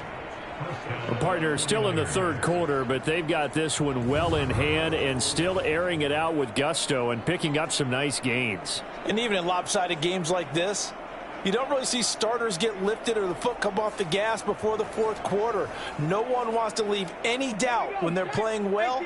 They just want to continue the process. Back to throw now on first down. That's to the pylon and incomplete. Glad to be in the great city of New Orleans. Rolling along here in the third quarter. 2nd and 10.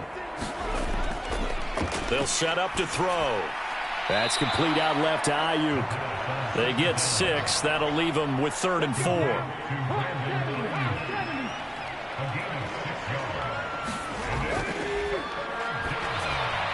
That'll be caught by Ayuk. Touchdown 49ers.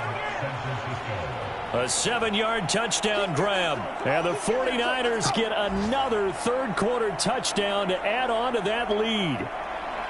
Boy, he has been fun to watch throwing the football in this one. It's certainly not fun for that defense, though, Charles. Now up to 4 touchdown passes in this ball game. Yeah, we're supposed to be neutral, but I'm feeling their pain right now because he has absolutely carved up this secondary. A clinic on how to attack a defense and take them out of the game. Moody good with the extra point, and the lead grows even larger here in the third quarter. So after the made field goal by Moody, he's back out to kick this one away. Here comes Hall. He's going to bring it out. And this return will net positive as he gets past the 25 and up to the 27-yard line. The New Orleans offense back out and ready to go. See if they can put this drive in the end zone, Charles, because it's been a little bit of a rough go at times. They've had to punt the football a ton in this ball game because of stalled-out drives. So are you saying that you're kind of tired of seeing the punter run out there and do his thing during this game? Is that what you're trying to say? Well, I mean, I'm okay. Looking for Higgins, but it is intercepted. It's Jair Brown who's got it.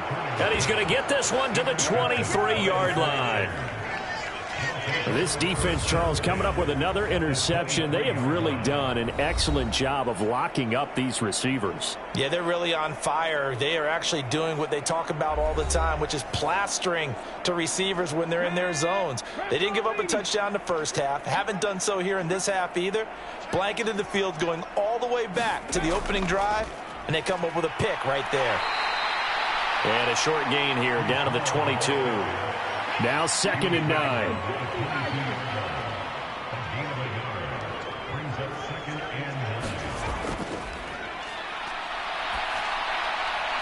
And he will find his man Samuel. And he will be brought down at about the 6-yard line. That gain of 15 gets him on the doorstep, 1st and goal. And remember, this drive started off following the turnover, and they've taken no time working their way down the short field. A nice connection there, and now they're looking at a 1st and goal.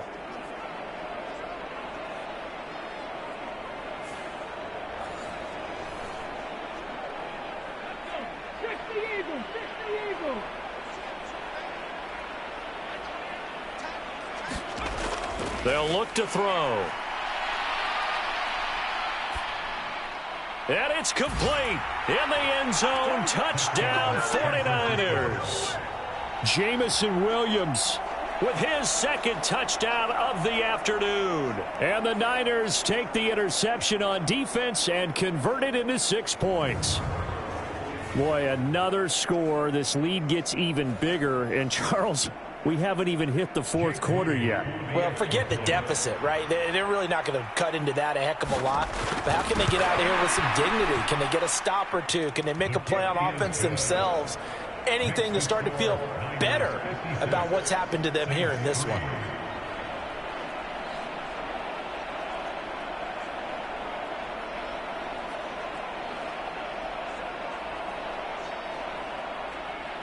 So here's Moody back out there now to send this one away. And Hall not going to bring this one out. The Saints offense now, they get ready to head back onto the field. It's a game that they would rather probably forget about, at least to this point, Charles. And one reason is turnovers. The turnover on the last drive, they had the issue in the first half as well, and that's really, unfortunately for them, helped to put this game out of reach. And you know they won't want to admit it to themselves, but we know that winning the game is pretty much out of the picture now. So their bottom line is, how do they play a clean game the rest of this one, right? Take care of the football, no more turnovers, and see how that works.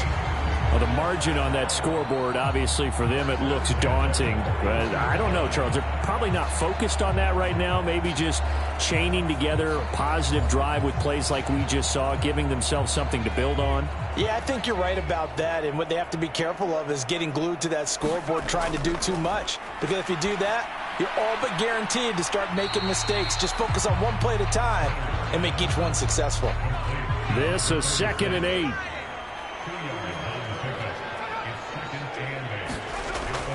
Looking to throw. Turner got his man complete over the middle. It's Hopkins. And he'll be brought down on what's going to turn out to be the final play of this third quarter. 3 quarters in the books. We'll return with more after this break. You're watching the NFL on EA Sports. Back now here live in New Orleans. And this is a blowout so far as we get set for the fourth quarter. A very one-sided affair. Now left side, a completion to his tight end. And he is tackled inside the 40, not quite to the 35. Turner now on first down. Quick hitter here, it's complete. A good gain of 9 before he's brought down at the 28. Ball on the 28-yard line. Here's 2nd down and 1. Back to throw. Turner. And he drops it incomplete. And their struggles continue here. This will be play number 7 on the drive. 3rd and a yard. And that will be incomplete. Out now is the field goal unit for New Orleans. Spotted at the left hash. This from 45. And this one looks good. It is good. Right down the pipe. And they'll get back 3, but this remains a large deficit.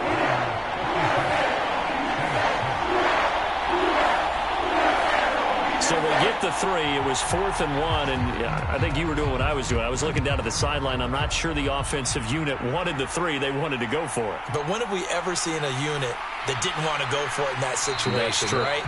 Sometimes it's just way more important to have the points on the board than to worry about any type of a gamble. Jamison Williams out onto the field as his guys take over on offense. They have to like what they've gotten from him in this game. Think about the accumulation of catches. 8. The yards per catch now, because you're getting more than a first down every time he's touching the ball. This is the kind of game you want when you're able to throw it out wide. Absolutely. Over 100 yards, has the 8 catches. They'll come up now 2nd and 4 from the 31.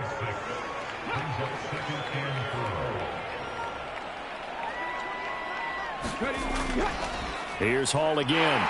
And he's able to take this one up to the 35-yard line. Ball up to the 35 now as they come up on 1st and 10. This is Hall. And he's going to take this ahead for right around 3 yards, but no more than that. 2nd down.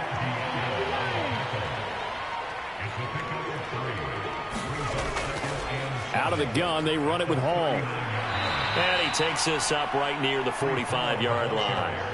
115 yards rushing for him now with a couple of touchdown runs to boot. The offense on third down tonight can't be any better than a perfect 6 for 6. They're looking at third and a few inches. They'll try and pick it up with Mitchell. And he's got a first down as he's up to the 48. Only 3 there on the pickup, but that's enough to move the chains. That's quite a spot there for his first carry of the game, but obviously they had plenty of faith in him, didn't they? No question about it. And here, why not go with the fresh legs? Able to push forward, pick up that first.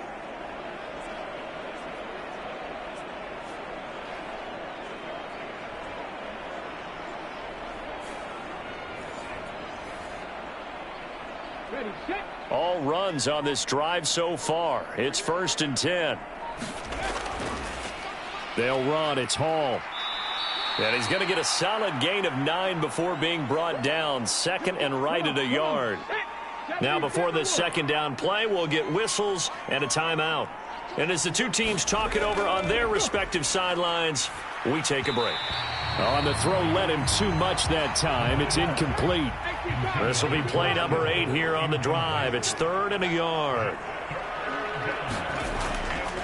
Now back to throw. He's got his target. That's complete. And this is going to be another first down as the tackle's made at the Saints' 31-yard line. Instead of a 3rd and 1 run, they go pass, and they get 12 yards out of it. There's a beautiful throw there, and he's been sensational the entire game, moving it around, spreading it, hitting the right guys. And look, under normal situations, partner, I would expect him to come out of the game now. They've got it in hand. But you and I have been around this league a long time, and every time we ask head coaches about it, hey, why don't you take your quarterback out when the game's in hand? They just kind of give us that look like that's what he's paid to do. So it's a very unusual situation. I'd want him out. They tend to leave him in. Knifes his way forward here, but just 3 yards on the play. Second down.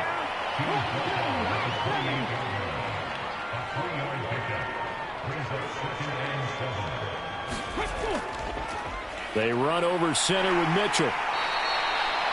3 yards is half of what they needed. Now can they get the other 3 here on third down? Well, that's not a run that's going to make any of the highlight tapes, but they've been moving it well all game on the ground. This is another one that keeps them moving forward. And he picks up the first down yardage as he takes this one down to the 15. 9 yards on the pickup there, and it keeps the drive alive. A lot to praise on this drive, obviously. I know you're seeing what I'm seeing. Those guys up front, they're getting it done. Doesn't matter what play is called. They are handling their business at the line of scrimmage and dominating right now on this drive.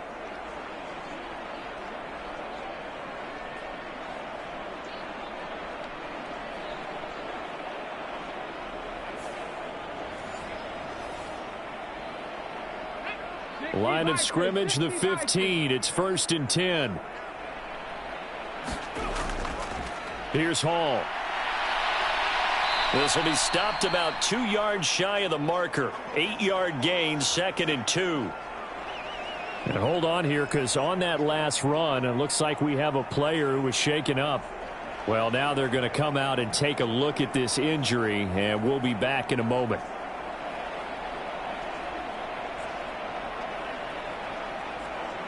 Second and 2, first down marker at the 5-yard line.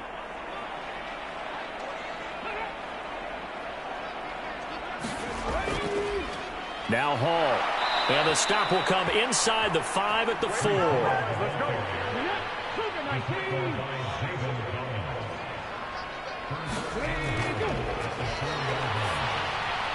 That is caught by the tight end Kittle. Touchdown, 49ers. A great effort there. A beast in the red zone with his second touchdown of the game. And the 49ers are closing in on win number 10 as they extend this fourth quarter lead.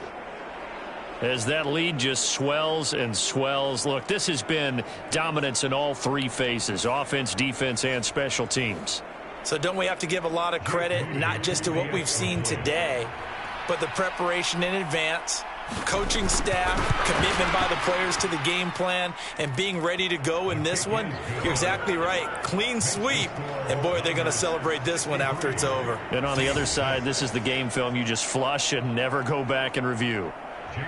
So following the touchdown, here's Moody back out to send it away. No run back here for Hall, and this will come out to the 25. And now the Saints get set to trot out there.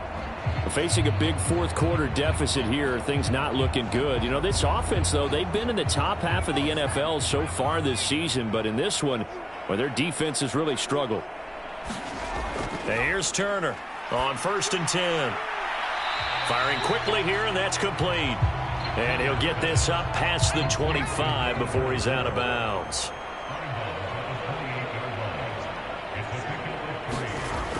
Now Turner to throw on 2nd down. And give him 6 yards here as he's stopped near the 35 at the 34. 3rd down and 1.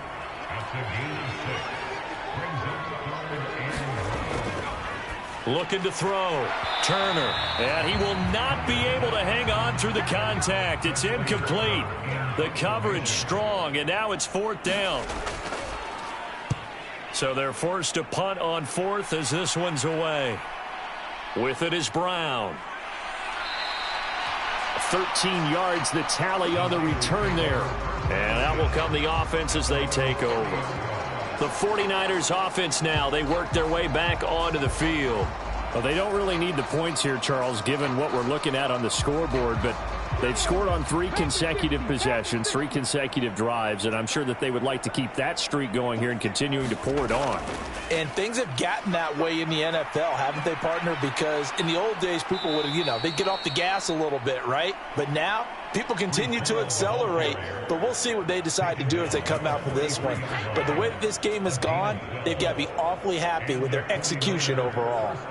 Brendan, every great running backs coach I've talked with has always talked about when you have great vision, you're not consciously thinking about your cuts and your moves, you're just doing them. And I think that's what we're seeing tonight. He's about to run them into submission, hasn't he? You took the words right out of my mouth. I was just going to use that phrase. He has run them into submission.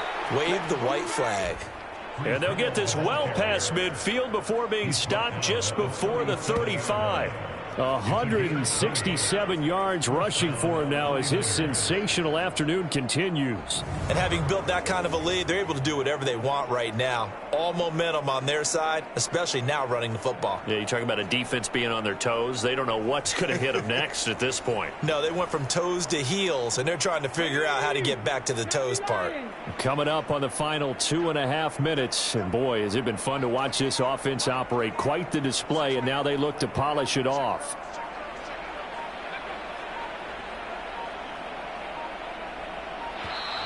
Oh, and they set the man in motion too late. This is going to be a delay.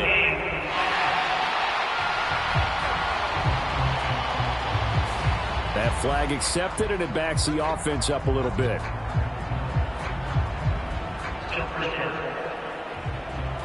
Now they need 15 yards on this series after the delay of game. 1st and 15. They'll run here with Hall. And he'll bring this one inside the 35. He wipes out the penalty yardage with a good run to get it back to 2nd and 7. Just 2 minutes remaining here in the 4th quarter of what has been a one-sided affair. I like it. I like the call. Still an opportunity to run the football and chew up a little more time off the clock.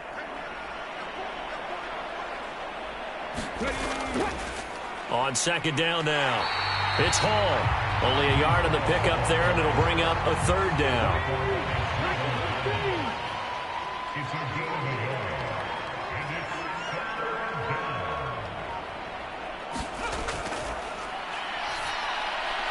Work in the middle of the field, and he's got a man complete. And he's taken down, but not before reaching the 10-yard line. They're able to convert on 3rd down, and that sets up a 1st and goal. Partner, I know we're still in the afternoon slate here. Some primetime games still on the docket, but It's going to be tough to top this effort. What an offensive performance we have seen. They have been unstoppable from the moment we began this game, and they're not holding back. They're still throwing the football here in the fourth. They certainly are, and let me tell you something. If you're old school, you don't like this at all. But in today's football, you just go ahead and savor it. Watch a team execute at a high level. Doesn't matter what the scoreboard says. A pickup of 4 on first down. It'll be 2nd and goal. So that run gets them about halfway home. Yes, now 2nd and goal. The end zone beckons. It looms. They can do whatever they want. Full playbook. Run it again, or they can go play action and try and put it in that way. Well, fans usually love to see scoring, and there was no shortage of it today. What a dominant showing from an offense that was truly playing at an elite level in this contest. Partner, this game was over a long time ago, and you noticed they did not want to slow down anything. Absolutely a dream scenario for everyone on that offense, and they took advantage of every second. Guaranteed popcorn for everyone in their film session. So for San Francisco, they continue to be one of the best teams around as they move to 10-2. And they'll get another road date next week as their opponents will be the New York Jets. Meanwhile, for New Orleans, the problems just get worse and worse as they fall to 2-9 now on the year. And they will try to get back in the swing of things next week on the road. So for our entire crew, alongside Charles Davis, I'm Brandon Gaudin. Thanks for watching, everybody. We'll see you next time.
today.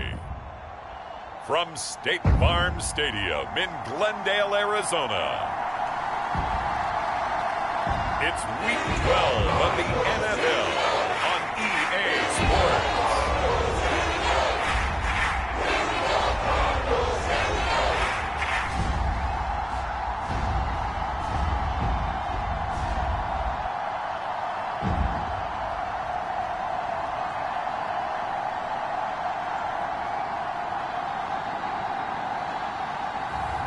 Kyler Murray and the Arizona Cardinals versus Jacob Eason and the Buffalo Bills. Some of those in the silver-haired community would say it's a great day for golf, and it is, don't get me wrong, but we say it's a great day for football, and the roof is wide open here in Glendale at State Farm Stadium. Today, Week 12 of the NFL season is upon us, and we've got a good one in store, as it'll be the Buffalo Bills taking on the Arizona Cardinals.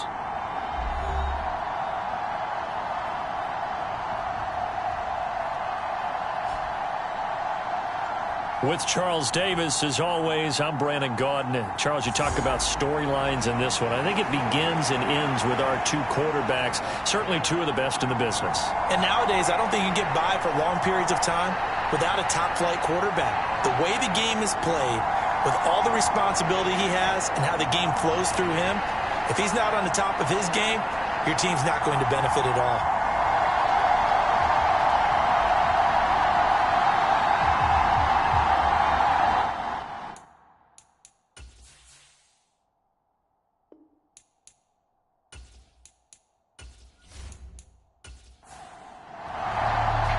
The final playoff push is upon us. It's Week 12 of the NFL season, and we're underway on EA Sports.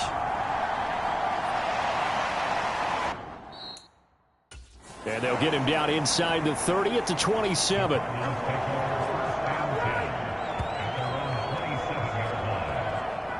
Here come the Cardinals, and it is Kyler Murray from Oklahoma who leads them out. And there was a positive in last week's loss. No interceptions thrown by him. But he only threw one touchdown pass, and you know he wants that to improve. He might even consider that as part of the reason that they couldn't take the win last time out. I believe we'll see a more aggressive version of him this week whenever they're nearing the end zone. Right to the air. Here's Murray. Green's got it over the middle.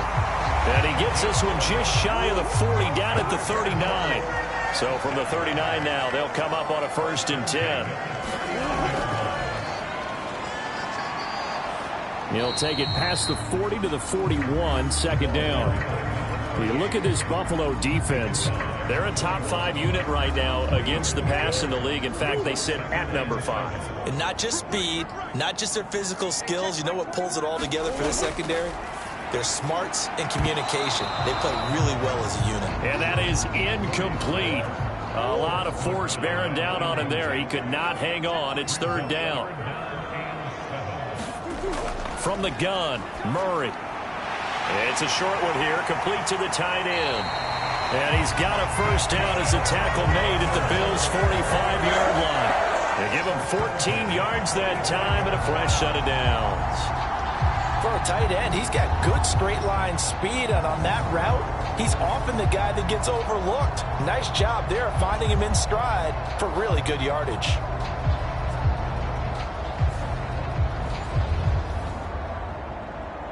So 1st and 10 now in Buffalo territory at the 45-yard line. Out of the gun, here's Murray. Wide open receiver, complete. And they're able to work this to the 25 before it's all said and done. They go right back to him for 20 and a 1st. Good job there to locate his tight end, Charles, in the middle of the field. Yeah, he has good pass-catching abilities, and if they're able to continue to find him here in the early going, I think it'll help out his teammates out on the perimeter. You can take the big shots later if he occupies their attention.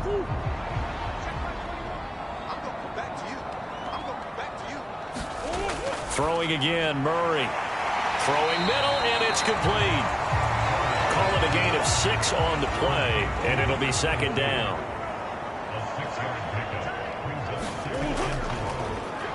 On the give, here's Charbonnet. And tackled down after a gain of 3. Leaves him with 1 yard to go on 3rd down.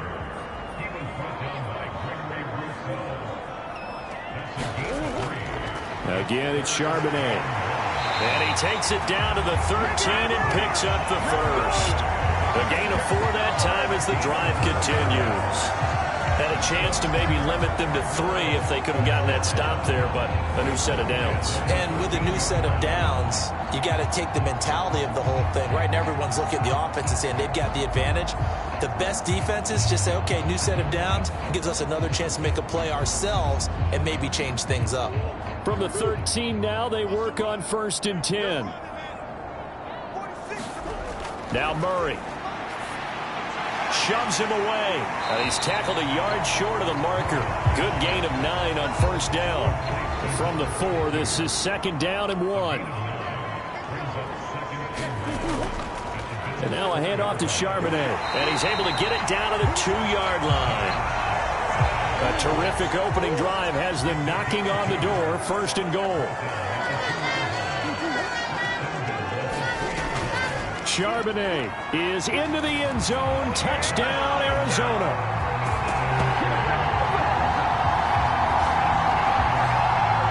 And that caps off what was really a balanced opening drive for them, Charles. They work in the rushing game and the aerial attack, and they end it with a touchdown.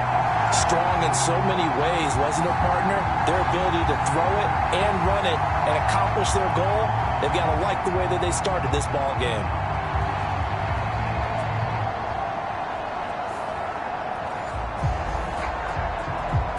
Extra point attempt to follow here.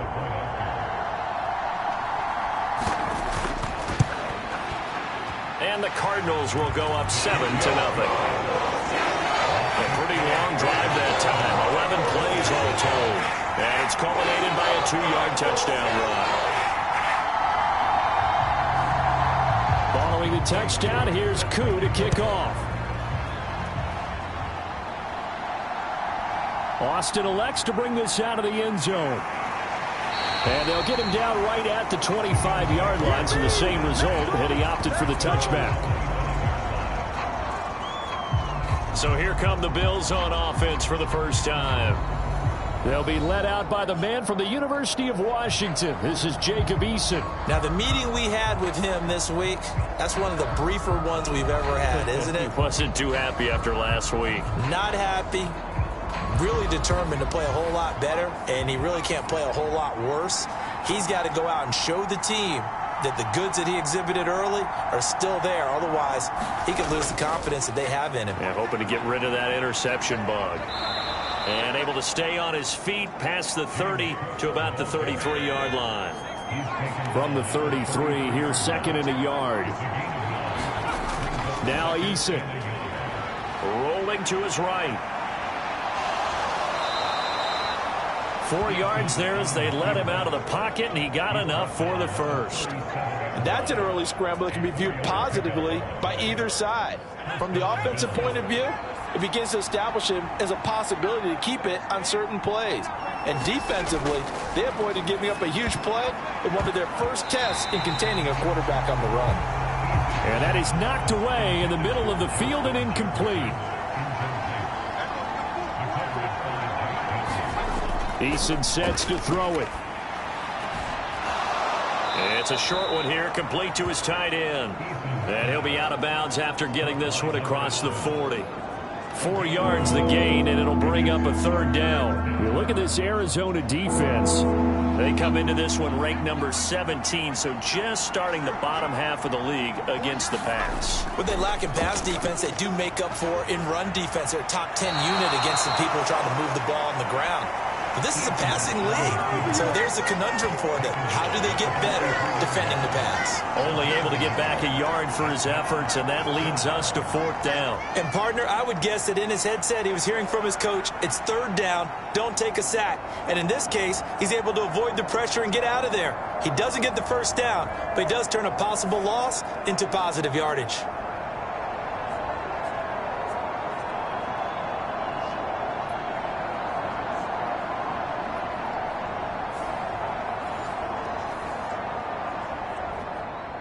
The Bills send the punter out as he's on to punt for the first time this afternoon. And just a single punt for him in the loss last week as he sends this one away. 33 yards is the distance on the punt there. And the Cards will take over 1st and 10. So the Cardinals offense back onto the field here for their second drive of the game. This could end up being a pretty big drive. I mean, look, yes, it's early in this game, but they scored the touchdown. They got the stop. And now if they could get in the end zone here again, CD, they could grab an early stranglehold on this one. Yeah, they certainly can, and that's what you're looking for. Where's the advantage? Can you gain it? Can you press it? Now for them, finishing it off, because right now it's out there for them. They've just got to go seize it. Second down, here's Charbonnet. And he's able to take this one up to the 35-yard line. Ball up to the 35 now as they come up on 1st and 10. Murray going to throw. And a quick throw here, that's complete. And he'll be stopped right at midfield. 15 yards that time, and the Cardinals move the chains. Well, as a coach, you absolutely love seeing your offense find their rhythm early, and that's exactly what we've seen so far. They had a touchdown on their opening drive, and now they connect here for another nice gain for a first down. This offense is moving the ball well, exactly as he drew it up in practice.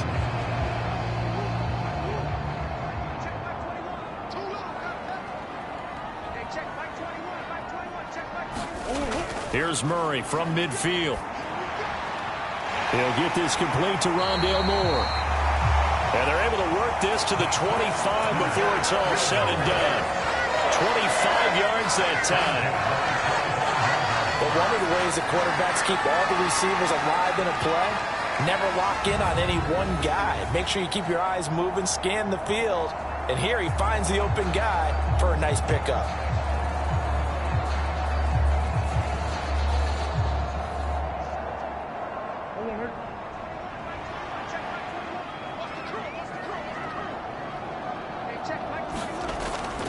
On 1st and 10, it's Charbonnet. And running room scarce here. He's going to be stopped in his tracks at the line of scrimmage.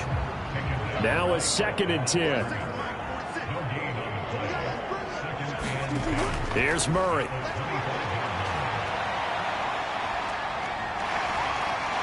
And he will slide to a stop. He does have the first down. Opted to run for it. The decision a good one. Picking up the first, getting 14 yards on the scramble. This early in the game, it's all about making steady progress downfield, hoping to lead to early points. And you can do it with your actual play calls, or sometimes something a little more improvised, as we just saw there. Now a 1st and 10 at the 11.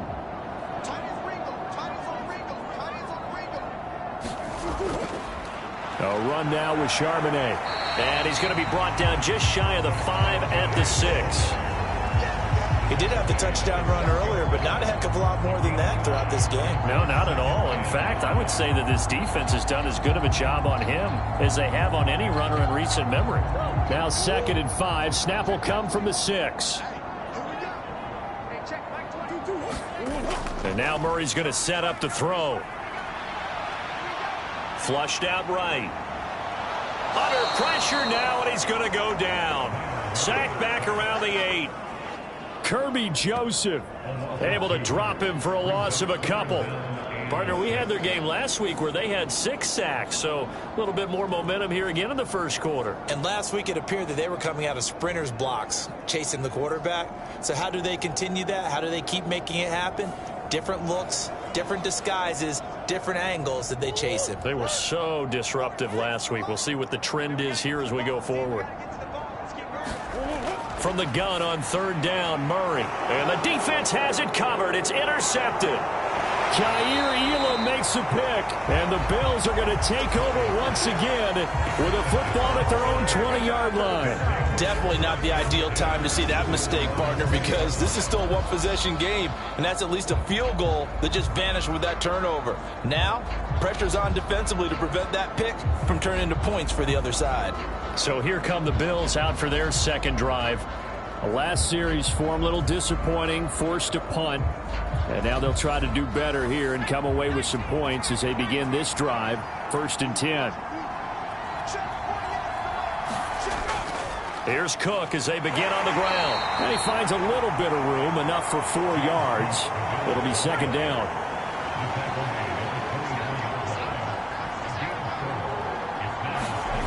Throwing is Eason. That's complete. It's Elijah Moore. His first catch, good for 8 and a first down.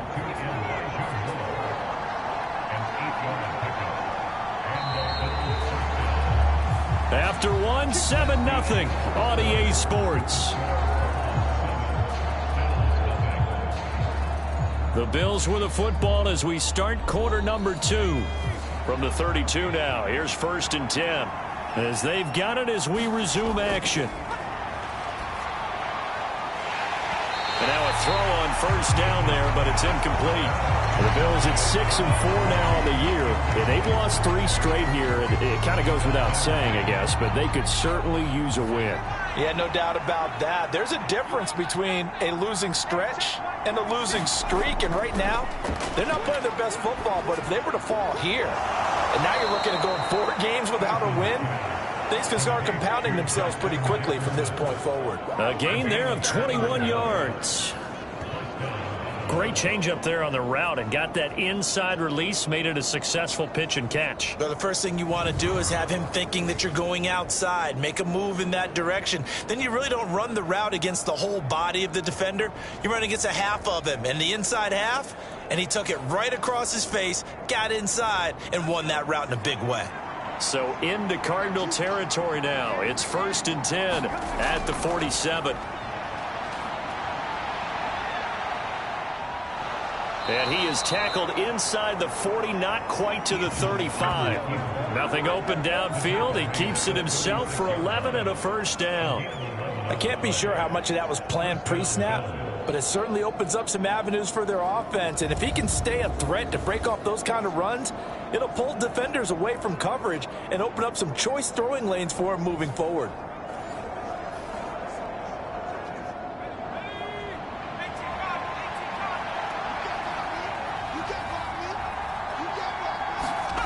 They'll throw on first down with Eason.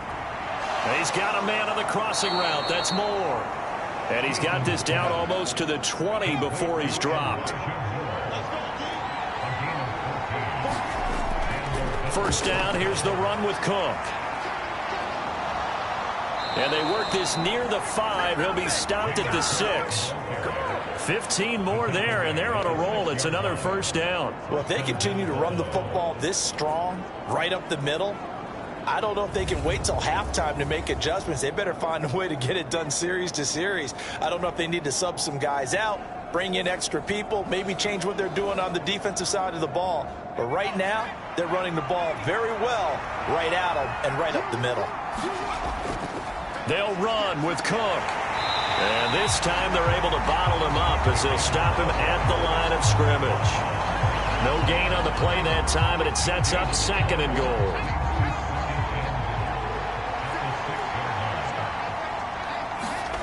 Eason. And he is going to go down. Back at the 11-yard line. Multiple players combined for their team's first sack of the game. So they were stopped trying to run the ball on first down. Now they take a sack on 2nd down. The offensive coordinator's got to find a way to flip the script on the defensive coordinator because right now the defense has the advantage.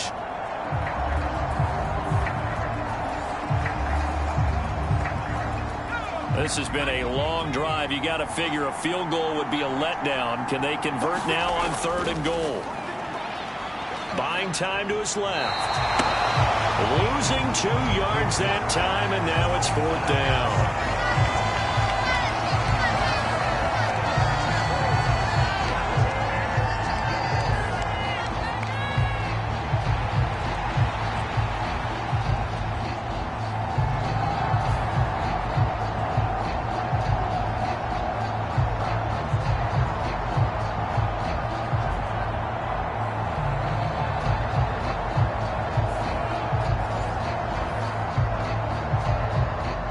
Tyler Bass out for the Bills field goal.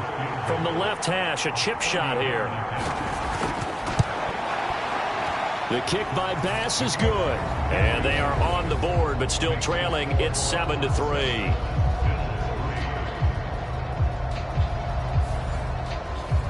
Well, still some climbing left to do to get back to even, but forcing a turnover and getting the field goal there, that's a small step toward erasing the early deficit. Absolutely. That interception field goal, that's the beginning of what they hope will be several steps towards erasing that deficit and building a lead of their own by the time this game is over. So here are the Cardinals to take over. They are trying to snap that 3-game losing streak on top so far with the football here, 1st and 10.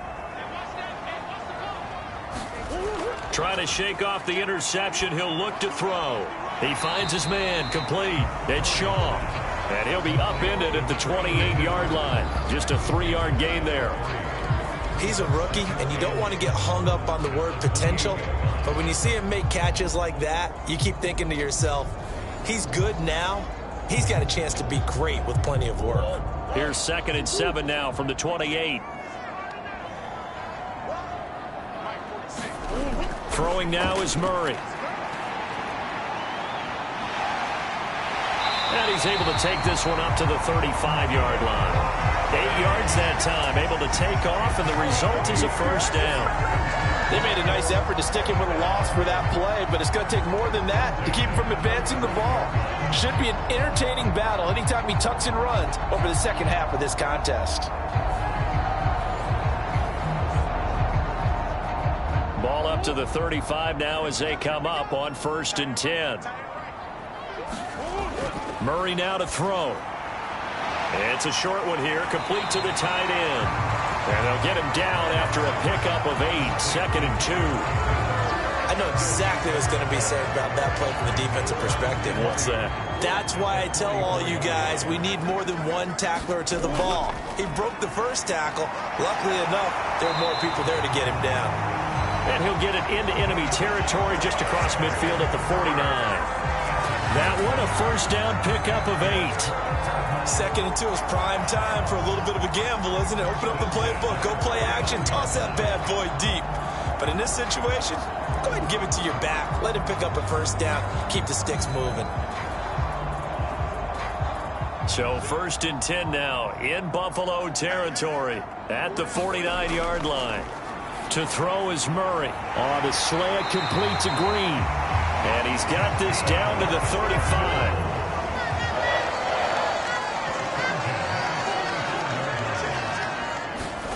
Murray now on 1st down. A pickup of about 3 yards as he's taken down at the 31. Snap will come from the 31 on 2nd and 7. To throw, it's Murray. Throw right side, taken in by Gallup.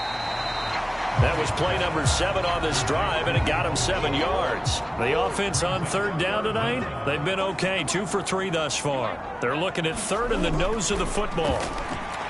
Able to find the open man. That's complete. And he is going to have a Cardinals 1st down, and he'll have it by plenty as they're able to keep the drive alive on 3rd and inches. And that's understanding where the markers are, because it's not just running to them. Because on the catch, you can actually be pushed back before the 1st down. It's getting past it and allowing that opportunity to drift back towards the 1st down line and still having picked it up. Really well run. So from inside the 20, here's 1st and 10 at the 18. Here's Charbonnet.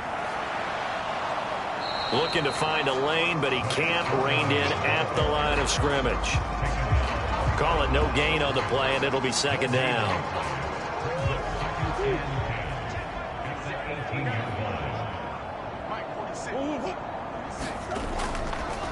And Charbonnet once again. And he'll get him inside the 15 down to the 14-yard line.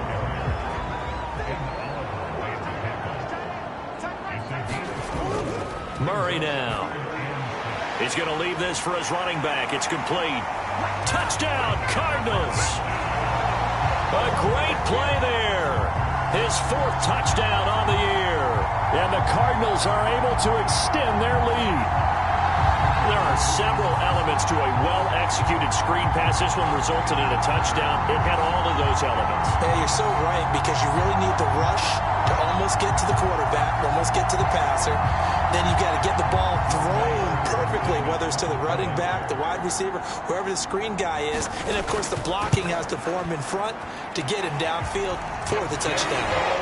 Extra point by Koo, up and good. And that pushes the lead up to 11. Following the touchdown, here's Koo to kick off.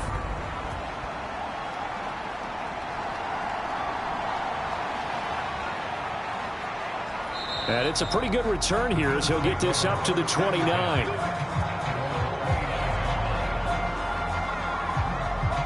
Here's the Buffalo offense now as they get set to take over here. They trail now 14-3, an 11-point deficit as they start things out with a 1st and 10.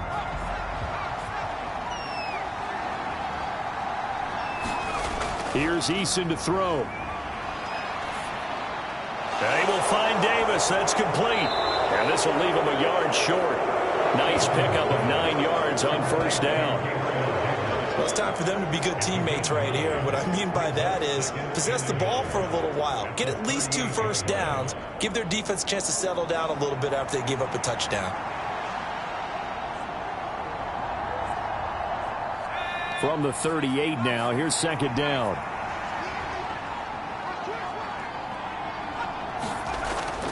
They go play action with Eason. And this is taken in by Darnell Mooney. And he's brought down.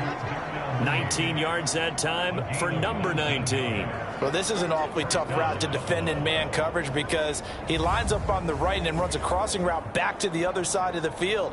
So as a defender, you're not only trailing him the whole way, you're also looking out for your own guys to make sure you don't get yourself picked off. And then you can't catch up in time to prevent the completion.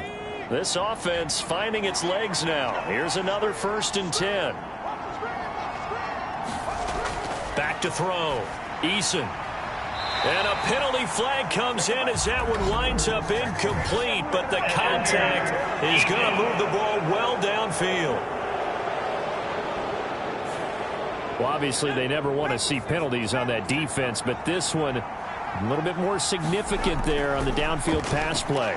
And coaches preach it all the time. You can't put yourself in that kind of position if you're the defender. You got to stay in a spot far downfield where you can play the ball without creating extra contact. Now 2nd and 3.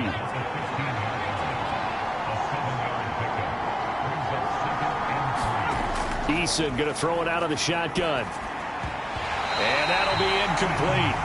Took a pretty good shot as he tried to pull that one in. Couldn't hang on 3rd down. From the gun is Eason. And he's got his man in stride, complete. And the Bills are going to have 1st and goal as they try to finish off this drive with 6 points. And in a lot of ways, that catch is expected. Red zone presence, and that one was realized there. You've got to find your tight end in that situation.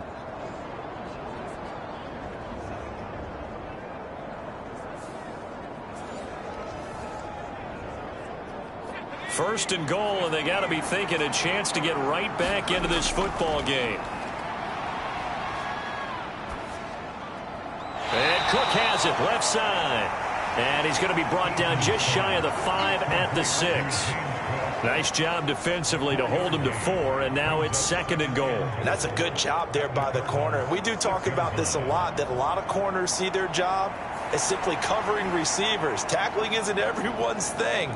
But in this case, he came up quickly and made a nice, sure tackle. Eason on 2nd down. Now a battle for the football. It's caught. It's a touchdown. Darnell Mooney, his 1st touchdown on the year. And the Bills get a late score here in the final minute of the 1st half. I think everyone in the league talks about finishing, don't they? Doesn't matter whether it's a quarter, a half, a game, a series, whatever. But they're finishing the 1st half in fine style, putting that one in the end zone. They did, and they didn't leave much time on the clock either. Well done.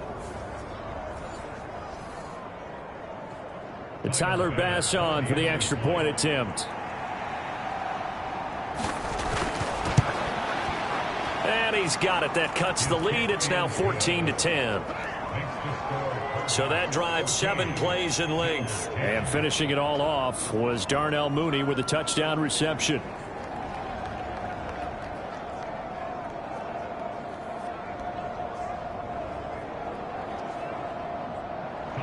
After the touchdown, Bass to kick it away.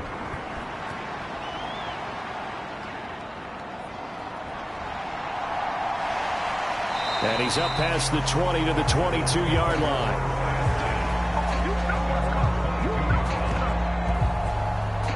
Well, the Cardinal offense going to take over late in this first half. And with a little under a minute to go, still time to try to put a drive together to add to their lead should they so choose.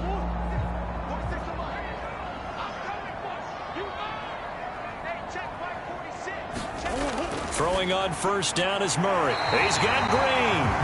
The Cardinals going to use the first of their timeouts as they get the stoppage with a little over 50 seconds to go in the first half. One play has them to the 37 here for 1st and 10.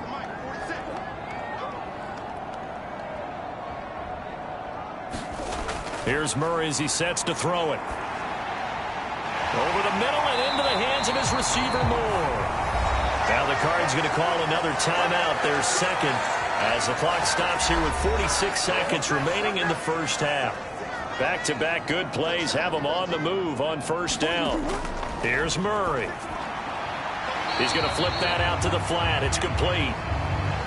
So that'll be no better than an incompletion, and that'll make it second down. Well, that was a simple throw and catch, but even with that completion, 0 yards gained, so they're behind schedule on down and distance. I think they were hoping to get it to him. He could make a man or two miss, but that window closed quickly. And he can't find a receiver, and he's brought down. The Cardinals forced to burn their third and final timeout. And with halftime on the horizon, they'll be out of timeouts from here forward. Now that last sack puts Murray and the Cards in a tough spot, 3rd and long. Now they'll throw here out of the gun. And that is incomplete. So 17 seconds now on the clock here. On now to punt, Brad Robbins. Only 2 punts for him last week in the loss as he gets this one away. And there's a work of art right there. Out of bounds at the 2-yard line. So well done there. And these punters, they get more specialized and better each and every year, don't they? They sure do. And now it's really not the American punters. It's the Australian punters with their kicking academies and that flat drop and just kind of kicking the nose of the football. They're able to almost stop it where they want to, like a good golfer can check one up. And defensively, they're just looking to keep him contained as they're able to get him down. It's a 6-yard pickup, and it gets him to 2nd and 4.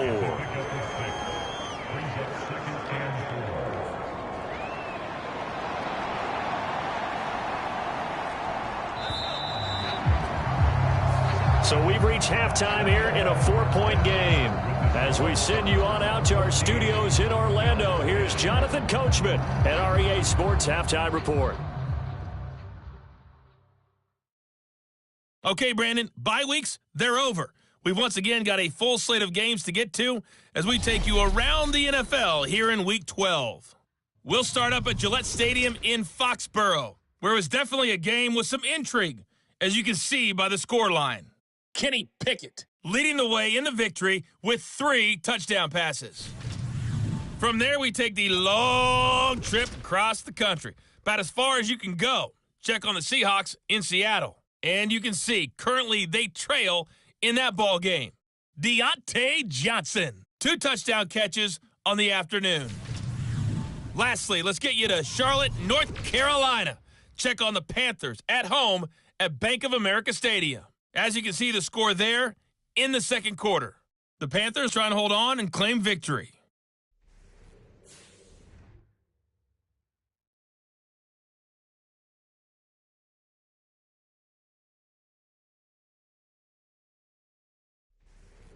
All right, Coach, thanks. Yeah, both teams likely to make some changes in what's been a closely fought battle to this point. In the game you're watching, it was the former #1 overall selection, Kyler Murray, who put on an absolute show.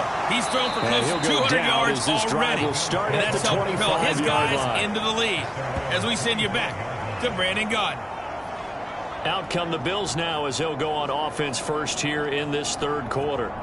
Well, out of the locker rooms here they come. Their first drive of the third quarter. And, Charles, they're trailing in this ball game, but we got a tight one set up to be a very entertaining second half. And as we know, partner, in the NFL, there's trailing and there's trailing, right? Sometimes you're discouraged by how much you're down, but in this case, this is a tight ball game, so there's a sense of optimism here. I think they went in at the half and looked at their play sheet and said, these are the plays we really like. What do you say we use them to start the second half and get us going? From the gun, it's a give to Cook. Looking for a crease, can't find one. Stopped at the line of scrimmage. 3rd and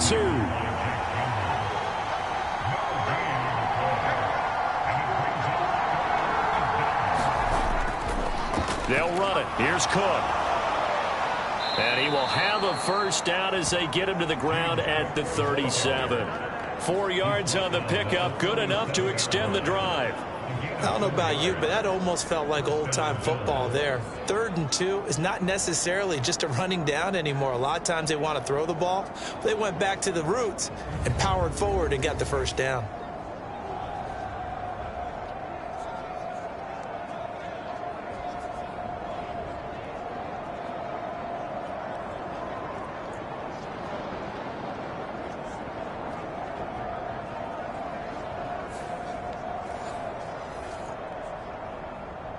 Line of scrimmage, the 37 on 1st and 10. Operating from the gun, Eason. And he slides and covers up at the end as he's going to be able to pick up decent yardage. Nice work to get 7 out of that, and it's 2nd down. The defense did its job of taking away a quick throw, but that's only half the battle because they've got to get to him before he can make a run for it. A little bit late containing him there, so he makes a nice gain out of a play that looked like it was in trouble. 2nd down. Here's Eason. Complete. Jefferson the target. And they're going to have another first down as the tackle's made here at the Cardinals' 38-yard line. Just his 2nd catch of the game so far. This one moves the chains. And it's pretty evident that this passing game has been frustrated so far. They haven't really moved the ball the way we might have expected, but this is a good pickup here for the first down.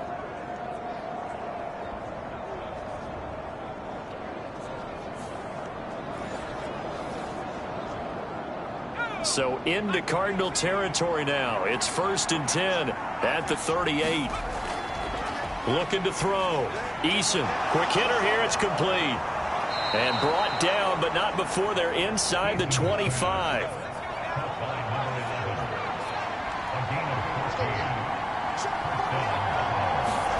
First and 10, Eason. He'll get this one complete to Davis.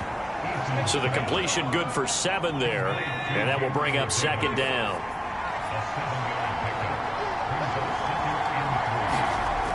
Again, he'll drop to throw. Firing quickly here, and that's complete. And he will be brought down at about the 6-yard line. 11 yards for number 11. It's taken a while for this offense to get going. A little creaky at the start, but they're oiled up now. A nice throw there, and they're really putting together a good drive. They'll stick with the passing game as he looks to throw. Touchdown, Bills! From 6 yards away. And the Bills have taken the lead as they go right down the field and score on the opening drive of the second half. The tight end position has always been dangerous, especially in the red zone, short field. But now even more so because these tight ends aren't necessarily the tight ends of old. They're the rocked-up wide receivers who have a little bit more speed. Way harder to cover than before.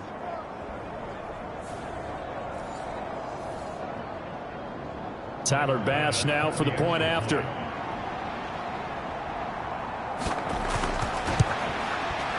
It's good, and they'll take a 17-14 lead. So a nice drive put together there. They go 75 yards in 9 plays. And it ends in a Buffalo touchdown. After the touchdown, Bass to kick it away. And here comes a return from just beyond the goal line.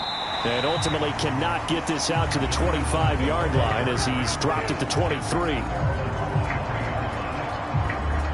The Cardinals offense now ready to get their first opportunity here in the second half.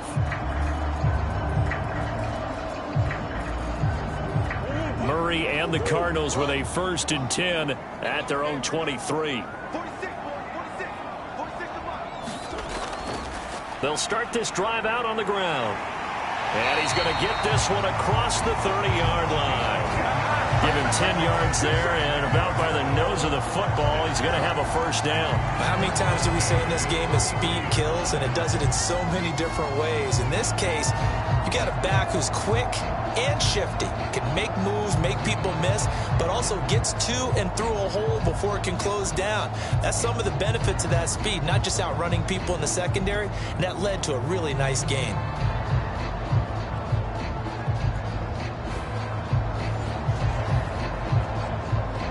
So they'll come up 1st and 10 now from the 33.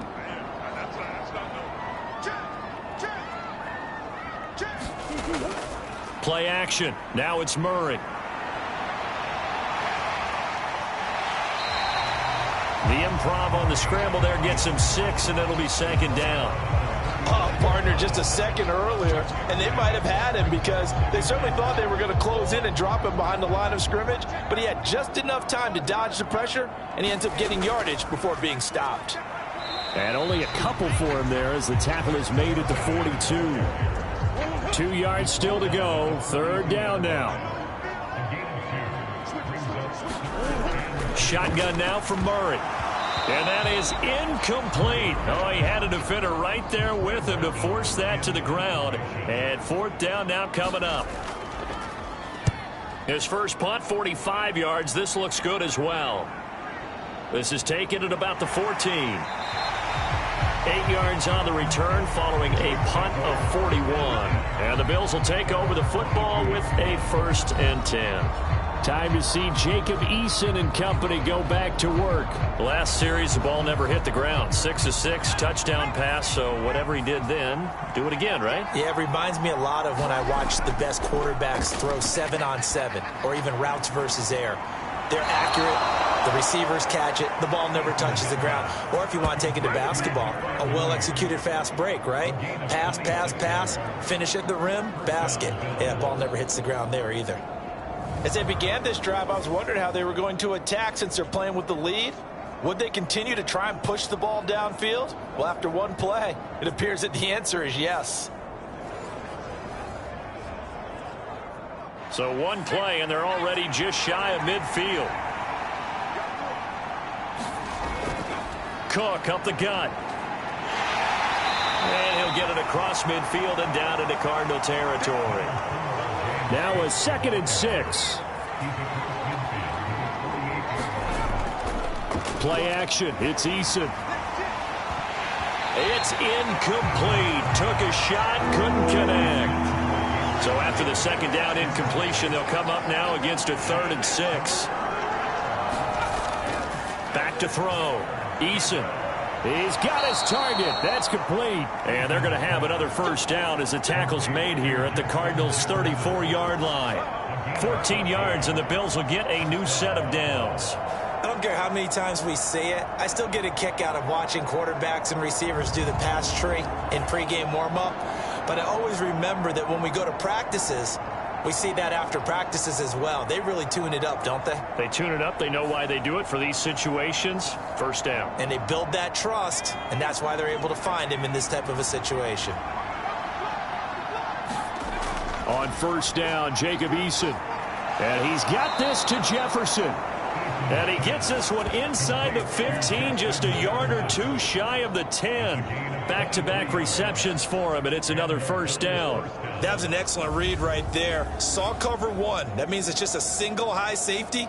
So you know if you throw the ball to the outside part of the field, help is going to be a little bit late getting there. And he puts one out there for a big-time completion. Now a 1st and 10 at the 11. Up the middle, it's Cook. And he is into the end zone for a Buffalo touchdown. James Cook, his 5th rushing touchdown now on the year. And the Bills are able to add on to that lead. Circle that drive because that might be one to remember. Well executed to give them a little cushion. Well, let's take it into the boxing ring. You talk about them commanding it, keeping the fight where they wanted to, whether it was in the center of the ring or putting them on the ropes because it was jab, jab, jab. And finally, the haymaker to put that drive away. Extra point by Bass, up and good. And his guys will take a 10-point lead. After the touchdown, Bass to kick it away. From a yard or two deep, here comes a return. And he returns this to the 22.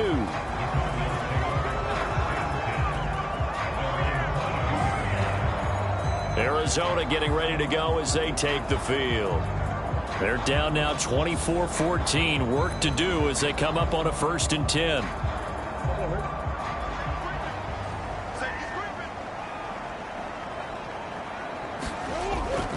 They'll start this drive out on the ground. And he's got it past the 30 before he's hit and dropped. The drive starting with a 1st down, 11 yards on that pickup. That was good, tough running right up the middle. And if the defense can't penetrate and make him slow his pace or change direction, that's often the end result.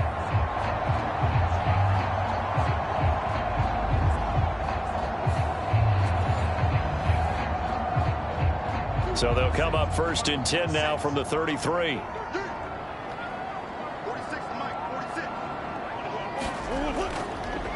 On the carry, Charbonnet. And he went nowhere. Well, he went backwards, back to the 33.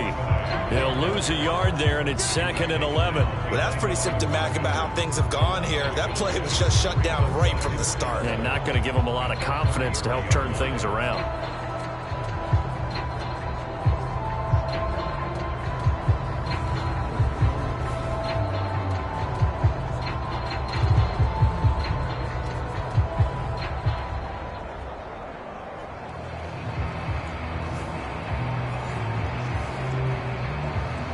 So after the loss of a yard, they'll look to push forward here on 2nd down and 11. They fake the handoff. Now Murray sliding out of the pocket. And he'll protect himself at the end here as he winds up getting pretty decent yardage. This offense in desperate need of a conversion as they come up on 3rd down. Now run by Charbonnet. And he won't be close to a 1st down as he runs into a wall right around the line of scrimmage. No gain on the play there. A nice job defensively. And it likely forces a punt situation on 4th. Defensively, we always know that he is tough in run support. And I think the way that he gets there is he understands what an offense is going to do before the ball's even snapped. A great job of scouting prior to the game, then reading, reacting, and taking the right path to the ball carrier.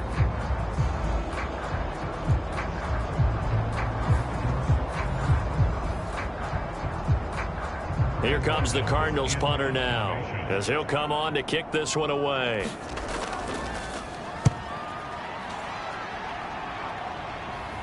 And a fair catch called for and made just outside the 15-yard line. 37 yards on the punt with no return. And they will take over 1st and 10. Back onto the field now comes the Bills offense. And they'll just simply be looking to build off the confidence of the last time out where they scored a touchdown. And confidence is powerful, isn't it? When you scored once, you feel like you can go back out there and get it done again. Doesn't matter what the defense throws at them. They feel like they're in a groove right now, and they want to get out there and show it. Yeah, hoping to stay in that groove here this go-around. And this turns into a nice gain with a slide at the end. Turns out to be a great idea to tuck that one. Good for 24 yards. I am willing to bet that he got a monster grin on his face when he saw what was happening. Man covers are so committed to denying a big throw that it pulled attention away from him, and he had an easy lane to hit, and hit it he did. One play has him up past the 40 already, and another 1st and 10. A 10th carry in the game for Cook. And he'll maneuver his way forward for about 4. 2nd and 6. Well, on every play call, you realize it's not going to go for a touchdown. So a lot of your calls are setting things up for maybe later in the game, trying to establish the inside run with toughness now.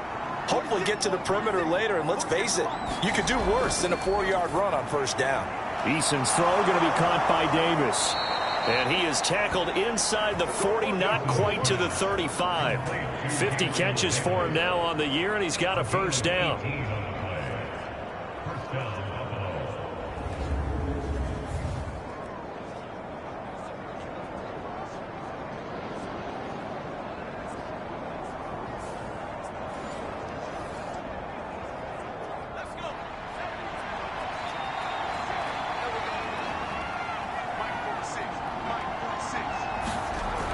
Now Eason. Right back to Davis. It's complete. And inside the 20 before he's brought down. Another 18-yard gain. They had 18 on the previous snap as well. We have played 3 quarters. We'll return with more after this. This is the NFL, and it's on EA Sports. Welcome back to the desert. We're in Glendale. So here's a 1st and 10 now, down inside the 20. They'll try the middle with Cook. He'll get forward for 3 down to the 16-yard line. Here's 2nd and 7. Again, it's Cook. And he'll get 4 there down to about the 12-yard line.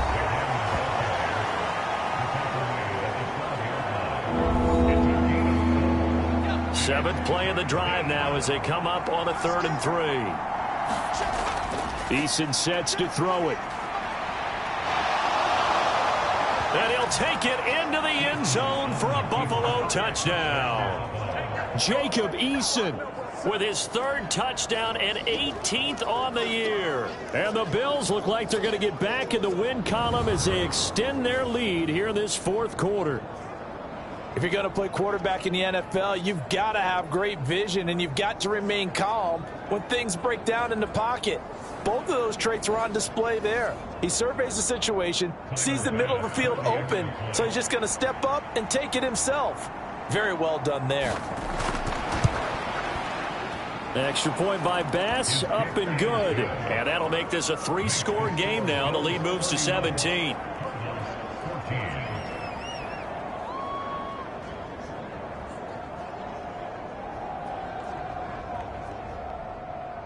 After the touchdown, Bass to kick it away. This fielded right at the goal line. And able to take it past the 25 and up to the 28-yard line. So out now come the Cardinals. And you see a lot of frustrated faces as they are inching closer to a 4th straight loss. Murray and the Cardinals with a 1st and 10 at their own 28-yard line. They'll try and start this drive in the air. This pass into the hands of Green going across the middle. And they get him down, but not before he takes it across the 40-yard line. 1st down yardage on the first play of the drive. Give him 14. You cannot write these guys off just yet, not with a quarterback like that under center. You mean it actually crossed your mind with him running the team that you could actually maybe write this game off? Not yet. Not a chance. Not with him. We've seen it too many times. Murray now on 1st down. He's got a man. It's his tight end. That's complete. So signs of life in what's been a dormant offense in this 2nd half. Here's 1st and 10. Here's Murray. Green's got it over the middle. They'll wind up getting 7 on the play, and that's going to bring up 2nd down. Now Murray. That's Gallup on the slant. 2nd catch for him today, and it'll wind up a 1st down.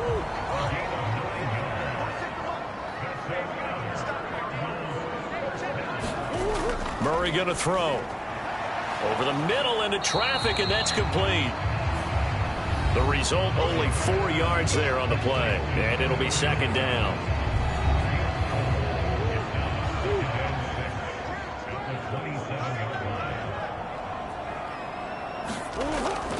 Now Murray off play action. He finds his man, complete. That's Shaw.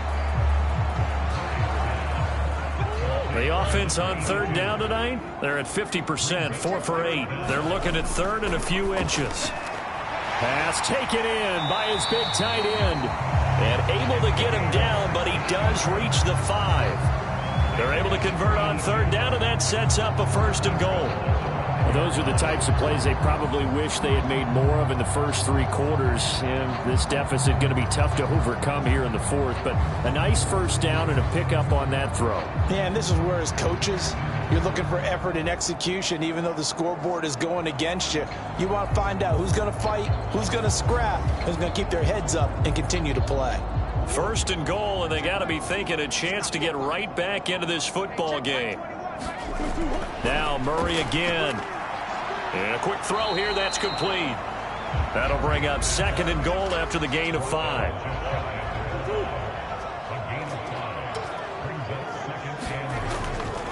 On the give, here's Charbonnet. And he will get into the end zone. Touchdown, Arizona.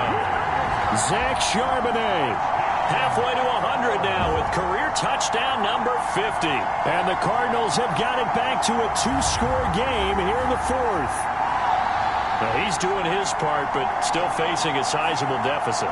And he would like to do more, but he needs help from the other 2/3, right? He needs his defense to bow up a little bit, and he also needs special teams to maybe create some big plays and help them get back in it. Now Younghoe Koo for the extra point.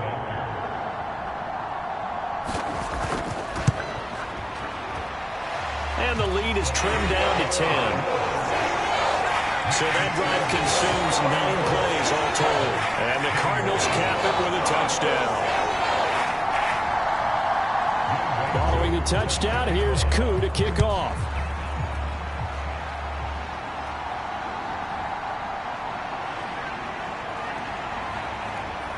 And up to about the 26-yard line, just across the 25.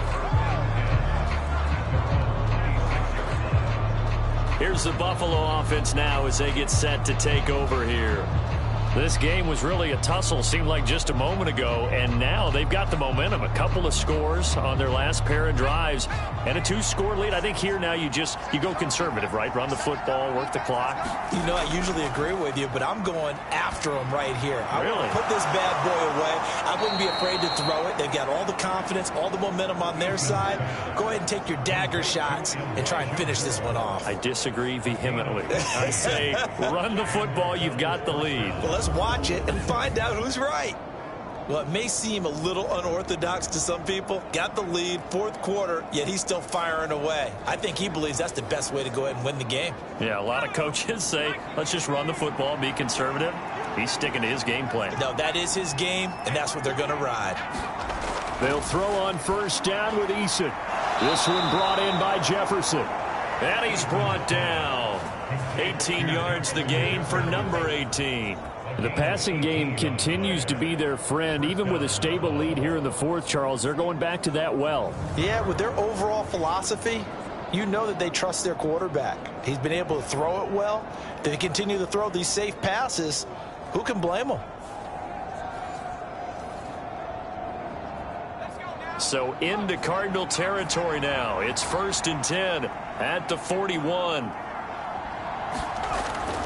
Here's Eason off the play fake. This one complete to his fullback out of the backfield. A 9-yard pickup, just 1 yard away from 3 consecutive first down plays.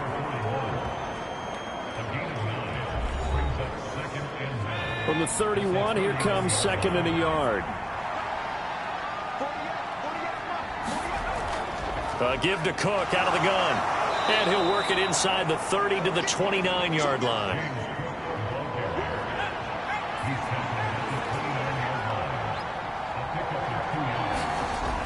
Throwing is Eason. That's brought in by Davis over the middle. And they move this all the way down to the 9. An excellent pickup of 20 yards. A bit of a catch for him to remember. That's number 400 for his NFL career. Not a bad number at all.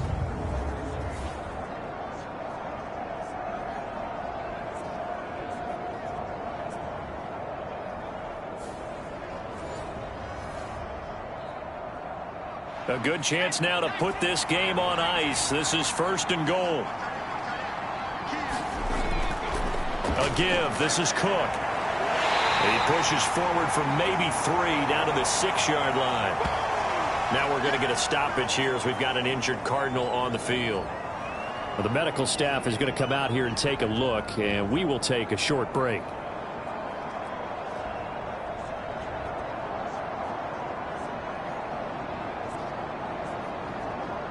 The 6-yard line, the line of scrimmage on 2nd and goal.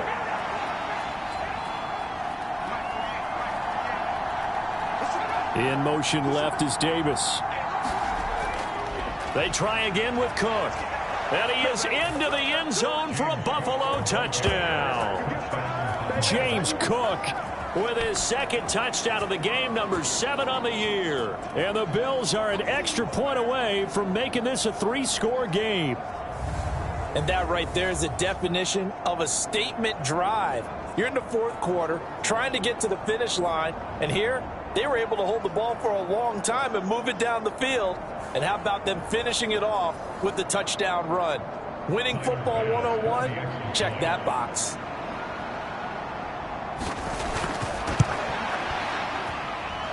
Extra point by Bass, up and good. And that'll make this a 3-score game now. The lead moves to 17.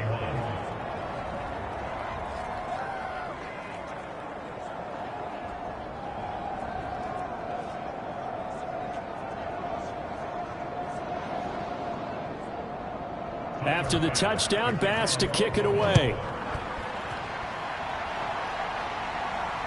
This taken in at the goal line. And he takes this near the 25. Just a little pass there. Call it the 26. Here's the Arizona offense now as they get set to take over. Well, this game, it has had no shortage of offense. They've been able to put up a decent amount of points on this side, Charles. They just have not been able to keep pace with the other offense they're going against here. Yeah, it's a good way of pointing things out because now it's not a total loss because, as you said, they've scored some points, so there's some plays they can build on, moments where the game plan actually worked. But overall, though, they were just out personnel. They were going up against a team that's playing at an elite level. I guess no need to force it when you can do that instead. First down, 18-yard gain. Fast, slow, it doesn't matter. If you give a quarterback enough room to escape, he can hit you for a big gain. You've got to give him a little more focus moving forward. One play has him up past the 40 already, and another 1st and 10. From the gun, Murray. That pass complete to Moore. It'll go as a gain of 4. And that'll bring up 2nd down.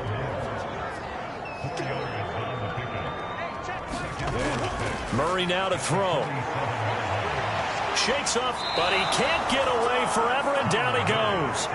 More than one defender there, and that's a loss of 5 on the sack. Well, partner, you and I will be headed to the airport, but after this game, when it's interview time, someone's going to ask this quarterback what hurt worse, the interceptions or the sacks. His whole day, it's been rough. Barring a miraculous comeback, this offense isn't going to win this game, but he's probably going to say what hurt most is the loss.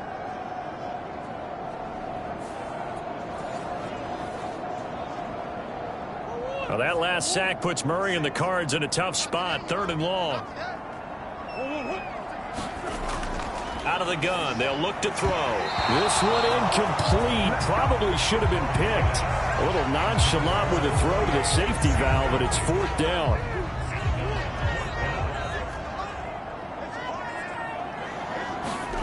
Now Murray's got to have this one. Trying to fit it into Moore, but it's intercepted. And to the 40-yard line, that's where the return stops. With the points that we've seen scored, neither defense has been at their best, but these guys, they've been a little bit better, Charles, and a nice interception there. Yeah, you're right about that, Brandon. Let's face it. It's not always how you start, it's how you finish, right? So maybe you have a rough game all the way along, but if you make a big play like that at the right time, it can make everything turn out just okay.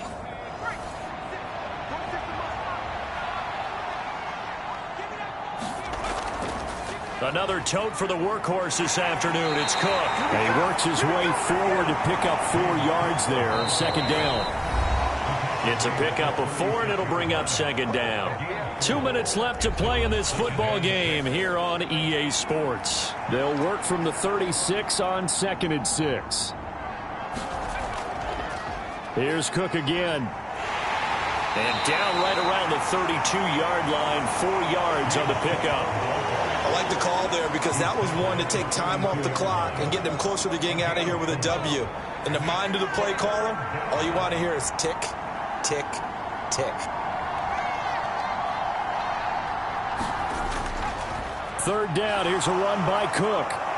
And a hard-working run here as he's got it inside the 20, down to the 17. 98 yards for him on the ground now on 18 carries. I've got an idea. Let's skip racing to the airport at the end of this game. Let's go to the post-game press conference. I have a feeling that the quarterback of this winning team is going to be given a whole lot of credit to the running game and the offensive line. Yeah, I was just going to say the offensive line, yes, carrying the ball has been key, but those guys up front, they've made a lot of space. So from the 17 now, here's a 1st and 10.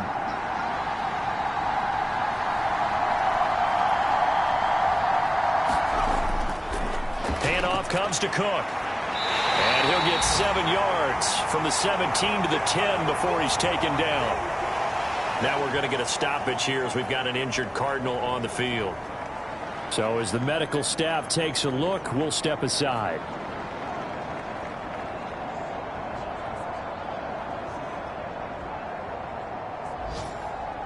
Facing a 2nd and 3. Ball on the 10.